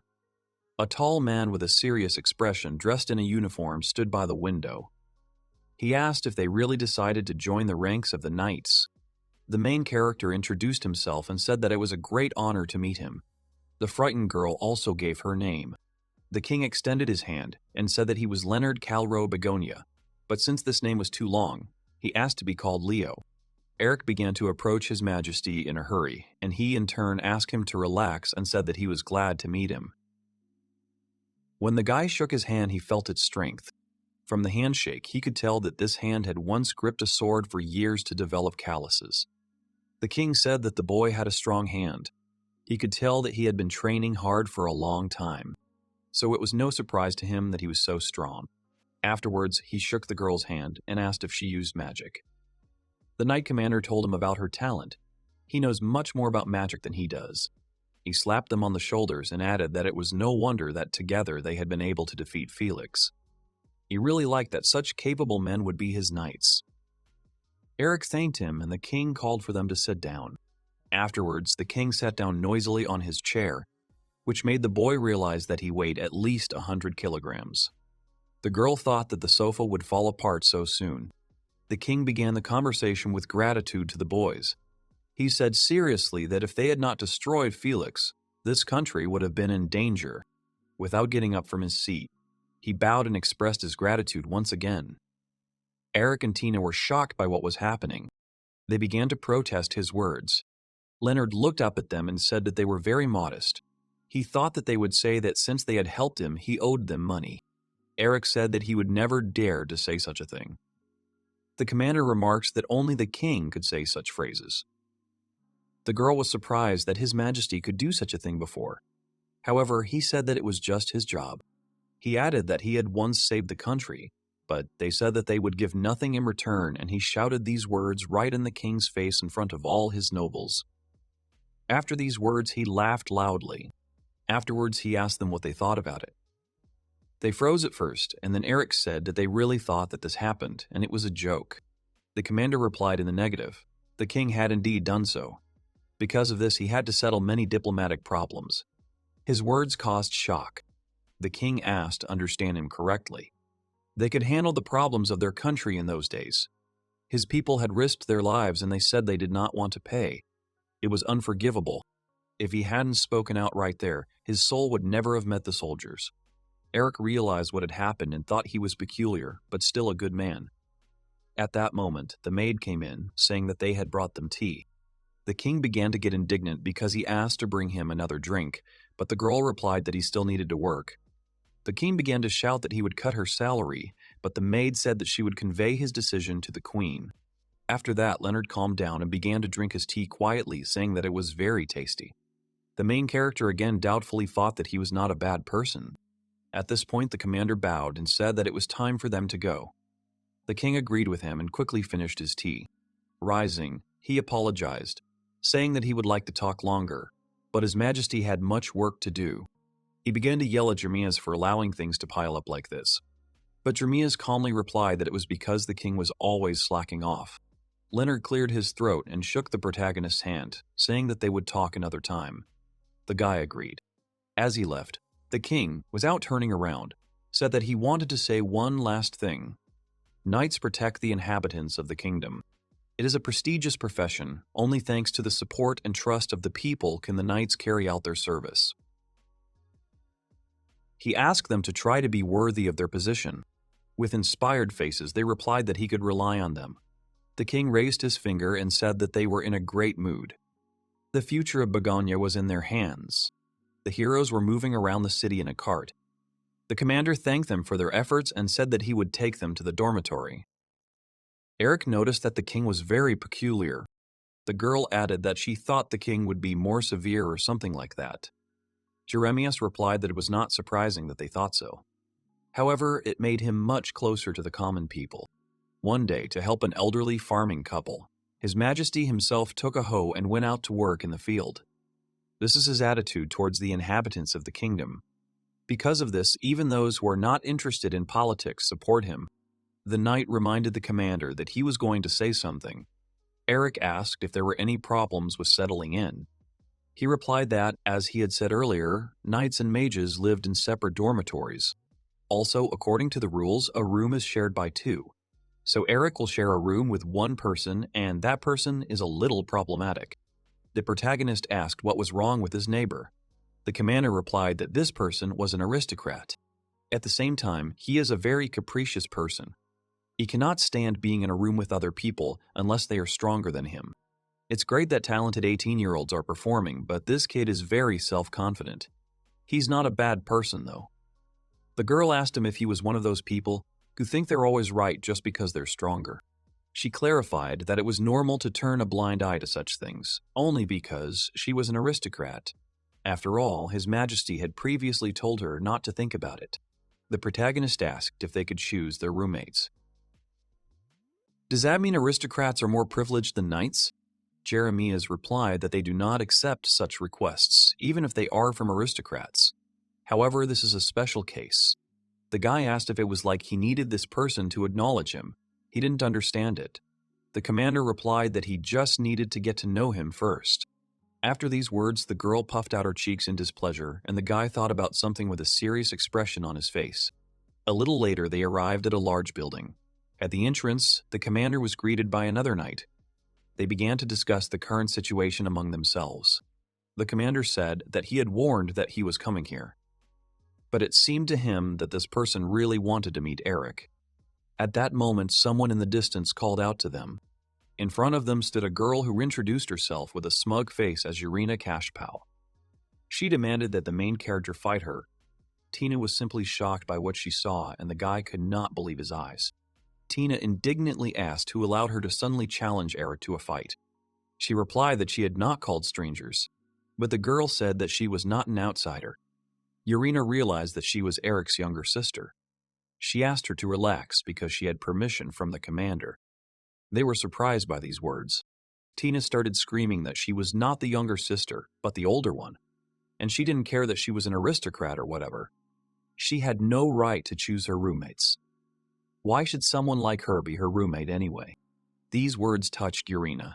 She shouted that she only communicates with strong people. It doesn't matter if it's a man or a woman. She offered the girl to fight her if she wants. Tina started screaming that she would deal with her now, but her brother started stopping her. He asked the commander what was going on here and why he had to fight her. He put his hand on his shoulder and said that he wanted to see for himself how he fought his enemies. A fight with her is a great opportunity, and if he wins, it will save him from unnecessary trouble. The protagonist tensed up at his words. The commander added that the girl wanted it herself, so no one would complain. This way he could deal with 2 cases at once. Eric asked if he was ordering him to fight her and win. The man agreed with his words, to which the guy asked what would happen if he refused. The commander replied with a slight smile that he would have nowhere to sleep then. Besides, that wasn't really the only reason he wanted the boy to fight her. Because of her strength, the girl is very arrogant. She needs to be brought down to earth. She will not improve if they try to do it. So he, as her peer, can do it. At this time, the girls continued their argument. With a serious face, Jeremiah said that this was his first mission as a knight. Of course, he would not remain in debt. The guy sighed and replied that he understood him, and he also hoped that he kept his word. A group of people gathered in the training hall. Eric and Urina stood opposite each other with swords in their hands. The commander announced the start of the duel. The girl immediately took a stance, putting her sword forward. The guy thought that it was immediately obvious that she had teachers. She was not self-taught. The girl asked him what had happened and whether he was going to approach. He replied that he had been taught that girls should be given way, so ladies first. The girl replied that it was very sweet and he was so noble. But at the same time, he would regret it. After that, she began to attack him from different directions. Eric thought that each of her blows was very heavy and powerful. He was really surprised that she was able to carry her weight so well. He understood why Mr. Jerry left her despite her pride. Approaching him, the girl smiled and took it as a compliment, and then asked how long he was going to defend himself. At that moment, the guy parried her blow once again. While fighting off her attacks, the guy apologized because even though it was a wooden sword, it would still hurt her from the blow. In response, the girl decided that he had gone crazy. She said it didn't matter because he was different from the guys she had fought before, and she really liked that. Meanwhile, the commander and Tina watched the duel from the sidelines in silence. Tina told Mr. Jerry that she thought it was weird for 2 people of different sexes to share a room. She asked if he agreed with her. He replied that rather than agreeing with that, it would be more correct to say that there are no rules about that. Their rules state what they should not do, but there are no rules about what they can do. He then added that one way or another he assured her that immoral behavior would be prohibited. Tina inhaled in response. Afterwards, she screamed that it might be too late. She asks him to immediately ban mixed-sex living. Smiling, Jeremiah asked the girl if it was possible that she was jealous of the boy towards Miss Cashpel. The girl quickly replied that nothing of the sort. She was simply worried about Eric, like an older sister. The man didn't believe her and said that anyway, if she was upset by such trifles, maybe the Knights of Magic weren't for her. The girl pursed her lips at his words. The commander added that, unfortunately, they had both already agreed. All they could do was watch their behavior so that no one would dishonor the knight's title. The girl remained silent in response. Meanwhile, the duel continued. Irina continued to attack one after another, but the guy parried each of them. She was outraged by what was happening because he continued to spin and did not attack her at all. She made another lunge, but at that moment the guy came up behind her and delivered a precise blow. Her face twisted in pain. Holding his shoulder, the girl called him names. She thought he was holding back because she was a woman. Her face was covered in sweat from the effort. The guy answered her negatively. It was just his fighting style. Swinging the ball at him, she said that he was lying and she could feel it when others did it. She ordered him not to be shy and to fight seriously. Eric thought about how she was always tense, as if she didn't know how to relax. Her blows only proved it. She constantly used her lower body to put her weight into the sword. If the duel continued like this, she would begin to slow down. He had struck at her, and she had decided that it was not yet time. The guy decided that it must be so. She won many times. Such experiences defined her style, and at the same time, it prevents her from growing further. Eric struck again and knocked the sword out of the girl's hands. Her legs gave way. The commander announced that this was enough and the duel was over. Sitting on the parade ground, Irina was unhappy with the outcome of the fight. She could not believe that she had lost to someone who had not even fought seriously. She had finally accepted her defeat, but the boy didn't agree with her. Fighting seriously doesn't always mean fighting with all your might. From the very beginning, he didn't think she was an easy opponent. The girl just smirked at his words. The guy smiled and extended his hand towards her. Looking at her, the girl smiled too and said that he was very cunning. But everything was fine. She shook his hand and said that she would be happy to work with him. Jeremiah was very pleased with what was happening, but Tina looked at them with anger. Irina apologized to Eric, saying that their room was a bit unusual. It was located at the back of the top floor of the dorm. At this time, they were moving along the corridor. The guy told her that it would be quite far. He asked her if they were waking up early. The girl replied that it was not too early. Then she pointed towards the door and invited him to come inside, opening it. Inside, Eric said the room was quite nice, not like the ones in the taverns. Leaning against the wall, the girl said that this room also had its own bathroom. The guy was surprised by this because he thought that knights and magicians used common ones. The girl answered that this room was chosen by Commander Jerry. Suddenly, their faces became frightened. Eric's sister stood behind the threshold and looked at them with tension. Irina did not understand how long she had been standing there. The guy asked her if she had looked at her room. Tina replied that the mages and knights had several common rooms. The guy should ask the miss to give him a tour of the dorm. Irina realized that the commander must be busy. She had just the time to do it. Besides, she needs to talk to his sister. She doesn't want there to be any misunderstandings between them. A little later, they came to a large dining room with long tables and benches. Irina said that this is a common dining room for knights and mages. The exits also lead to a common training area. She added that Eric is just a comrade to her. Tina shouldn't worry about that. Her sister also asked to understand her. She stopped and said that she could not trust egoists who reveled in special privileges like her. Eric tried to stop her words. Irina said that everything was fine. It was a natural conclusion. Commander Jerry added that her room was equipped with all the amenities because there were few women among the knights. She had no idea if that was true, but she also asks not to misunderstand her. She does not think that it is normal to enjoy privileges. Her face was extremely serious at this moment. Tina asked why she then demanded the right to choose a neighbor, since she was contradicting herself. The girl replied that she really doesn't pick on her neighbor. At first, her neighbors were girls. Since there aren't many of them here, she was happy. They were all sent to watch her by her parents. She lived with different night girls, but they were all hired by her parents. She remembered how she had seen them give money earlier. so she asked to be given a guy roommate. But they all saw her as only a creature of the opposite sex. She became a knight to serve her country. If her goal of protecting the state and people is hindered by her gender and background, she will renounce it. That's why she begged the commander not to worry about her, and asked to give her a truly brave neighbor. Eric's look became sad. She used her special position to avoid special treatment. In the end, she gained nothing, only loss.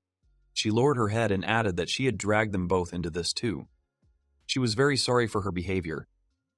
The brother and sister looked at her sadly. She took Tina by the hands and, with a serious face, said that she understood that she did not trust her.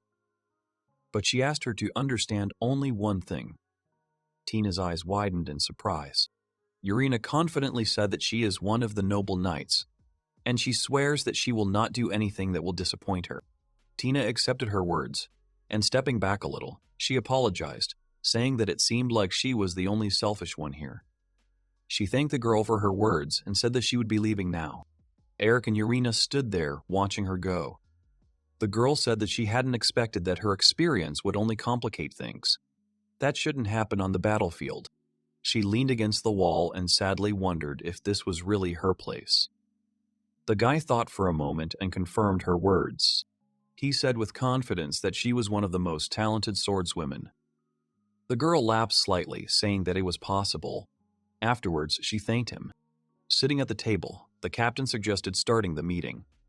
He asked Anna if she had anything to say. The girl replied there was one thing that was bothering her. It was the mage commander Anna Vindix. She added that she felt he had recently deviated slightly from their usual principles. It would be problematic if such precedents began to appear one after another.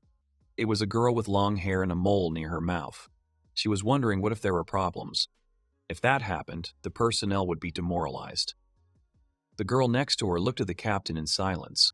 Mage Vice Commander Vivian Spano said she thinks more and more people are complaining lately. There are even rumors that relations between knights and mages are strained. Anna specified that many magicians follow her example. She asked her to take her duties as deputy responsibly. The girl accepted the order. Afterwards, Anna jumped up and addressed Liberto menacingly. She was outraged that he had drunk too much again. She did not understand whether his work meant anything at all. At this time, the vice commander of the Knights, Liberto Corrales, was peacefully snoring at the table. His face was covered by the hand that was clutching a flask. The mage commander said she was serious. The rumors are because he acts like that. Jeremias told her she was strict and didn't change. He nudged Liberto and told him to think about his behavior together. Without getting up, he agreed with him. Anna, holding her head, said that she knew them too well. They always pretended to be the ones who repented. She wondered if they really believed that as long as these were just unspoken rules and not codes, they could be broken. Until now, they had accepted their ranks from the age of 18, and the boy who was accepted was only 16 years old. And this noble girl. Not only did he give her the squad captain's room, he also settled a man with her. She didn't understand what he was thinking about. She asked him irritably if he knew the word capacity. He replied that talented people could be lured away if they did not take them in immediately. She agreed with him discontentedly and added that she did not want to discuss their nightly affairs. But she asked him sternly what he was thinking, inviting someone to join the magicians. Was he taking on too much of himself? Liberto asked her to calm down. It's good to follow the rules, but you shouldn't get hung up on them. The enemy doesn't care about the rules, he just attacks. Looking at him, the girl decided that he had finally woken up. Afterwards, she said that he was right. But the final decision on who would join the mages was hers. The commander replied that he had nothing to object to, but he was sure that this child would impress her. The next day, Eric and Jarina were having their fierce fight at the training palace. The girl was literally sweating from the tension, but she did not stop striking. The blow of her blade passed literally a few centimeters from the guy. He told her that it was not bad, she learns quickly. The girl almost fell, but having stuck the sword into the ground, she managed to stand. Looking at her, he asked how she was feeling and suggested that she rest. Breathing heavily, the girl apologized to him. They sat down near the wall and Urena asked him how he could wield a sword so well at 16. At first, he didn't know what to answer, but then he said with a serious face that he had fought many people and monsters. A couple of times he had almost lost his life. and inevitably, he had to destroy some of them. All this is the result of desperate attempts to survive, to protect what is dear. The girl understood him and added that he had a hard life, full of battles. No wonder she can't get him. The guy thought about his life. He realized that their lives were not comparable. Taking into account his past life, he was already a 40-year-old man. It was impossible for an 18-year-old girl to have the same experience as him. He wondered if he was as good as she was at 18. Her willpower and talent were impressive and more. The guy looked at her with a slight smile. At this time, the commander shouted at them, which surprised them. He said that it was commendable to train from the very morning. They stood up from their seats, and Urina wished him a good morning. The man asked her if they were coping with their training. The serious girl confirmed his words. Jerry put his hand on the boy's shoulder and asked him if they could talk. The boy agreed. He told him that he owed him a great deal. Stepping aside a bit, Eric asked if he meant a duel with Miss. The commander agreed and told him to ask for whatever he wanted, and if possible, he would do it. The guy thought for a moment and then said that he was looking for one person. The commander replied that if that was all, he would spend his time helping him. Eric thanked him in return. The commander asked what the man's name was. The protagonist replied that his name was Chris. Jeremiah tensed up and asked if he was sure that was his name too. The guy replied that he was sure and that it was his old friend. He was about his age and height, blonde, with brown eyes. He added with apologies that he knew nothing more than that he was from this country. The commander replied that he would try to find him, and the boy thanked him for his help. As he left, the commander thought about Chris. His face became gloomy. Tying a bow on her uniform, the girl took a deep breath. She didn't understand what was happening to her lately. Tina thought that all she did was cause trouble for others. Sitting in front of the mirror, she wondered how she could be called a big sister after this. Then she patted her cheeks, urging herself to pull herself together. Suddenly, she was called out. A girl with glasses was looking down at her and said that it was very cute and she looked lovely in that uniform. Tina thanked her and noted that she had not yet been officially enrolled, but that was okay. And her neighbor wondered if this was normal. She said that leader Anna is a very serious lady, so it's better than letting her walk around here in her usual clothes. And to be honest, she's not exactly sure. Tina agreed with her. Suddenly, there was a noise behind the door. A voice said that the leader Anna was waiting for her. Just then, we remembered. The neighbor wished Tina good luck, so she thanked her in return with a smile and said that she was going. The girl was moving along the long hall. Anna was sitting on a bench nearby and called her, apologizing for calling her so suddenly. She said it wasn't that she didn't trust Commander Jerry or anything. She was just the type of person who wanted to see someone's skills for herself. Tina said she understood. Anna decided to ask her who taught her magic. The girl answered seriously that Eric taught her everything. The commander looked thoughtfully in her direction. She asked her if he was the one with whom they had destroyed Felix. She also wondered if he was a man. The girl confirmed and asked if there were any problems with that. Anna replied that it was just aesthetics.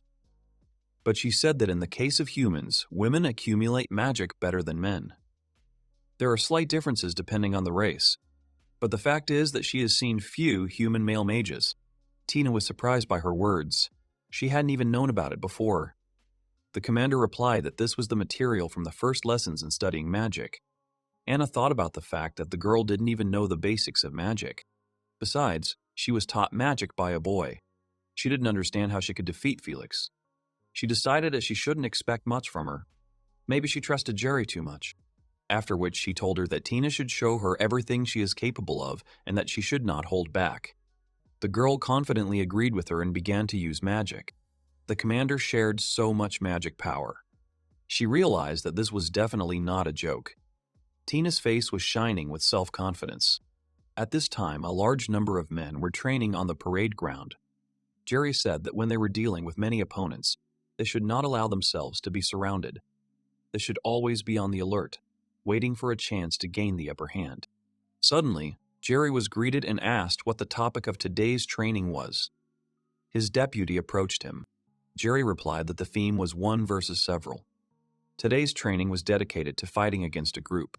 The deputy asked how he liked the guy. Jerry calmly asked him why he didn't check it out for himself. The deputy began to walk out to the fighting, wondering how he could find the guy among this crowd. He began to look at all the people. Suddenly, his gaze caught an unusual picture. At this time, Eric deftly dodged the attacks of the knights attacking him. The guy's gaze was absolutely calm, while the attackers were sweating from the tension. The deputy asked if it would be scary if he joined in. He surprised the captain with his words. He asked Liberto if he was ill, since he was unusually lively today. He told him not to joke about him. Liberto's gaze was intense.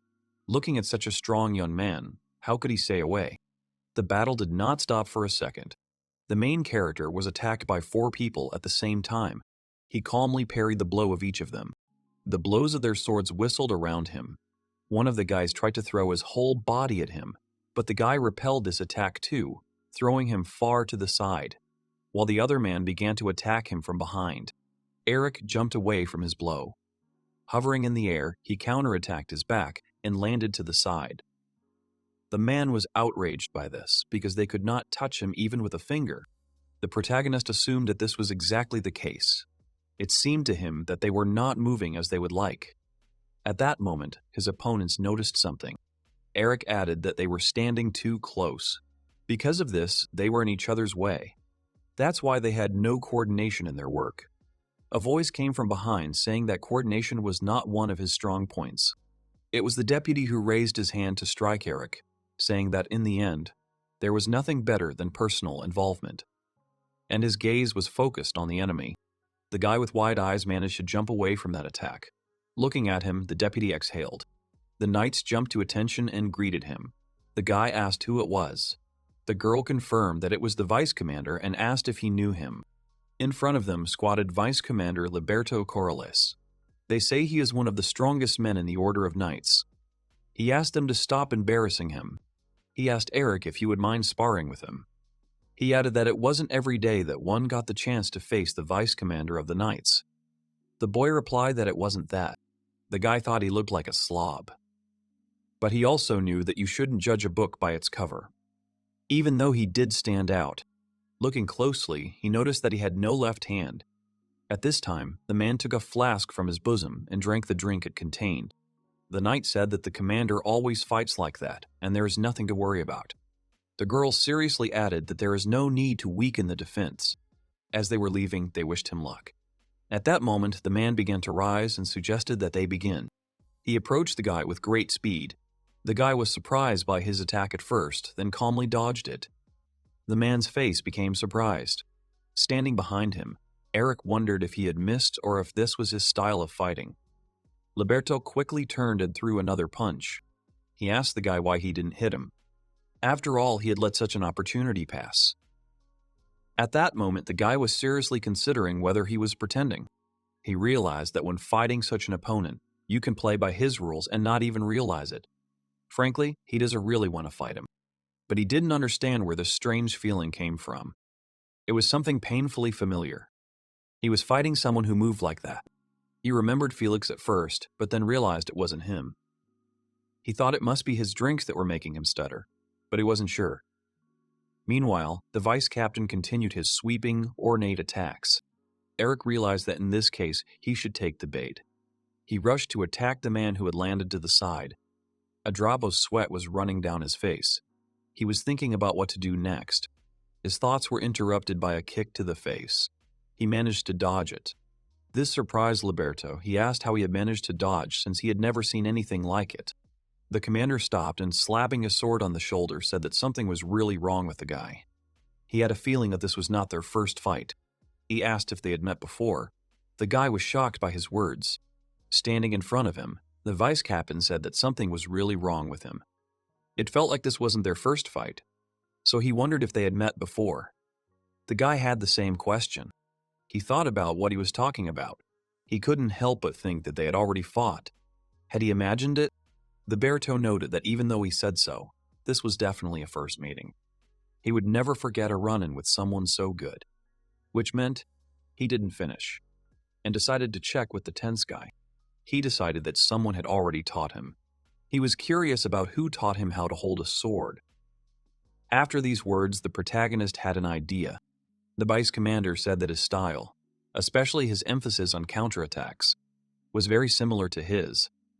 He thought that maybe he knew who trained him. The boy thought hard about who had taught him. He didn't understand if such coincidences were possible. He remembered the man and decided that it simply couldn't be. Suddenly, a powerful explosion thundered behind the vice captain.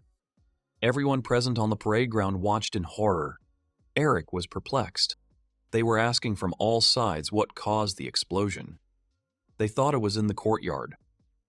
To be precise, from the side of the magician's wing. The vice captain began to sway violently. He realized that the ground was shaking.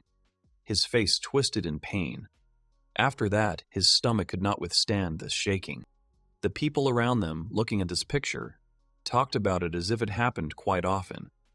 One of the men said to forget about it. They should think about what was happening and whether they were being attacked. The commander ordered everyone to calm down and the officers to come to him. They had to assess the situation. He asked the main character to take Liberto to the infirmary. Eric quickly agreed with him. The boy threw the man's arm over his shoulder and asked him how he was feeling. The man told him that they could go and apologize to him, adding that he was fine. But his face twisted again. The people around him were stunned by his condition. The commander said that he must have already strained his stomach before the training began. He looked in the direction from which the smoke was rushing into the sky. He wondered what Anna had done for Miss Tina. His head was literally hurting from everything that was happening. Late at night, the men sat at the table and discussed what had happened. The king said that he had heard about what had happened. However, Liberto tried to pretend that nothing had happened. The king only laughed at him, after which he asked what impression he had after crossing his sword with Eric. He answered that the guy was really strong, so much so that he could be stronger than he was in his time. He laughed and asked not to be thrown out. The king said that he understood what was said. At that moment, there was a knock on the door and he was called. It was Anna. She asked permission to come in. The king told her to come in. Opening the door, she apologized. When she entered, she saw Liberto doing the same thing he always did. She reminded him that the doctor had forbidden him to do this after what had happened. He promised that this was the last time and asked if she wanted to do the same. However, the girl refused him without hesitation. The king apologized to her for calling so late. He wanted to discuss the explosion on the territory of the Order of Magicians. The girl tensed up because of this. She said that she takes full responsibility for the destruction of property on the castle grounds. She is ready to bear the punishment that he deems necessary. The man replied that that was not what was bothering him. As far as he remembered, she was checking on Tina Oren, so he asked her to tell him what exactly had happened. She admitted that she had underestimated its potential. She had summoned flames, a simple low-rank spell. However, its power was comparable to high-rank magic. Liberto was amazed and asked if this was too much. The girl confirmed his words and first suggested that they look at the reasons why magic is divided into ranks. If you can reach that level just by using less demanding low-rank magic, there's no need to bother with the more expensive high-rank magic. The king realized that somehow it was rare for Anna to underestimate someone's true power. The girl added that she also learned that Tina learned magic from Eric. She could not even imagine such a thing. So she ponders her blunder. Liberto replied that it was clear to him. It was hard to imagine that someone so skilled with a sword had knowledge of magic and even taught others. He was amazed at his own words about the boy being able to use magic. The girl replied that she hadn't seen it herself yet, but if his sister was to be believed, he could. The vice captain said it was simply astonishing. The king spoke with amazement that he was only 16 years old. He had already surpassed all their expectations. It would be wonderful if his son followed his example. The interlocutors remained silent in response. Afterwards, he asked Anna to bring Cherry. The girl agreed and asked if there was anything else. The king replied that there was something he wanted to discuss with all of them. Later, in the king's chambers, the commander asked if they were really going to appoint Eric to guard the prince. So, he decided to express his opinion to those present. He said with confidence that Eric had only recently joined the Order of Knights, so he wanted to know if they were sure of their decision. The king confirmed his words and asked what was wrong with it and what he was dissatisfied with. The man replied that it was not dissatisfaction. He assumed that the honor of guarding the prince would be given to a reliable soldier with many years of experience. The king thought that the captain was trying to say that Eric was untrustworthy, but Jerry quickly refuted his words, saying that he had not said that. Anna said that this was surprising. After all, he was the one who tested Eric before joining. She expected him to fully support this idea. The man remained silent in response. The girl added that she agreed with Jerry's opinion. She didn't know Eric's strength yet. It was natural to be cautious with someone they didn't know much about. The king understood their opinion. He turned his gaze towards Liberto, who was calmly sipping his drink opposite him. He was curious about what he was thinking. The man asked him again. He calmly replied that it was excellent in his opinion. The prince and Eric were the same age. He thought they would be able to find common ground. The palace was full of old men and women like them. The girl was outraged by these words. He added with a smile that he thought the prince needed a friend his own age, someone he could talk to openly. The looks of those present became thoughtful. The king said that was a good opinion. Unexpectedly cheerfully, the king asked why he didn't ask Vivian's opinion as well. Anna asked again, shocked. She said seriously that they would achieve nothing that way. It was unlikely that Vivian's answer would be any sensible. At that moment, the girl sneezed in her bed. The king sighed and agreed with her. He said he would be very clear. Then he pointed his finger at the commanders, and they, in turn, looked at him questioningly. The king said that this decision was entirely for the good of his son. He hoped that Eric would give this boy a better idea of knighthood. There was pride in him, but his son was growing up to be the best representative of their nation. The matter itself is not too complicated. In case of any complications, all responsibility is on him. He asked those present what they thought about it. Jerry was silent in response to his words. Anna said that if His Majesty was sure of it. Then she looked at Jerry and asked about his opinion. Without any emotion, he said that he did not mind. The king was pleased with their decision and said that they would leave it at that. The king stood up, put his hand on Commander Jerry's shoulder and said that he would inform his son of this, and he would leave Eric's training to him. The man accepted his order. The next day, in the king's office, Eric was shocked and asked again about the assignment he had been given. They apologized to him for it happening so suddenly. The boy thought that it was a big surprise. He said that a newcomer like him was given such a responsibility. It was a great honor for him. But he did not understand what exactly his duties were. The king said that his son had expressed a desire to go hunting monsters for the first time. That's why he wanted Eric to accompany him. The boy asked him again about his task. The man said that protecting their homeland was the task of his order of knights. The royal family will be eternally grateful to them. They are all raised to look up to knights. However, his son has deviated slightly from this idea. Since Eric is the same age as him, the king hopes that he will personally appreciate his qualities. The protagonist replied that he understood everything. He thought to himself that His Majesty's son must be childish. Then he asked if he would guard the prince alone. Jerry looked at him with a smile. The king asked if there was any problem with that.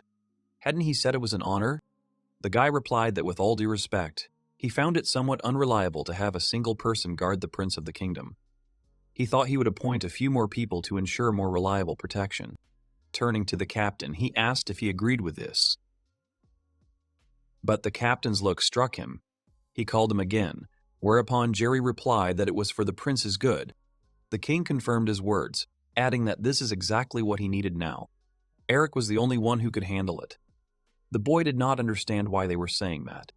As he understood it, he and the prince were the same age, but that was not the only reason for appointing him.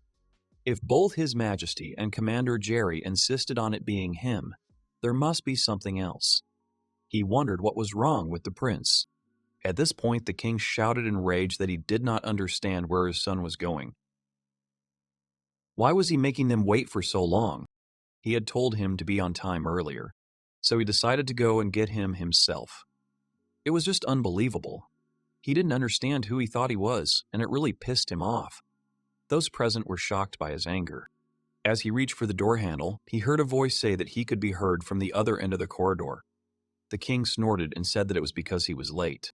He ordered him to come to him quickly. Turning to those present, he apologized for the delay and began to introduce his son. A young man with a mole under his eye appeared before them. His name was Christopher Leo Begonia. Eric was shocked by this because he recognized his friend in the guy. The protagonist literally froze in place from shock. He thought that the prince looked exactly like his friend. his best friend who saved him in his past life? Could it really be him? But the guy was looking for a simple traveler with dirty hair and torn clothes. The young man in front of him had a perfect hairstyle and was dressed in aristocratic clothes. Besides, he also turned out to be a prince. The guy didn't understand what that meant. Stuttering, the main character said that he was pleased to meet Prince Christopher. The guy didn't listen to him and shouted at the king. He shouted that he had asked not to be called that before. The king did not understand what was going on. The prince added that he had told him not to put his name in the middle of his. The king did not understand why he was still resisting this. He should just accept it as a fact. But the boy did not calm down. He did not understand why his name was Christopher. The name given to him by his mother was more beautiful. The king was outraged by his words. He just added a few letters. It sounds much cooler. It's the name his parents gave him together. The boy didn't calm down because he knew that his mother said so. But he didn't care. Chris was just great. But the king shouted that it was unacceptable. The main character watched them in surprise. He repeated the name Chris in shock. Father and son looked at him stupidly. The king said that was not true. His name was Christopher. And the prince happily said that the boy was right. Chris added that he had heard of him. He asked if he remembered correctly that his name was Eric. He patted him on the shoulder and said that he could see that he was confused. He asked him to call him Chris. The protagonist's surprise knew no bounds. He knew it. His face, his voice, even his name. There was no doubt that it was definitely him. In his past life, when the village was destroyed, he had nowhere to go. But he changed that. He taught him everything to become stronger. They spent a lot of time with his only friend. The boy realized that he finally found him, but he thought sadly about why he didn't feel genuine joy. When he was lucky enough to be reborn, he got the chance to meet his dear people from his past life. Parents, Tina, the villagers. They were all like he remembered. He could barely hold back tears of joy. But the Chris in front of him now was a different person. The king kept insisting that he forbade it. The name had to be heard. At this point, a maid dropped in to say that they were receiving complaints about the noise. The prince decided to ask her what she thought about it, whether children should have the right to choose their own name. Alice replied that she was not going to take part in it. The prince shouted that it was his idea, so now let him see how it works. After that, he grabbed the main character by the neck. Pointing his finger at his father, he said that now Eric would have his say. And if he didn't like something, then it was very bad. After all, he was only following his orders. The main character's face was very sad. The king at that time called his son a cowardly swindler, and he did not understand what kind of prince he was. But the guy did not care about his words. The main character always knew how it would be. But he was afraid to look the truth in the eye. Somewhere deep in his soul, he hoped that Chris would be the same as his friend and support, whom he would look up to. The king growled at his son, who said that since he was silent, he needed to be reintroduced. He extended his hand to the surprised Eric and said that he was the Prince of Begonia, Chris Begonia. He added with a smile that he hoped it would work. Eric looked at his hand with a smile.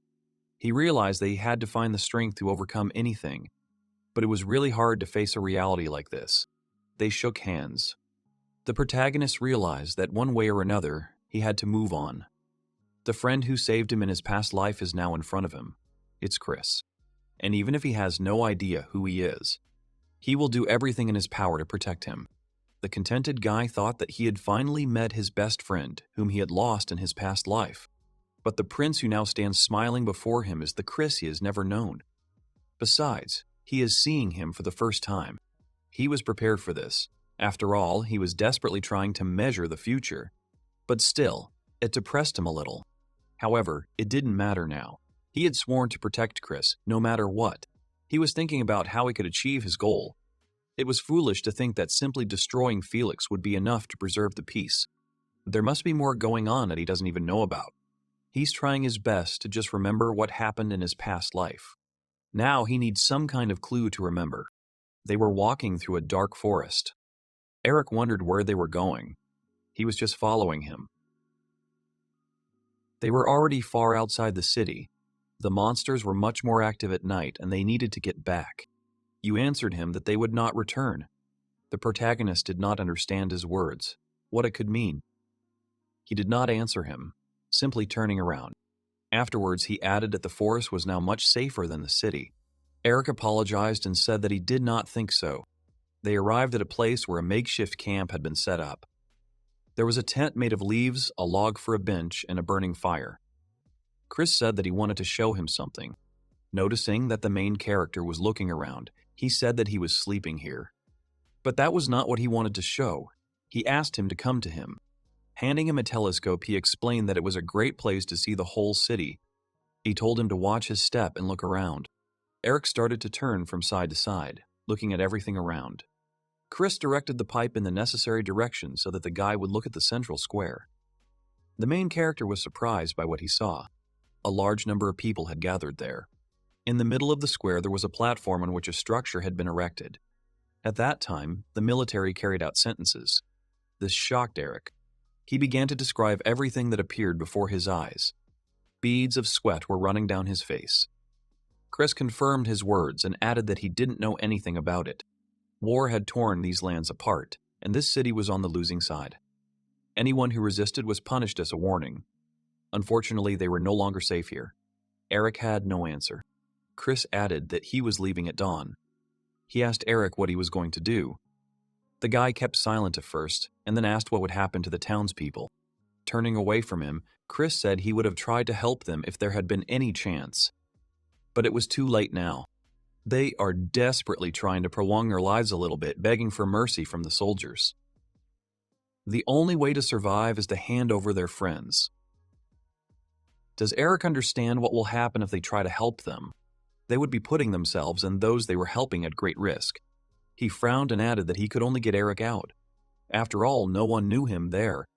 It was the best solution he could find. He asked the boy to try to understand him. Chris said he was going to look for food for the next day. He asked Eric to make a fire while he was out. He asked if the guy knew how to make a fire.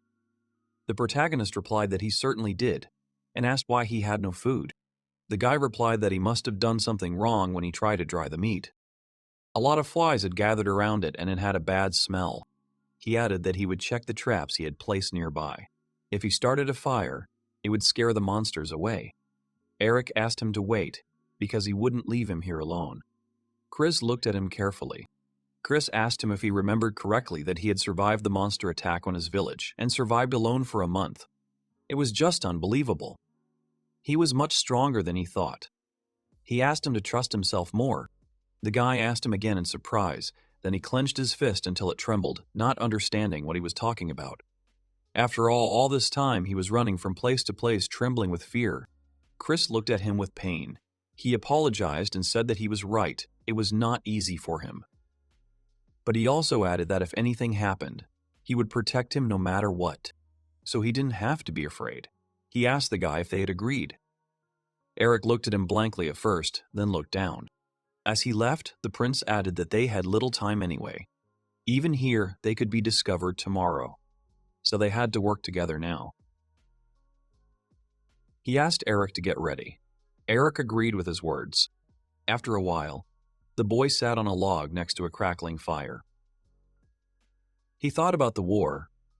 His problems were nothing compared to this.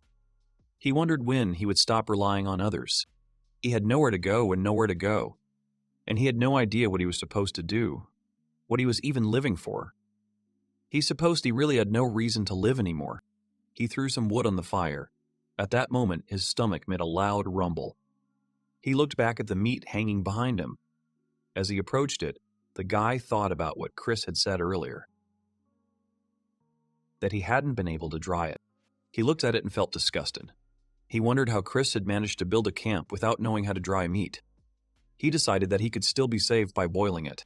The guy himself was surprised by his words. He didn't understand what he was doing because he couldn't even eat. Suddenly, a sharp rustle came from the side, causing Eric to flinch. In the darkness of the forest, he saw someone's silhouette. Looking at it more closely, he realized it was a person. Turning to the one who was approaching, he asked Chris not to scare him like that. He asked him if he had found anything in the traps. However, when they got closer, he realized that this was not his friend at all. They were angry soldiers who asked him menacingly what he was doing there. Their eyes were black as night. They held their weapons at the ready. The guy was very scared by this. The man approached the boy, drawing his sword. Eric backed away, not knowing what to say.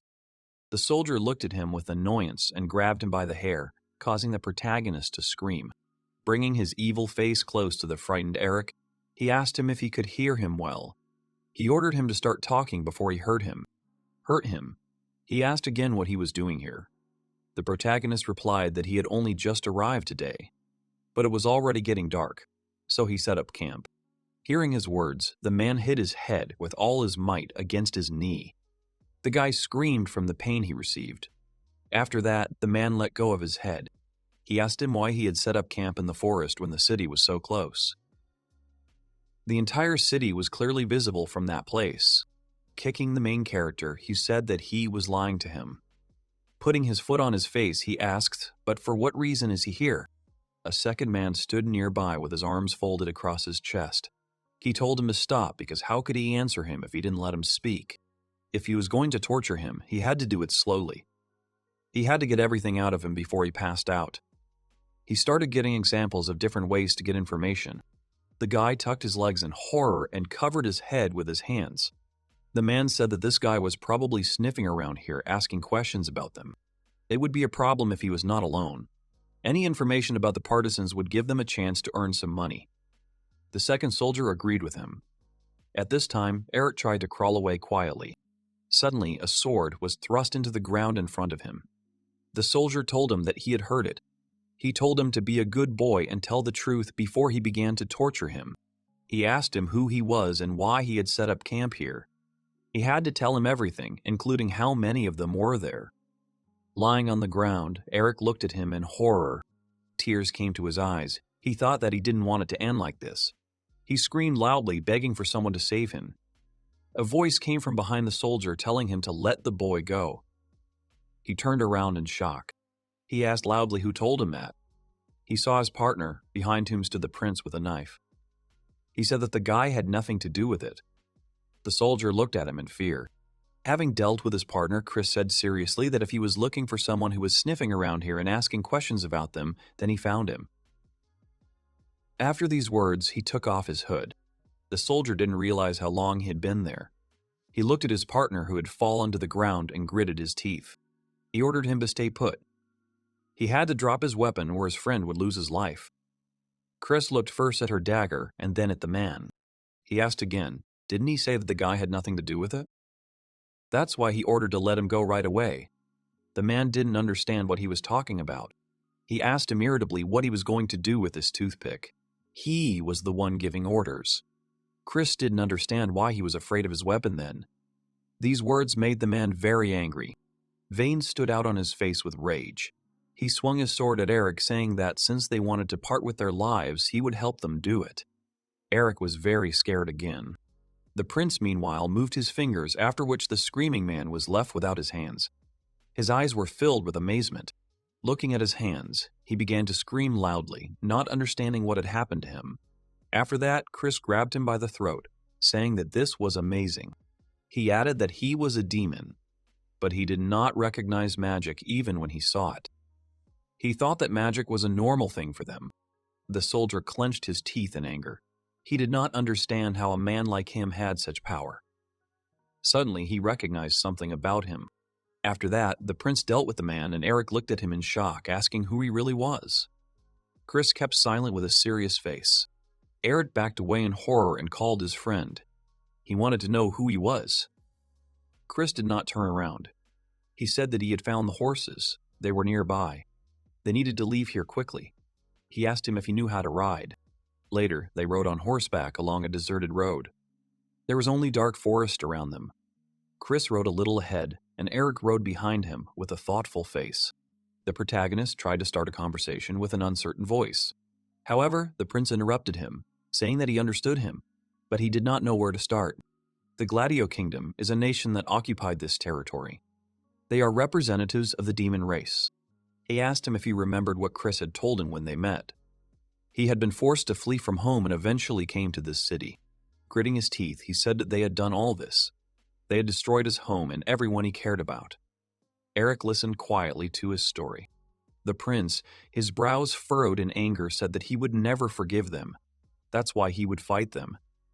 Eric replied that it was all right, but what could one man do? The boy replied that it had only been a month since the war began. There must still be places where the kingdom has not reached.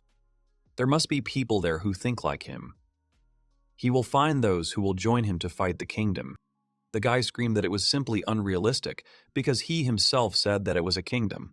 No matter how many people he gathered, no army would be enough to defeat the state. Chris replied that he was not talking about full-scale battles. Even a small army could win a guerrilla war, and destroying the command should be enough to neutralize the bulk of their forces. Eric said that was crazy. After all, not everyone is as strong as he is. Without turning around, Chris told him that he was right. But even those who couldn't fight were useful. For example, they could lure a couple of soldiers into the open like bait. These words shocked the protagonist.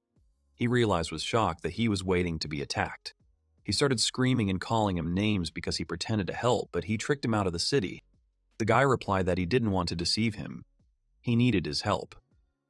The guy, shocked, asked again if he even knew what help was. He turned his horse and started walking back, not wanting to stay with him any longer.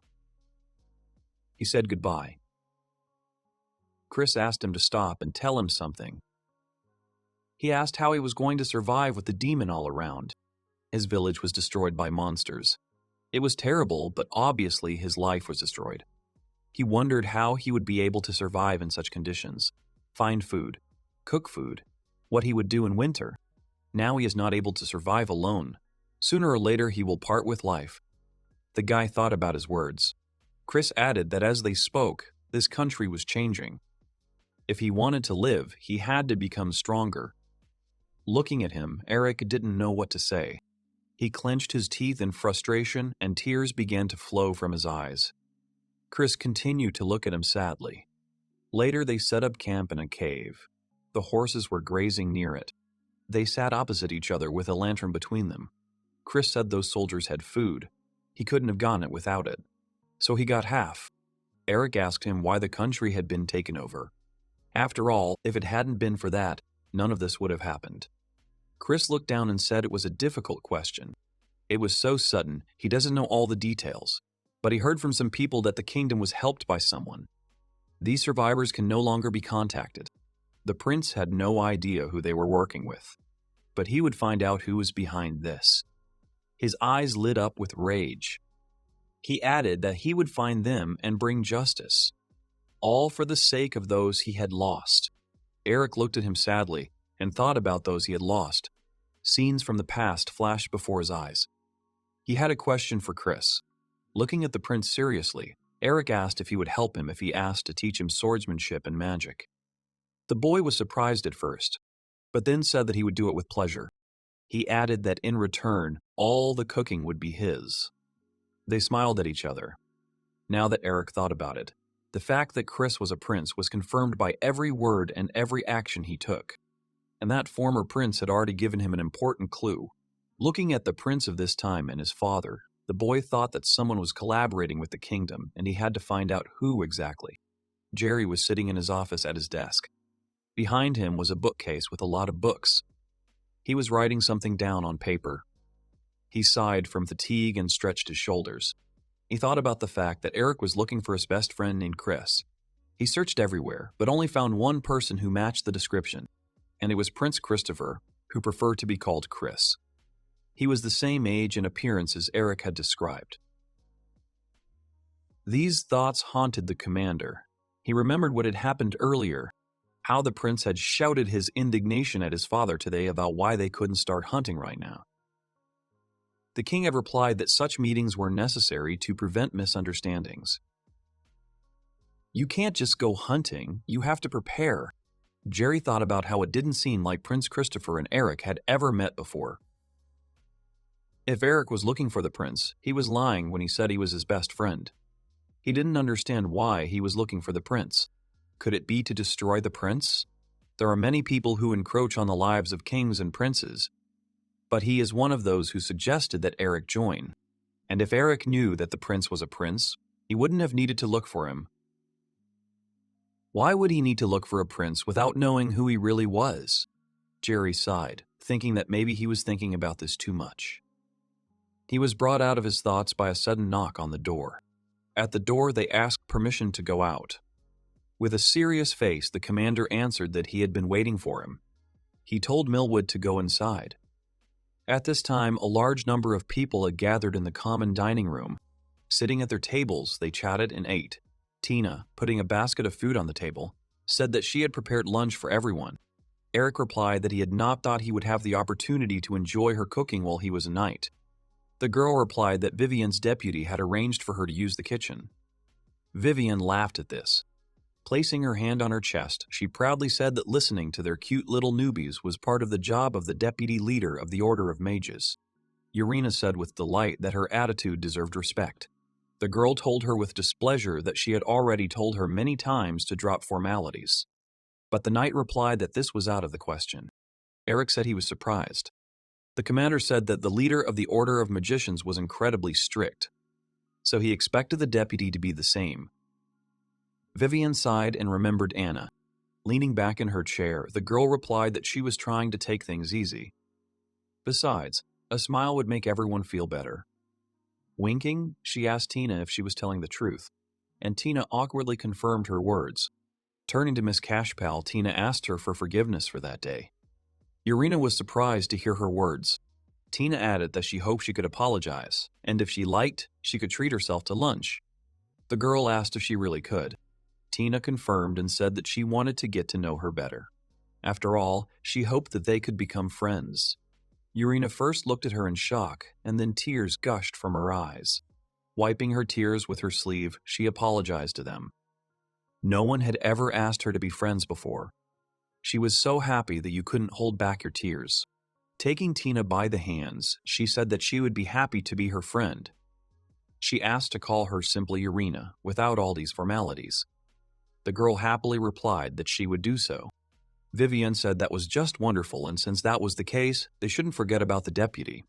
Everyone at the table laughed, and Urena was contentedly eating her sandwich. At that moment, someone called Eric. Jerry approached them and asked the guy to take a break for a minute. Urena also greeted the commander. Jerry was glad she was there too. A room had just opened up in the dorm. He apologized for disturbing her, but he had to ask Eric to vacate the room. Vivienne screamed that he had ruined everything because Yuri had finally found a roommate to her liking. The commander answered her that he understood her displeasure. He looked away and replied that they had their reasons. Eric and Cashpal's proximity was only a temporary measure. There was no need for it now. It would be fair to eliminate these privileges. The girl pouted her lips in displeasure. Yuri told Deputy Vivienne that everything was fine. After all, she was not a child and not even an aristocrat here. Tina looked at the girl with concern, at her with different emotions. She then asked Commander Jerry if Eric's new neighbor was standing right behind him. Turning around, the man replied that she was absolutely right. The man who came up said that they were having a lot of fun here. He suggested that now was the time to introduce himself. All eyes were on the newcomer.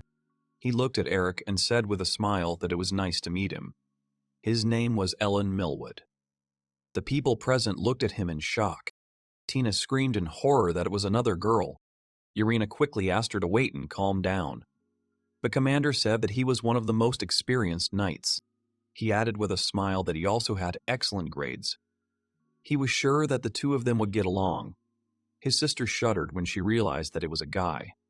Elian smiled awkwardly, embarrassed by their reaction. A few hours earlier, a subordinate approached his commander. He asked what he meant when he wanted him to follow him because the commander said that he wanted to know what Eric usually does. The guy said that his subordinate was as smart as always, and that this is exactly what he wanted. Millwood asked him why he wanted it, and if he suspected him of something.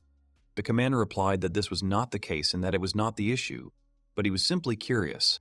The guy said he was only 16, was born and raised in a small town, and was incredibly curious about how he became so strong. However, he was always busy and could only see him during group training, so he would like Millwood to be his new roommate. The guy said that if the commander wants it so much, then he will do everything. Millwood asked if that was the only reason. He apologized and said it was too selfish a motive. The commander asked if he would do it in the end. The guy said he would do everything and admitted that he himself was interested in Eric. The commander thanked him and said that he appreciated his support. Millwood bowed to him and began to leave the office. The guy slammed the door and exhaled. He said the hero's name out loud. Millwood escorted Eric to the room, saying that he would be staying here from now on. He said that this place was smaller than his previous one, but he hoped that he didn't mind. Eric replied that it was okay and that he felt comfortable in such rooms. One of the heroes asked if this was a standard room for the Knight's Order. The girl replied that it was smaller than the Magician's room. Millwood replied that they had a special case and that it was harder to join the Order of Magicians, so there were fewer of them than knights. The hero replied that it was so, and the use of magic itself makes each mage special. The girl agreed with this. Eric asked if he could use the table. The guy replied that he could also use the closet. He thanked him. Eric thanked the heroes and said that he was very grateful to them for finding books for him in the library and asked them to let him treat them sometimes. They replied that he helped them a lot, so he shouldn't do that. Millwood thought that Jelena had become much softer since Eric came along. He was surprised how one person could influence another in such a short period of time. The boy thought that Eric could serve as a role model for others because he behaves with dignity, despite looking down on others. He behaves very maturely, and Millwood does not believe that he is 16 years old. The hero thought that it was not for him to say this because he was the complete opposite of Eric. Millwood saw the history books of their country, neighboring countries, geopolitics, books about monsters and tactics. He said that the hero studies hard. But usually such things are taught in the classroom. However, this cannot be learned by simply living a normal life. Eric missed out on school, but he is very smart and somehow has the necessary knowledge. The girl turned to the guy. She said that the vice commander had given her permission to use the kitchen every day. If he wanted, he could have lunch with him tomorrow. She would bring her own food. He asked if he could. They answered yes. She asked if they would all come. Eric apologized and said he would be busy tomorrow. The girl was surprised and asked why. He answered that he was going on a mission tomorrow. She asked what the mission was. Eric replied that he couldn't say. Jelena told the girl that she couldn't ask people about their missions because not every mission could be talked about. She apologized. The guy was surprised about the mission because no one had told him about it. If Commander Jer really wanted him to keep an eye on Eric, then he should have signed him up for the same mission. But he didn't. So that means he doesn't fully trust him. The guy thought it was offensive, however. He just needed to keep working until he completely won his trust. The hero exclaimed that this was excellent and they would go hunting. The others started telling him to be quiet. They were going on a mission, so let him be quiet for a second. He agreed with them and said his name was Chris. The guy cleared his throat and asked if he could say, Eric is the only one assigned to accompany the prince, but for greater security, all the others will escort him through the city.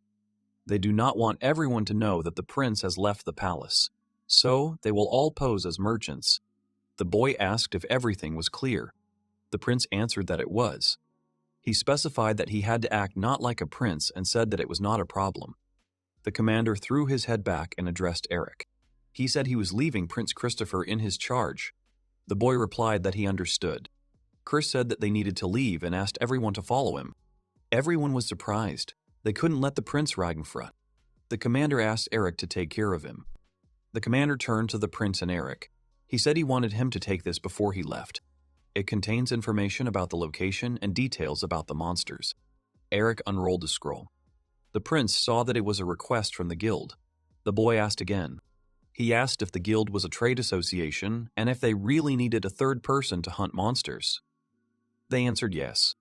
Jer said that all merchants have their own territories and even the Order of Knights is not allowed to enter them without special permission. And today especially because the prince is with them and they cannot afford to overlook even the smallest detail. There is no problem more serious than the problem related to money. The principal asked him to wait a second and asked if this was considered collusion. The old man turned to him and said that it would be more correct to call it a division of labor. The commander said that they are primarily focused on hunting monsters, which allows the Knight Order to devote its resources to other matters. The prince said that he really didn't understand anything. He asked if they were ready and suggested that Eric go. The guy hesitated. The commander said he could go and asked him to look after the prince. Eric nodded and said goodbye. The men turned to the commander and asked if he would really let them leave alone just like that.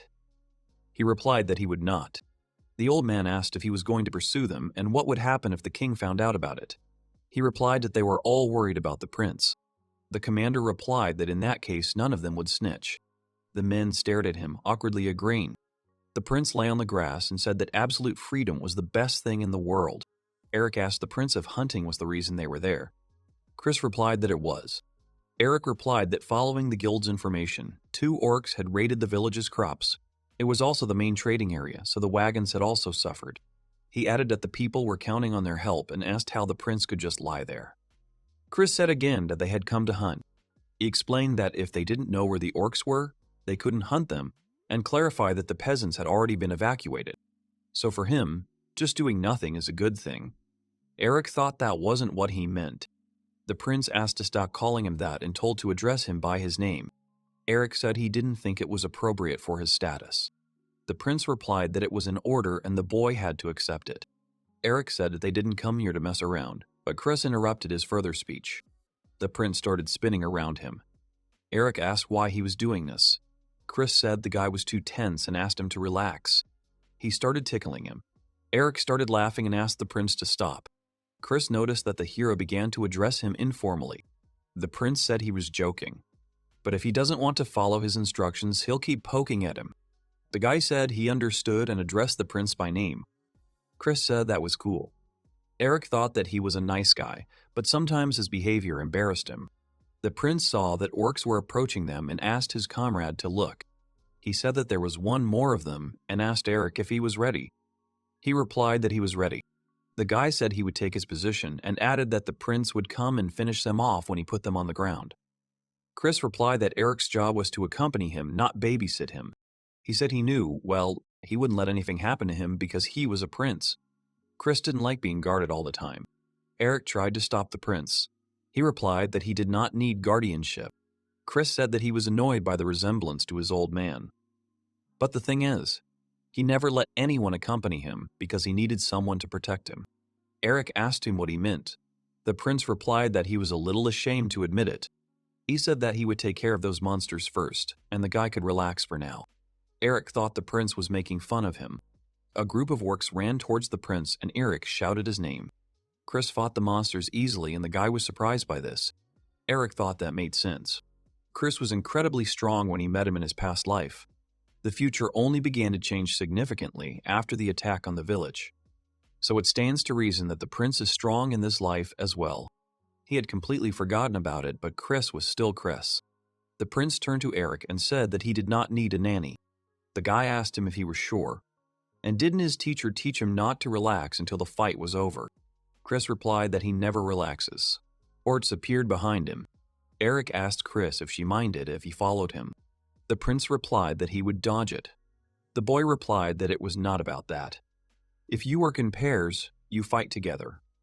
That was what he meant when he said not to relax. Chris replied that he didn't care and asked him to just keep up. The guy replied that it concerned him too. The prince asked him to show him what he could do.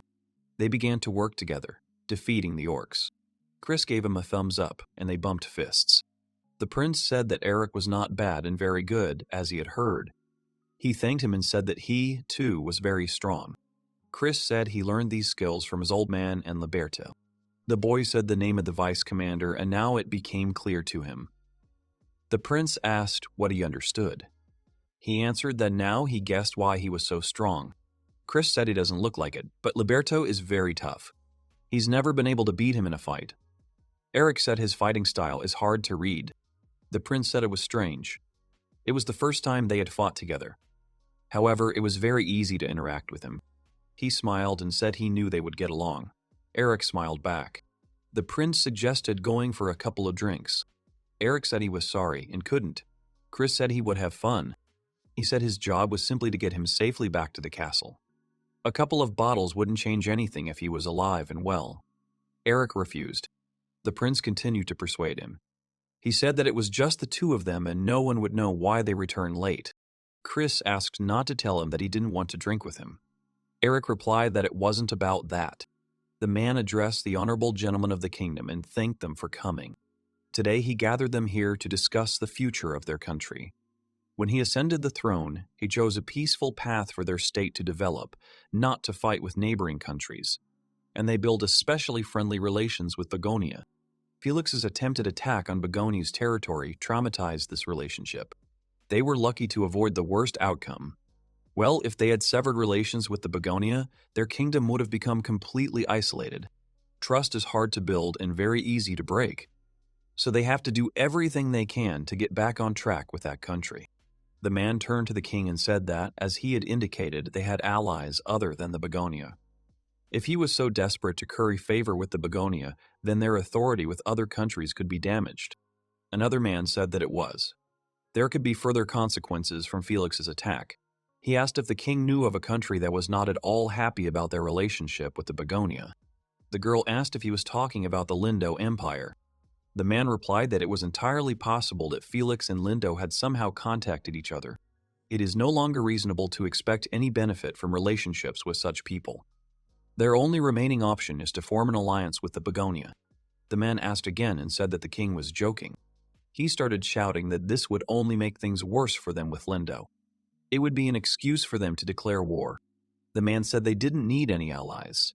They had to remain neutral and keep their military in reserve for self-defense, or they would be drawn into conflicts with other countries with nothing to show for it. The girl turned to the old man and said that he had not listened. When Felix conspired with Lindo, they were already embroiled in an interstate conflict. The man asked again. The girl continued.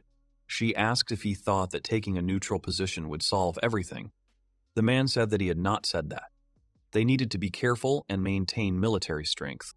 He asked her if she understood how much their country had given for unification. They wouldn't last a second in a war with another country. The girl said he wasn't listening. She said it was too late and they were already at war. The king shouted and asked everyone to be quiet. He said that arguing and fighting with each other is exactly what Lindo is after. They all have one goal, one desire, to protect the people of their country. And that is why they must stand shoulder to shoulder. The man said that this was the only way. The guy asked why they didn't just keep Felix in check so nothing would have happened. The girl turned to her father and said that he was tired and had not slept well. The man apologized for making her worry so much.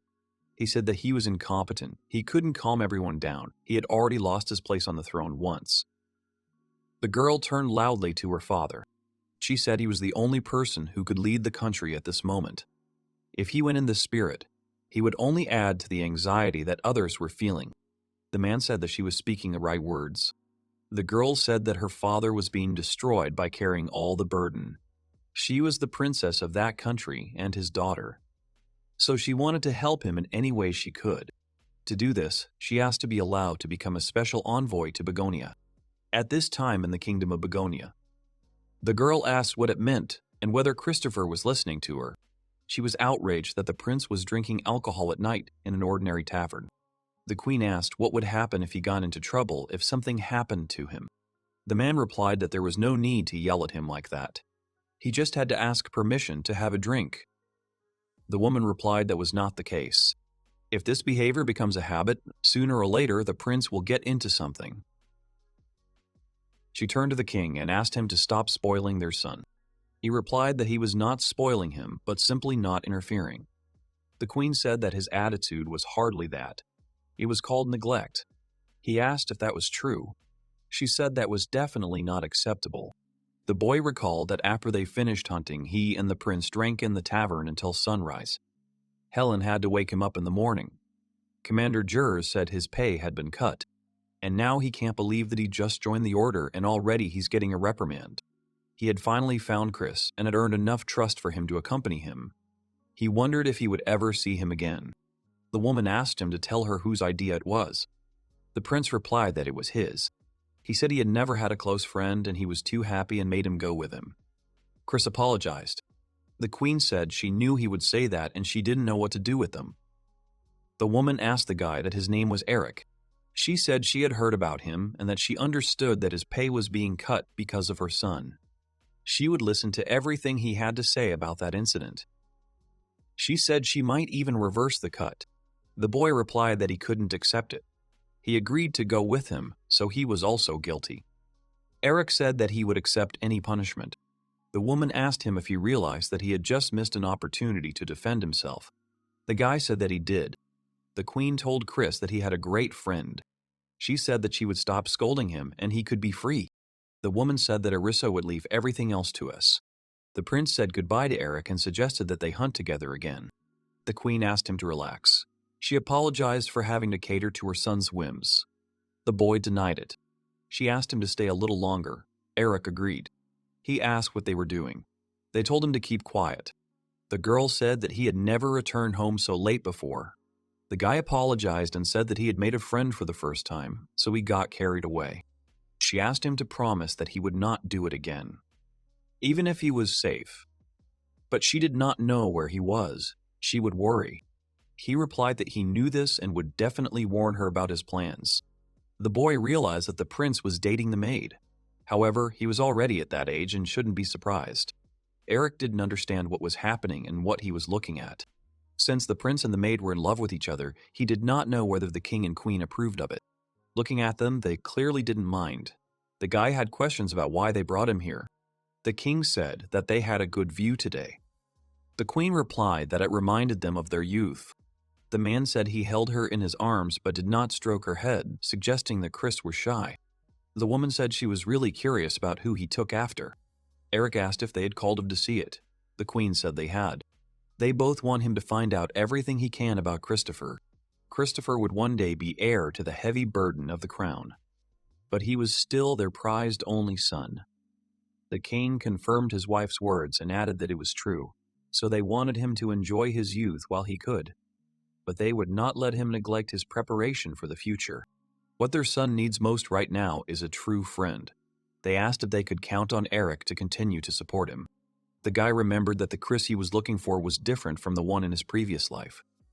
He thought that if Chris was around, he would already be happy. But he knows that this is no longer the case. He must watch as Chris is made into the next ruler, so he can save everyone he cares about. The guy replied that he would do everything possible to support Chris as his friend. Promising to support Chris is good, but knowledge of sword art magic alone won't get you very far. First of all, the hero needs to fully understand what is happening around him. That is, what are the relations between that country and its neighbors? In front of the hero was a large map with neighboring countries. The two countries disagree on where the border should be, so skirmishes over territory are not uncommon. In short, Begonia and Lundo are at war. The boy began to think out loud. Millwood turned to him and asked if he was asleep. Eric apologized and said that he did not want to wake him. He replied that everything was fine and he still couldn't sleep. Millwood said that the protagonist was very responsible to study at such an hour. He meant that they would learn all the important things about internal affairs in class, so there was no need to hurry. The guy replied that he really just enjoyed studying and didn't want to be a burden to anyone. Millwood replied that this was fair. He asked what the hero was teaching. Eric started talking about the relationship between Begonia and neighbors. He especially wants to know about the Lundo Empire, so he is reading about them now. Millwood asked again and said that they were fighting with Begonia. He said that if Eric was so curious, was there anything he was particularly interested in? The guy could tell him everything he knew about Lundo. He asked what he wanted to know. Eric replied that he wanted to know about the Empire's economy and military strength, and about their conduct of the war with Begonia. Millwood decided to begin his story with a history of the kingdom. The guy asked why he needed to know the history of Begonia, and the hero replied that he would find out later. Begonia is a country founded by people who came from overseas. Initially, those lands were so deserted that nothing could grow there. But when gold was found there, everything changed. People appeared who quickly developed those lands, changing them completely. People began to fight mercilessly for possession of the territory. The leader of those then won, became the first king of that land. This is the story of the origin of Begonia. Eric asked what Lundo had to do with it. Millwood replied that before humans settled there, another people had already called the land home. People called those people demons, and they were the ones who originally lived on that continent. But the number of people grew rapidly, which eventually pushed them with their backs to the wall. They had no choice but to unite the countries themselves. This is how the second side of demons appeared, Halcyon and Lundo. People tended to gather together, but each tribe had its own unique customs. In fact, they were more disunited than humans. So uniting them all under one banner was far from easy. The price for uniting their countries was blood.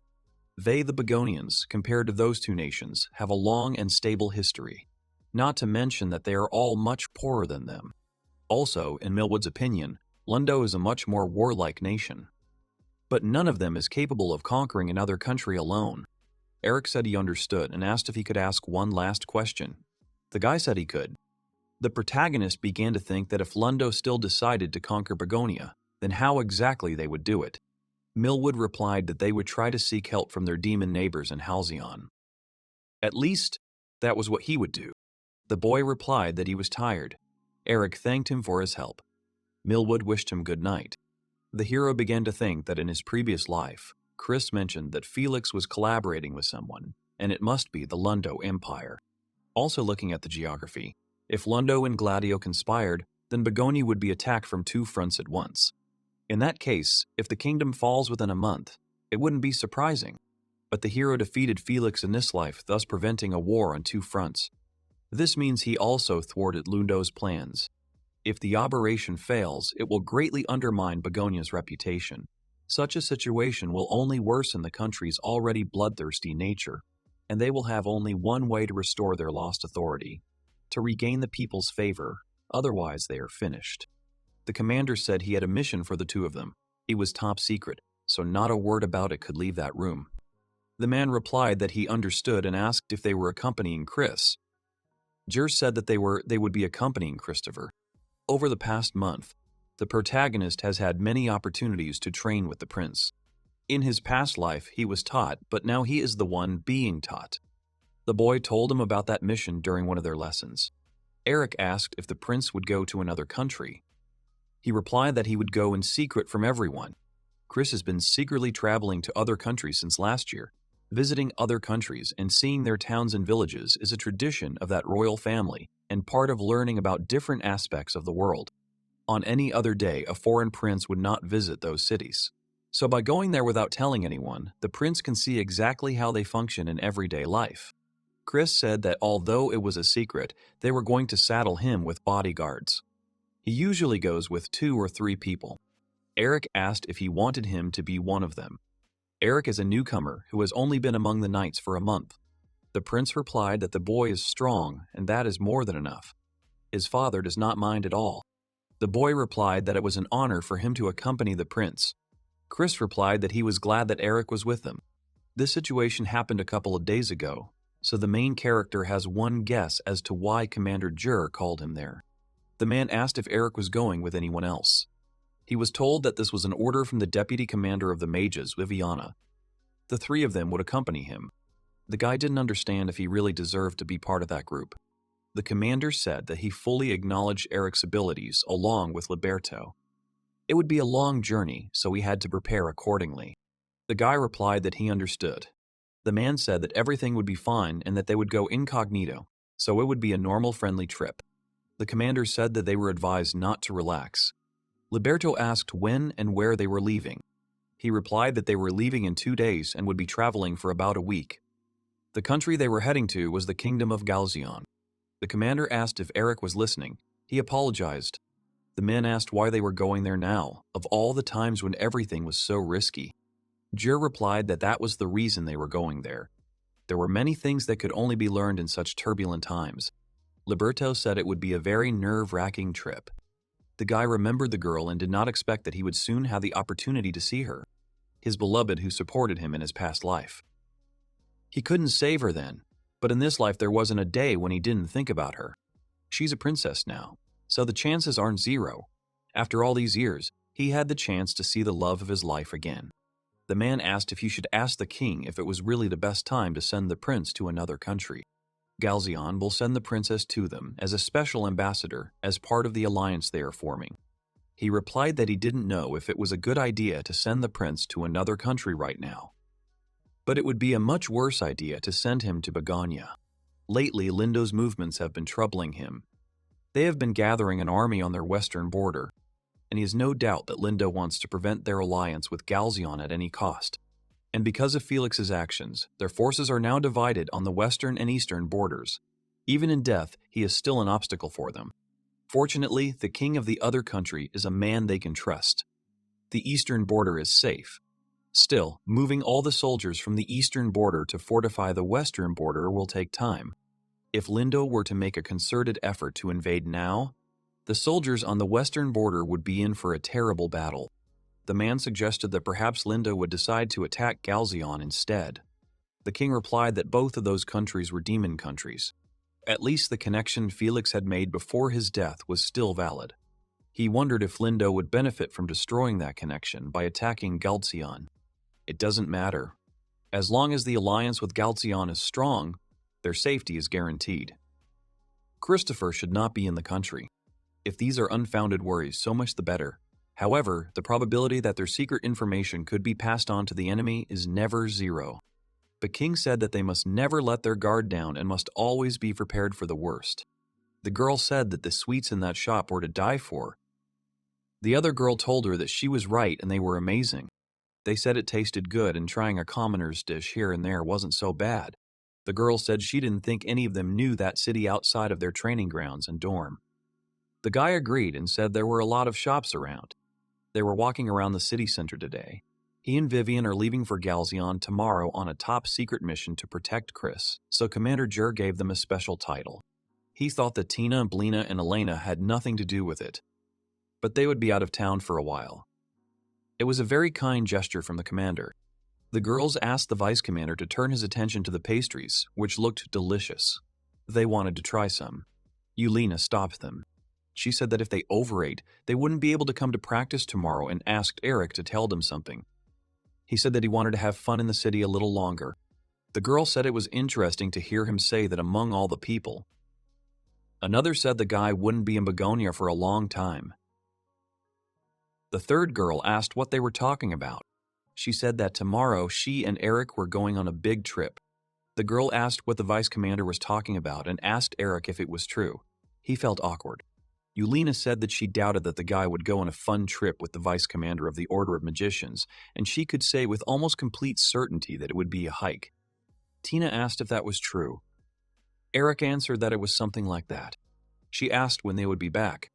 The guy said that they would miss them very much. He also wants to know when they will return. The girl started asking Tina if she wanted new clothes, because she knows a great store that is nearby. They can also get something for Elena. Yulina said that the guy was given a good offer. The guy said that the outfit was too embarrassing for him and he couldn't walk around the city in it. They asked him not to worry because he was cute and looked beautiful in absolutely everything. The guy said that it was not about that. Yulina asked if they had chosen an outfit since they had been there for an hour. The guy asked them to help. The girl was surprised by what he needed help with. The other one answered that they were almost finished. She asked him to come out and show himself and stop hiding. The girl said that the outfit looks perfect on him and it's very cute. Yulina said that this was no good. She said she would have chosen another one, but it was too rough. The girl said it definitely had its charm. The other asked to wait a bit. She said that if you want to choose something casual, you want to wear something comfortable. The girl asked what? Isn't the other dress cuter? The guy was indignant that no one even asked him. He said that he didn't care and that they were all the same to him. The guy ran up to Eric and asked him to choose something for him. He agreed and began to think. The guy said he was completely exhausted and didn't expect to have to endure such a storm. Eric laughed at him. He wondered why the girls were so impatient from the start. The protagonist replied that they were taking up all their time with training. Elena asked if that was the problem. Eric asked the guy if he had fun. He replied that it was not about that. Elena said that they were soldiers. And, to tell the truth, he didn't know if it was right for them to spend their time on such entertainment. They made a choice to kill some people to protect others, and that is their job. He asked if he was allowed to be happy. Elena apologized and said that he didn't want to spoil the mood, and asked to just forget about what he said. The guy said that it was late and they should go back. The main character began to think about happiness, and he wondered if he would have to sacrifice one life for another again. He has no idea if he is a good person. But right now, all he can do is follow the path he has chosen. As long as all the innocent people who were brutally killed in his past life are alive and well now, he is happy. Tomorrow he will go to another country and finally see his beloved. The man said that beyond the checkpoint was the kingdom of Halcyon and asked Eric to stand straight. He told the vice commander that he understood. The man turned to Vivian and asked her to stop sleeping because they were almost in another country. He said that last time because of her, there was a leak and it wasn't good. It was lucky that there were only 3 of them, but they found out that they were leaving and it was all because of her frivolity. She told him not to worry because the commander told her that he trusted them. The man continued to be indignant. The guard asked to show their pass, and if they didn't have it, they had to turn around and leave. Eric asked about the pass and whether Christopher had taken it. He replied that he had not. The prince turned to the guard and said that they had not seen each other for a long time and asked him how he was doing. The boy recognized Christopher from the kingdom of Begonia. The guard asked about the vice commander. He replied that he was. Chris introduced Eric, who had recently joined them, and said that his presence was approved by him and Liebert. The guard asked to open the gate. He said that they should know that after the incident with Felix, the kingdom of Halcyon is in a precarious position and the monsters have become much more active. Their kingdom will not bear any responsibility for whatever happens to them, and if they understand, they can pass. The commander was asked about the secret mission and how the guards and princes knew about it. He replied that before Felix came, Begonia and Halcyon were on good terms. This was not the first time the prince had gone to that country to see the situation. They had been there many times before. Eric asked if the secret mission meant hiding their identities, pretending to be ordinary citizens and getting through the checkpoint. He didn't see why they'd have to endanger themselves. The commander said it was not his fault that the prince had revealed his identity. The man asked if he was aware of his situation. Chris asked why he was always so serious. The girl asked him to stop yelling and let her sleep. The main character thought that everything was much more complicated than he imagined, and he didn't want to think about it. Now he understands why the Begonia kingdom was destroyed in his past life. The men asked Eric why they had stalked. He replied that they were surrounded. Libertus saw a group of orcs in large numbers. They saw the largest one and assumed that he was the orc general. Orcs are smart enough to gather others into groups. They'll have to try. The man asked if Eric would go. He said no problem. At that moment, a girl jumped out of the carriage. The guy told the girl that she was a magician and it was dangerous for her, asking her to get back into the carriage. She said that he didn't know her well and she couldn't handle it, so she asked him to leave the orcs to her. Vivian asked if Libertus would mind. The men began to support the girl and Eric was very surprised. Vivian said she doesn't like it when people think she can't do it, so she'll prove them wrong. She said she would defeat the orcs in a couple of seconds. The girl used a fire projectile. She defeated all the orcs and asked if it was fast enough. The men started saying that she had done it not in a couple of seconds, but in 10. Vivian said that they were deliberately increasing it. The girl said that she was going to take a little rest. The man asked Eric if he was tired. The prince said he could replace him. The guy thanked Chris. The protagonist began to think that although she was not as strong as Vivian, Irene could also use similar magic. He wanted to meet her. The guy said he was interested in how strong the girl was. She said she was stronger than most people. The guy asked if she was weaker than demons. The girl thought about it. She thinks it depends on the species and their characteristics. Vivian asked if he had heard that Princess Alcyone was good at magic. The prince said that Irene was beautiful, good, and perfect. Eric asked how he knew Irene. Chris said that he himself is a prince and they once met. The guy asked what kind of princess.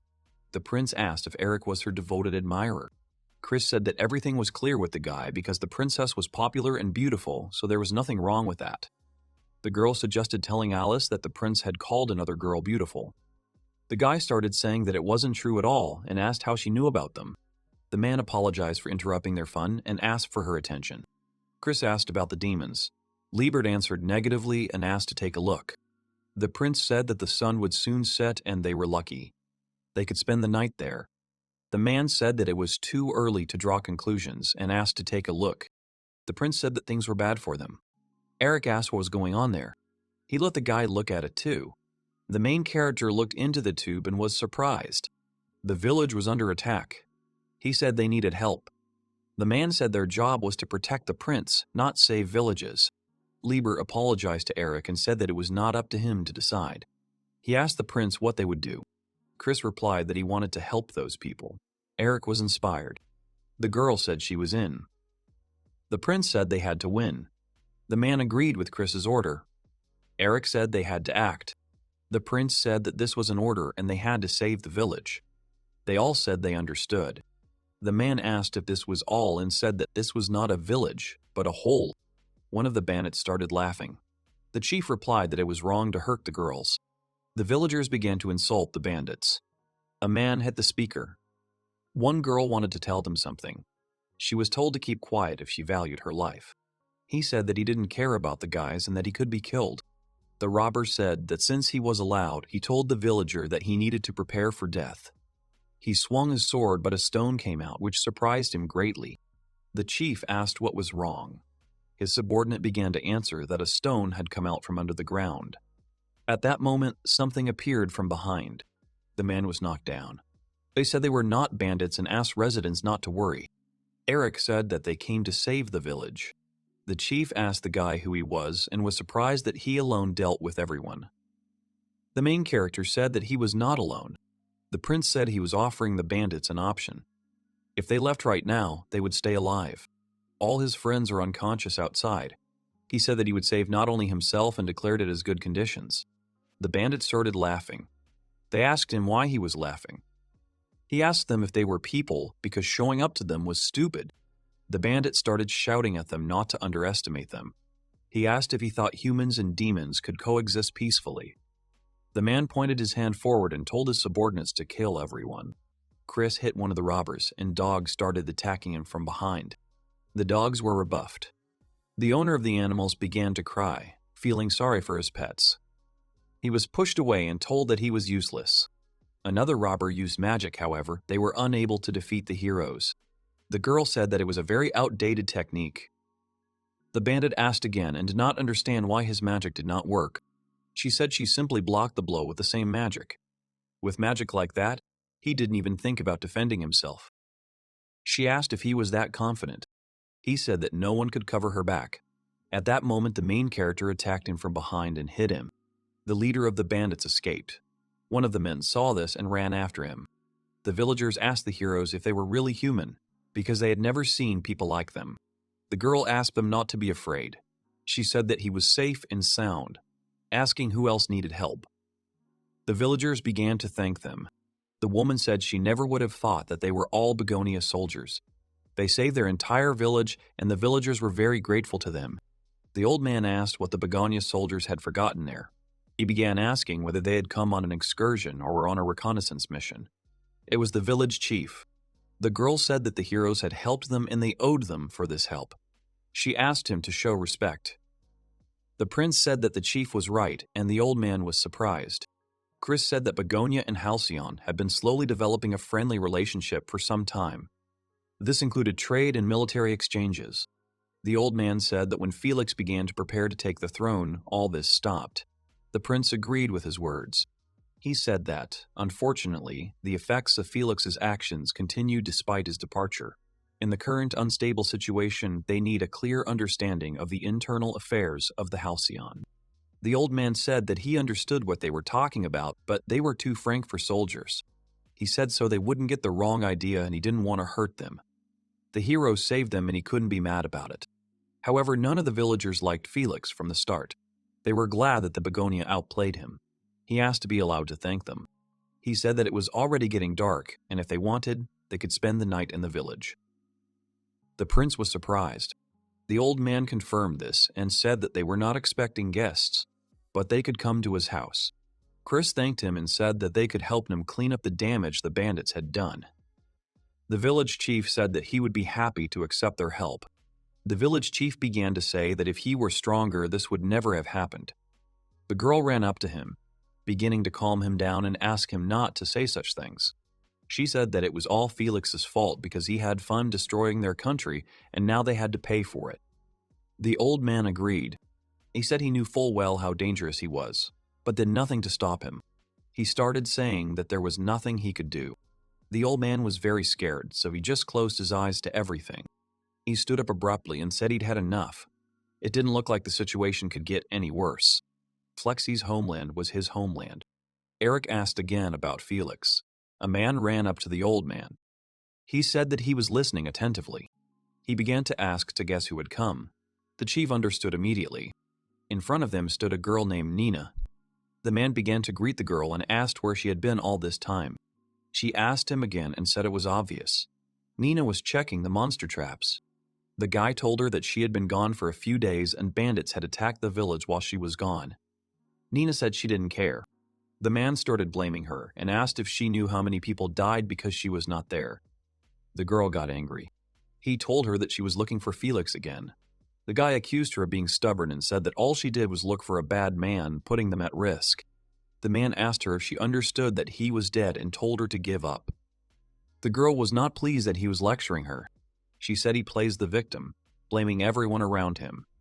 The strong make the rules in his country and he should be able to protect himself. And if he can't do this, then he has no right to slander her brother's name. Nina was very angry. Lieber turned to Eric. The protagonist immediately understood him. Everyone looked at Nina. She explained what they needed. The old man asked her to listen and said that a group of heroes had driven away the bandits and that they were soldiers from Begonia. Nina clarified. She noticed that several people were tied to a tree near the village, and now everything became clear to her. She said that this was clearly not a decision that a demon would make. The prince said that they, as inhabitants of Begonia, were not able to pass such a judgment there, even for the wicked. They were from Halcyon, so they should be judged by the law of that country. She said that this is true if the law works, and asked why they decided that their law was right. The man asked the girl to stop, and she replied that the weak had no pleasure in that country. Nina said that all they can do is make noise and run away or meekly submit to the strong like cowards. That's why the girl chose to be strong. She said that if there had been any real order in that country, she wouldn't have had to try so hard. The residents were surprised by the huge dome over the village. Nina asked if the heroes would spend the night there. The head confirmed her words. She said that she understood everything and then it would be right if she showed their guests due courtesy. As long as the girl was there, the village was safe. The prince asked that the place where they were now was Felix's home village. Eric was silent and Chris stared at him. Then he asked Vivian how she knew what spell the girl had used. She replied that it was an improved barrier. Barrier spells are very difficult, and even the lower rank spells are too difficult for most mages. Vivian admitted that this also applies to her. Plus, the spell affects the entire village, so she is real. Libert said that it sounded appropriate for Felix's younger sister and asked what they should do, since apparently the girl was looking for Felix herself. The prince said it might be a good idea to fly away before the situation got out of control. He didn't want to get into more trouble. At that moment there was a knock at the door and the prince asked who was there. Nina's voice was heard from behind the door and she said that she wanted to ask them something. The prince asked Eric what he thought about this, and he allowed the girl to enter. She thanked them and asked what country they were from. Nina asked if they knew anything about the whereabouts of Felix Gladio. Eric replied that she should know it better than them. The girl asked what he meant by that, and why she should ask them about it then. Eric replied that Felix was dead. Nina started screaming that the guy was lying. She said there was no evidence and no one saw anything. Eric said he saw it personally because he defeated Felix himself. The girl was horrified. She asked Eric about him defeating her brother. Nina said she couldn't believe it because her brother couldn't lose. She gritted her teeth and asked where, when, and how Eric defeated her brother. He said that Felix sent a large number of monsters to his village. It is a village on a hill, near the border. He fought to protect his home and defeated it. She confirmed that her brother often controlled monsters and he went to attack his village. Nina asked if her brother was strong. Eric answered positively. He said that Felix was very strong and he had never met anyone stronger than him. If he had not been helped, he would have lost. The girl said that she understood everything. She thanked the guy and said goodbye. The girl asked if it was worth telling Nina everything as it was, and if it would not have been better if she had not known anything. The prince said that he had to tell her all this. He said that he was very worried and now Nina is angry with them. Liebert confirmed this and said that if he sympathized with her, then none of this mattered. Eric said that he knew this. The fight with Felix is an important moment in his life. He said that sometimes there may not be enough words to express what it was like to be fighting for his life. Eric said that Nina had every right to know what happened to Felix. Since she asked, he should have told her. The man said there was something to it and asked the boy to remember something. He told him that he was no longer alone and that what he did and said affected many more people than he thought. The boy thought about what Felix had told him, that he had never been blessed by the allies. He came to the conclusion that nothing could justify his actions. Even though he understood this, he still felt uneasy. The old man said that perhaps he wanted to transform this land more than anyone else. However, this desire arose from deep darkness, and a dark desire could never lead to positive change. Felix only sowed house around, and as a result, he found himself alone. It is not difficult to guess that all his followers were selfish fools attracted by his influence. But Nina was different. She was one of the few who truly shared Felix's life and supported him sincerely. And this is what worries the village chief. Eric was lying on his bed, and the girl quietly opened the door, approaching him with a knife. She swung the knife at Eric, but he managed to intercept it. Libert threw her aside, and the girl crashed into the wall. He told her not to move or he would kill her. The man said that she was not hiding her presence well and asked if Eric was okay, to which he replied yes. Libert said it was strange for the guy to let someone get that close to him. Nina asked to kill her, because she is weak and has nothing more to say. The man swung. Eric told him to stop. Libert said that Nina was his responsibility then, and he didn't think she still wanted to kill him, and he went to bed. The guy thanked him. Eric turned to Nina and asked if they could go for a walk. He told her that he still hadn't introduced himself and gave his name. The girl was gloomy and the guy felt awkward. He told her that she didn't seem to be good with blades and asked why she came to him with him. Nina replied that she had nothing better than a knife to kill with. The guy was surprised and said that the barrier she created was very complex. Obviously, difficult magic is difficult to control and also requires a significant amount of mana and magic power.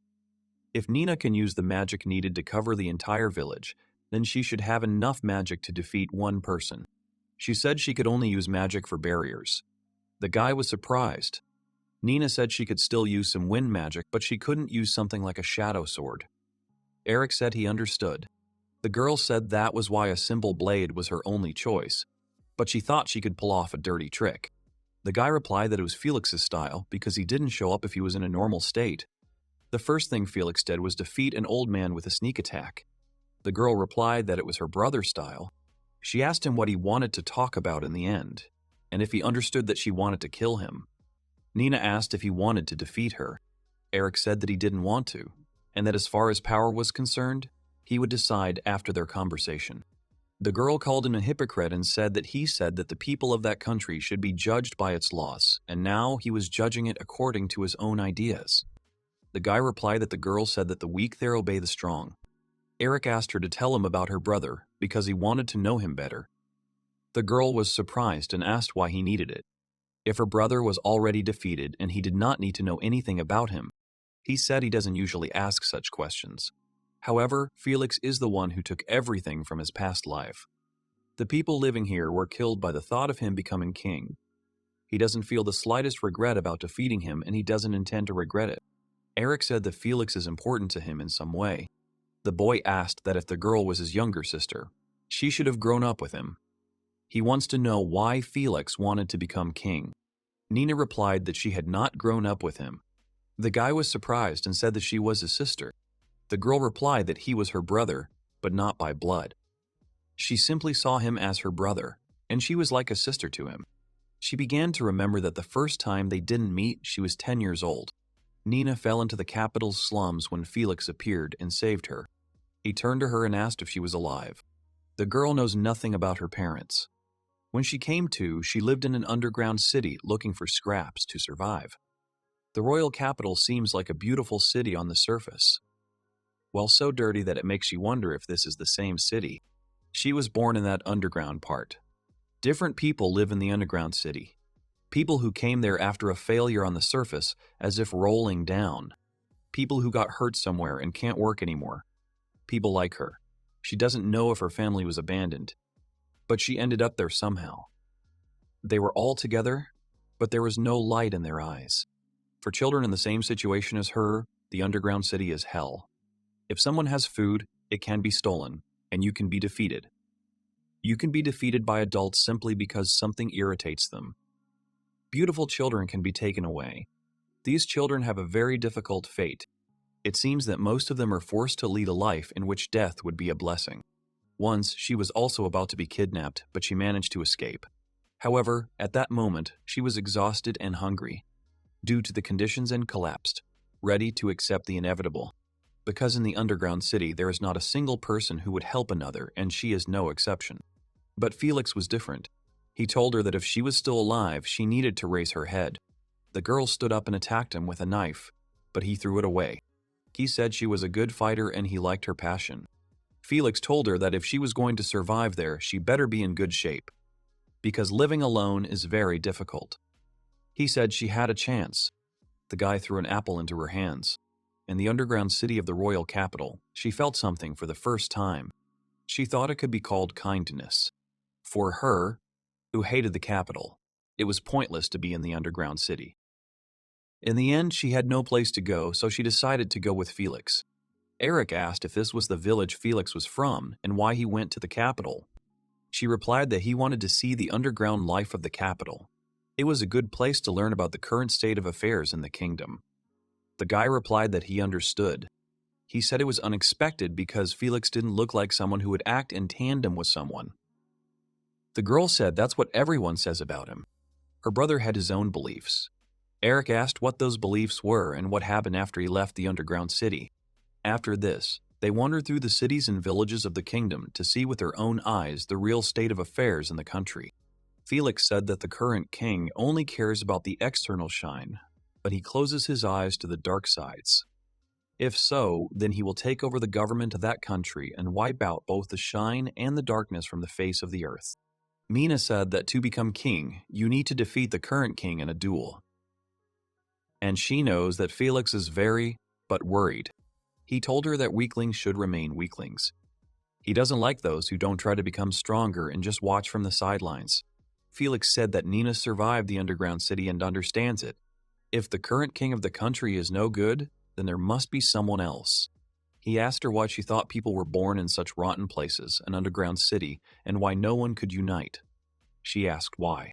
He replied that it was because there was no common enemy and therefore no common.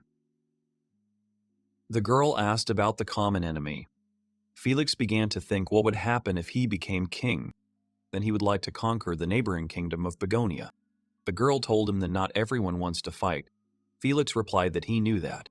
He told her that fighting does not only mean a violent clash. Those who want to cultivate the field should do so. Those who want to learn should have the opportunity to do so. The battlefield changes according to the people. Although, in that country, it seems, there are no normal places for education, and therefore schools will have to be built. There was a lot of work for him. Having said this, her brother headed towards the royal capital to challenge the king of the country to a duel. In the first fight, her brother was defeated, but he did not give in. To become stronger, he spent several years in training days. And then her brother challenged the king again. Felix became so strong that he was able to defeat the king. But there was no smile on her brother's face. Felix began to tell the king that he had become weaker than the last time they fought. And this was because he only fought weaklings. He asked him why he thought he had become stronger. In that country, being strong is considered right. He asked him why he wasn't getting stronger. Telek said that he was leaving, but would be back soon, so he asked her to wait for him. The girl asked if she needed to go too. He answered that she needed to, because such a neglected village could easily be destroyed. Felix asked the old man if he had come to see him off. He asked Felix to reconsider his decision. He told him that if he wanted to stop him, he should show it not with words, but with force. Even if he invited everyone to fight him, he wouldn't mind. Felix said that you can't convince anyone with words, that's why you need force. You need to remember this. He said that if no one goes, then he leaves and asked Nina to live well. She said goodbye to him. Felix said that now the country will change because he will rule it. This is exactly the appearance of her brother, whom she saw for the last time. She asked Eric if he had defeated her brother. He replied that he had. The girl asked what her brother's last appearance had been and what he had said. The guy replied that Felix called the fight fun. The girl said that was good. The last time, a fun fight with him. She apologized, and he told her everything was fine. He knew the pain of losing those you love. But no apology needed. Felix in his previous life killed everyone he loved for no reason. He got a chance to start over, and he fought Felix, won and protected them. In this world where the strong defeat the weak, so he can't say anything to this girl, who probably also carries the same pain as he does. He can't do anything about it. The girl turned to him. She asked him why Eric was crying too. He apologized and said he shouldn't cry. Nina called him kind. Eric replied that he wasn't. And I told him that he was just thinking about the sister of the enemy who tried to destroy his homeland and he was crying because of it. Nina added that there were few such people. He told her that he was not such a good person. For him, it was just sympathy. She said that sympathy or anything else was good. If he was killed by someone who could shed tears for such a person, then her brother would be rewarded. She said she loved her brother, but she couldn't agree with his views when he became king. The boy understood that. She said that, indeed, as her brother says, if there were enemies outside the country, then perhaps there would be no conflicts within. But she knew that if a war began, the suffering would exceed all limits. She also felt like somewhere deep down she sympathized with her brother. Even if it was the wrong path, she still thought that maybe it would lead to something better than now. She thought that surely her brother knew that he was wrong. However, her brother did not stop because he had her. He wanted to get rid of people like her, live in the shadows and misery. So maybe her brother wanted someone to tell him he was wrong. Felix was very angry with the king because he thought that the king who seemed right to him was losing without a fight. It could be forgiven. The prince asked Eric if he was okay. The boy asked what he was getting at. He asked about the girl who attacked him yesterday. The protagonist replied that she was completely fine. Liberto said Chris didn't even notice the threat. He slept all night, so he understands why he's worried. The prince was outraged by the man's comments. Chris said it was unlikely that anyone would feel threatened, and Eric was just awful. The guy replied that if we were to talk about horrors, then the vice commander Liberto was much more terrible. Even being in another room, he felt threatened. The man said that he felt uncomfortable. Chris started to get upset about their jokes, as if it was very funny. Liberto told the prince to come to them and then they would have fun together. The prince asked him to shut up. The man asked if Bakamon, who was always sleeping, was awake. Eric asked if he needed to be woken up. Liberto replied that he did. They were approached and asked if they were already getting ready. The girl wished everyone good morning. Chris told her that she was late. Viviana replied that everyone in the village had allowed her to stay. She confirmed this with the old man.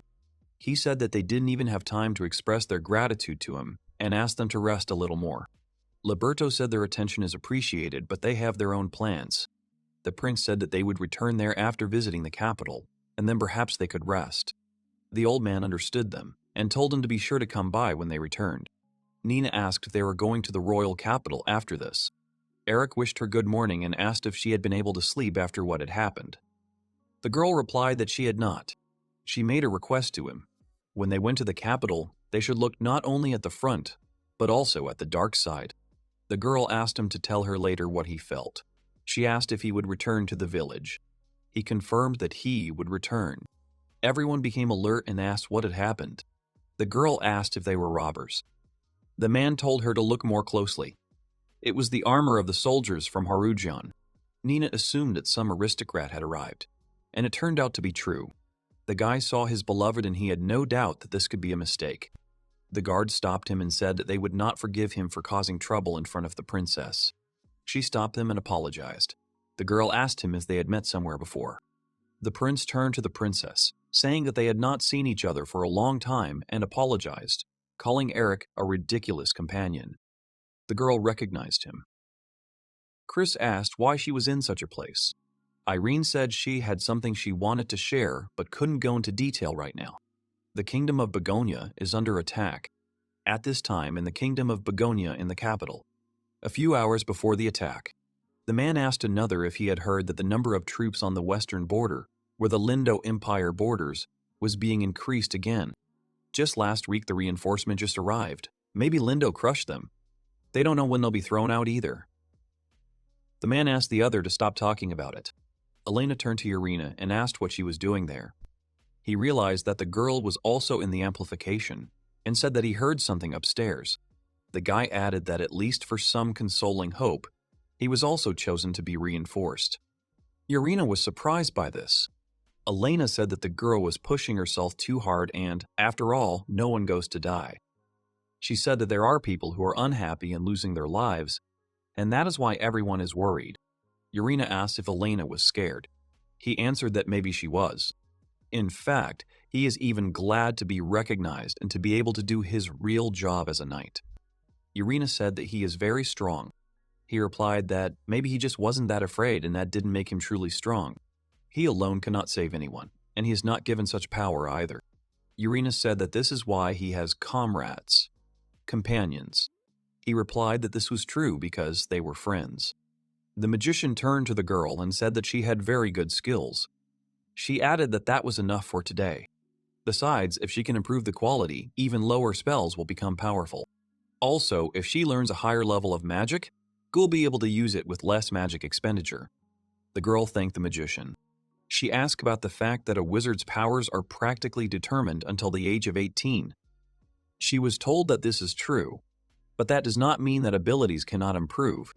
The girl gave herself as an example and said that she was quite grown up, but still trying.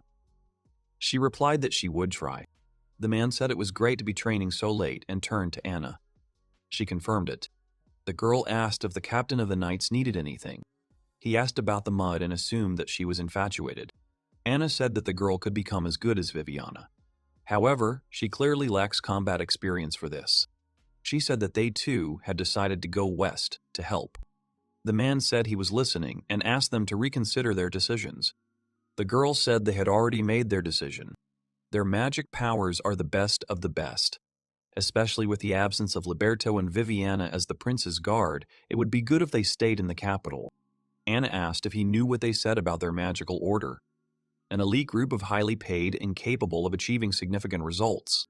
She said that in contrast, knights can truly excel on the front lines and ultimately have to provide support from the rear for their exploits. He said that at least the knights had the opportunity to take turns on the front lines. But the magical order did not have such luxury. Anna asked him to stop. She said she didn't like his military appearance. The man told her she looked like the commander of a magical order. Anna said she hated it. She assumed that when you became a soldier, that was the only way you could think. The girl asked Eric if he was okay. The man asked what was going on. She asked what the light was in the north. Anna suggested that it could be people in a remote place with no trade routes, or it could be light from hunters. It turned out to be the light from magic. No one could believe that the Begonia was under attack. They asked what it meant. The prince asked if she was talking about the western border where Begonia borders the Lindo Empire. The girl said that was something else entirely. Irene replied that this was happening to the Begonia capital. No one could believe it. The man said that they left the country only 3 days ago. It is impossible for the enemies to invade the capital in such a short time. Or the princess really witnessed a surprise attack. The girl denied this and said that, unfortunately, everything she told was true. Before they went to Begonia, their comrades who were in the capital brought this information. The prince was surprised the Princess Irene was in the Begonia and said that he had not heard anything about it. She replied that they were heading to the capital to make an alliance with Begonia as special envoys. She asked if this had been conveyed to Prince Christopher as she thought he knew. The prince asked the Liberto why they were hearing about the attack from the princess and why the Begonia was not reporting it to them. Eric said that Chris needed to calm down because their country was under attack. It was more important to understand the situation in Begonia. The prince agreed. The guy turned to the princess and said that the situation was urgent and asked if the person who brought the information was there. The neighboring empire did indeed attack, but something didn't suit him. History says that the Lindos emerged from the northern mountains and launched a surprise attack directly on the capital. Given the supply situation, strategically this looked like a bad move and is hard to believe. Eric said that this happens eventually. They may be planning to resupply locally. The prince said that was looting and not something an army should do. Eric said they had to give up the assumption that the enemy thought the same way they did.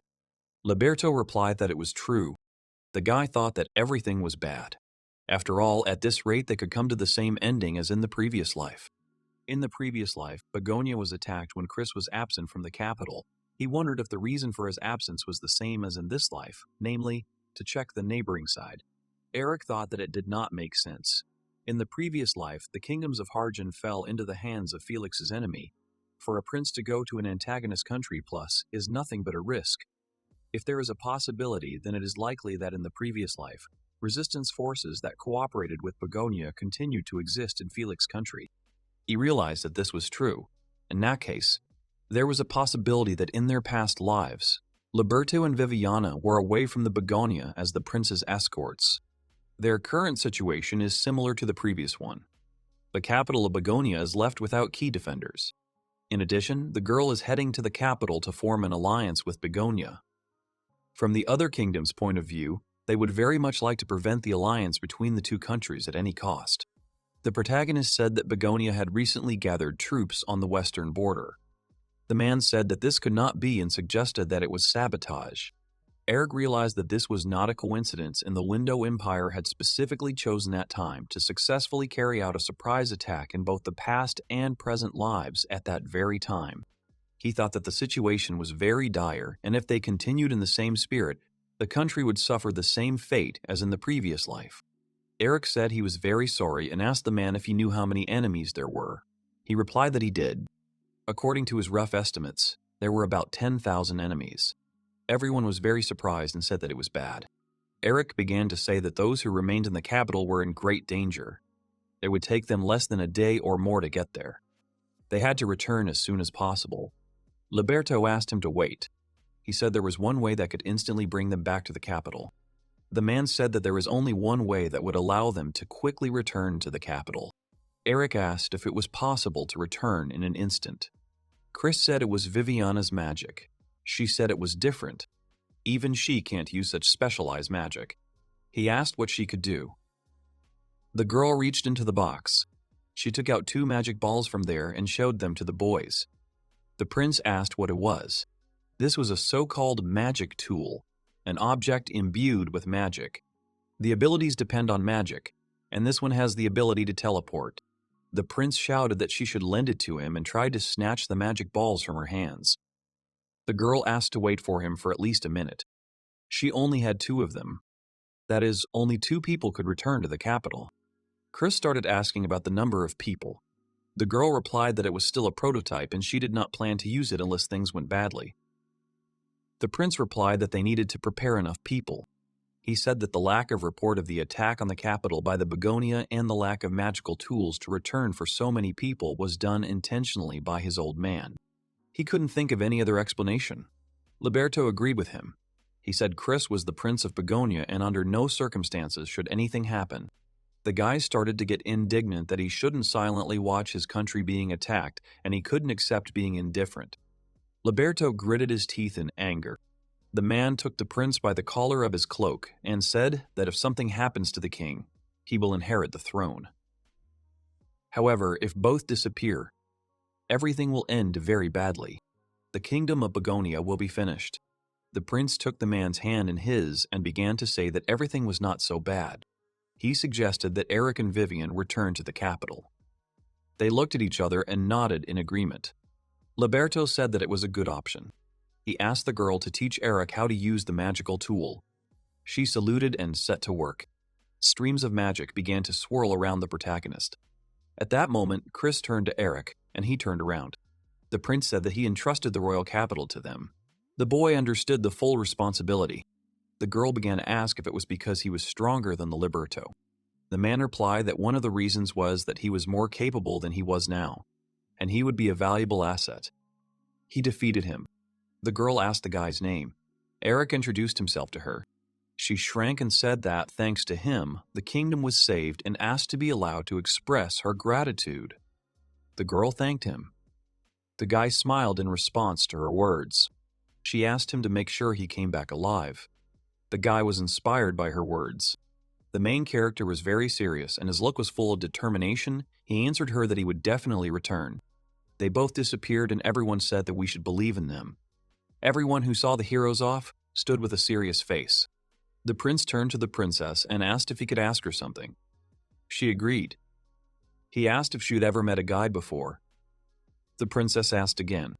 The girl replied that she was pleased to meet them for the first time. The prince did not believe her and said that he thought Eric knew her. The princess felt awkward about this. She asked if it could be because she was a princess. The prince denied this theory. He told her that the guy knew her as if they had already met. The girl was very surprised. She said that she also met different people in her position as a princess. The girl tries to remember faces and names, but she does not remember Eric and they meet for the first time. However, Despite this, she has the feeling that they are not meeting for the first time. The prince said the Princess Irene had the same feelings. She was surprised and wanted to add something, but she was interrupted. Started to approach them and asked the girl why when she heard the name Felix. This name did not mean anything to her. The princess looked at her questioningly. She introduced herself and said that she was Felix's sister. The guards began to separate the girl from her. Nina turned to the princess and said that she would be very glad if she would talk to her a little.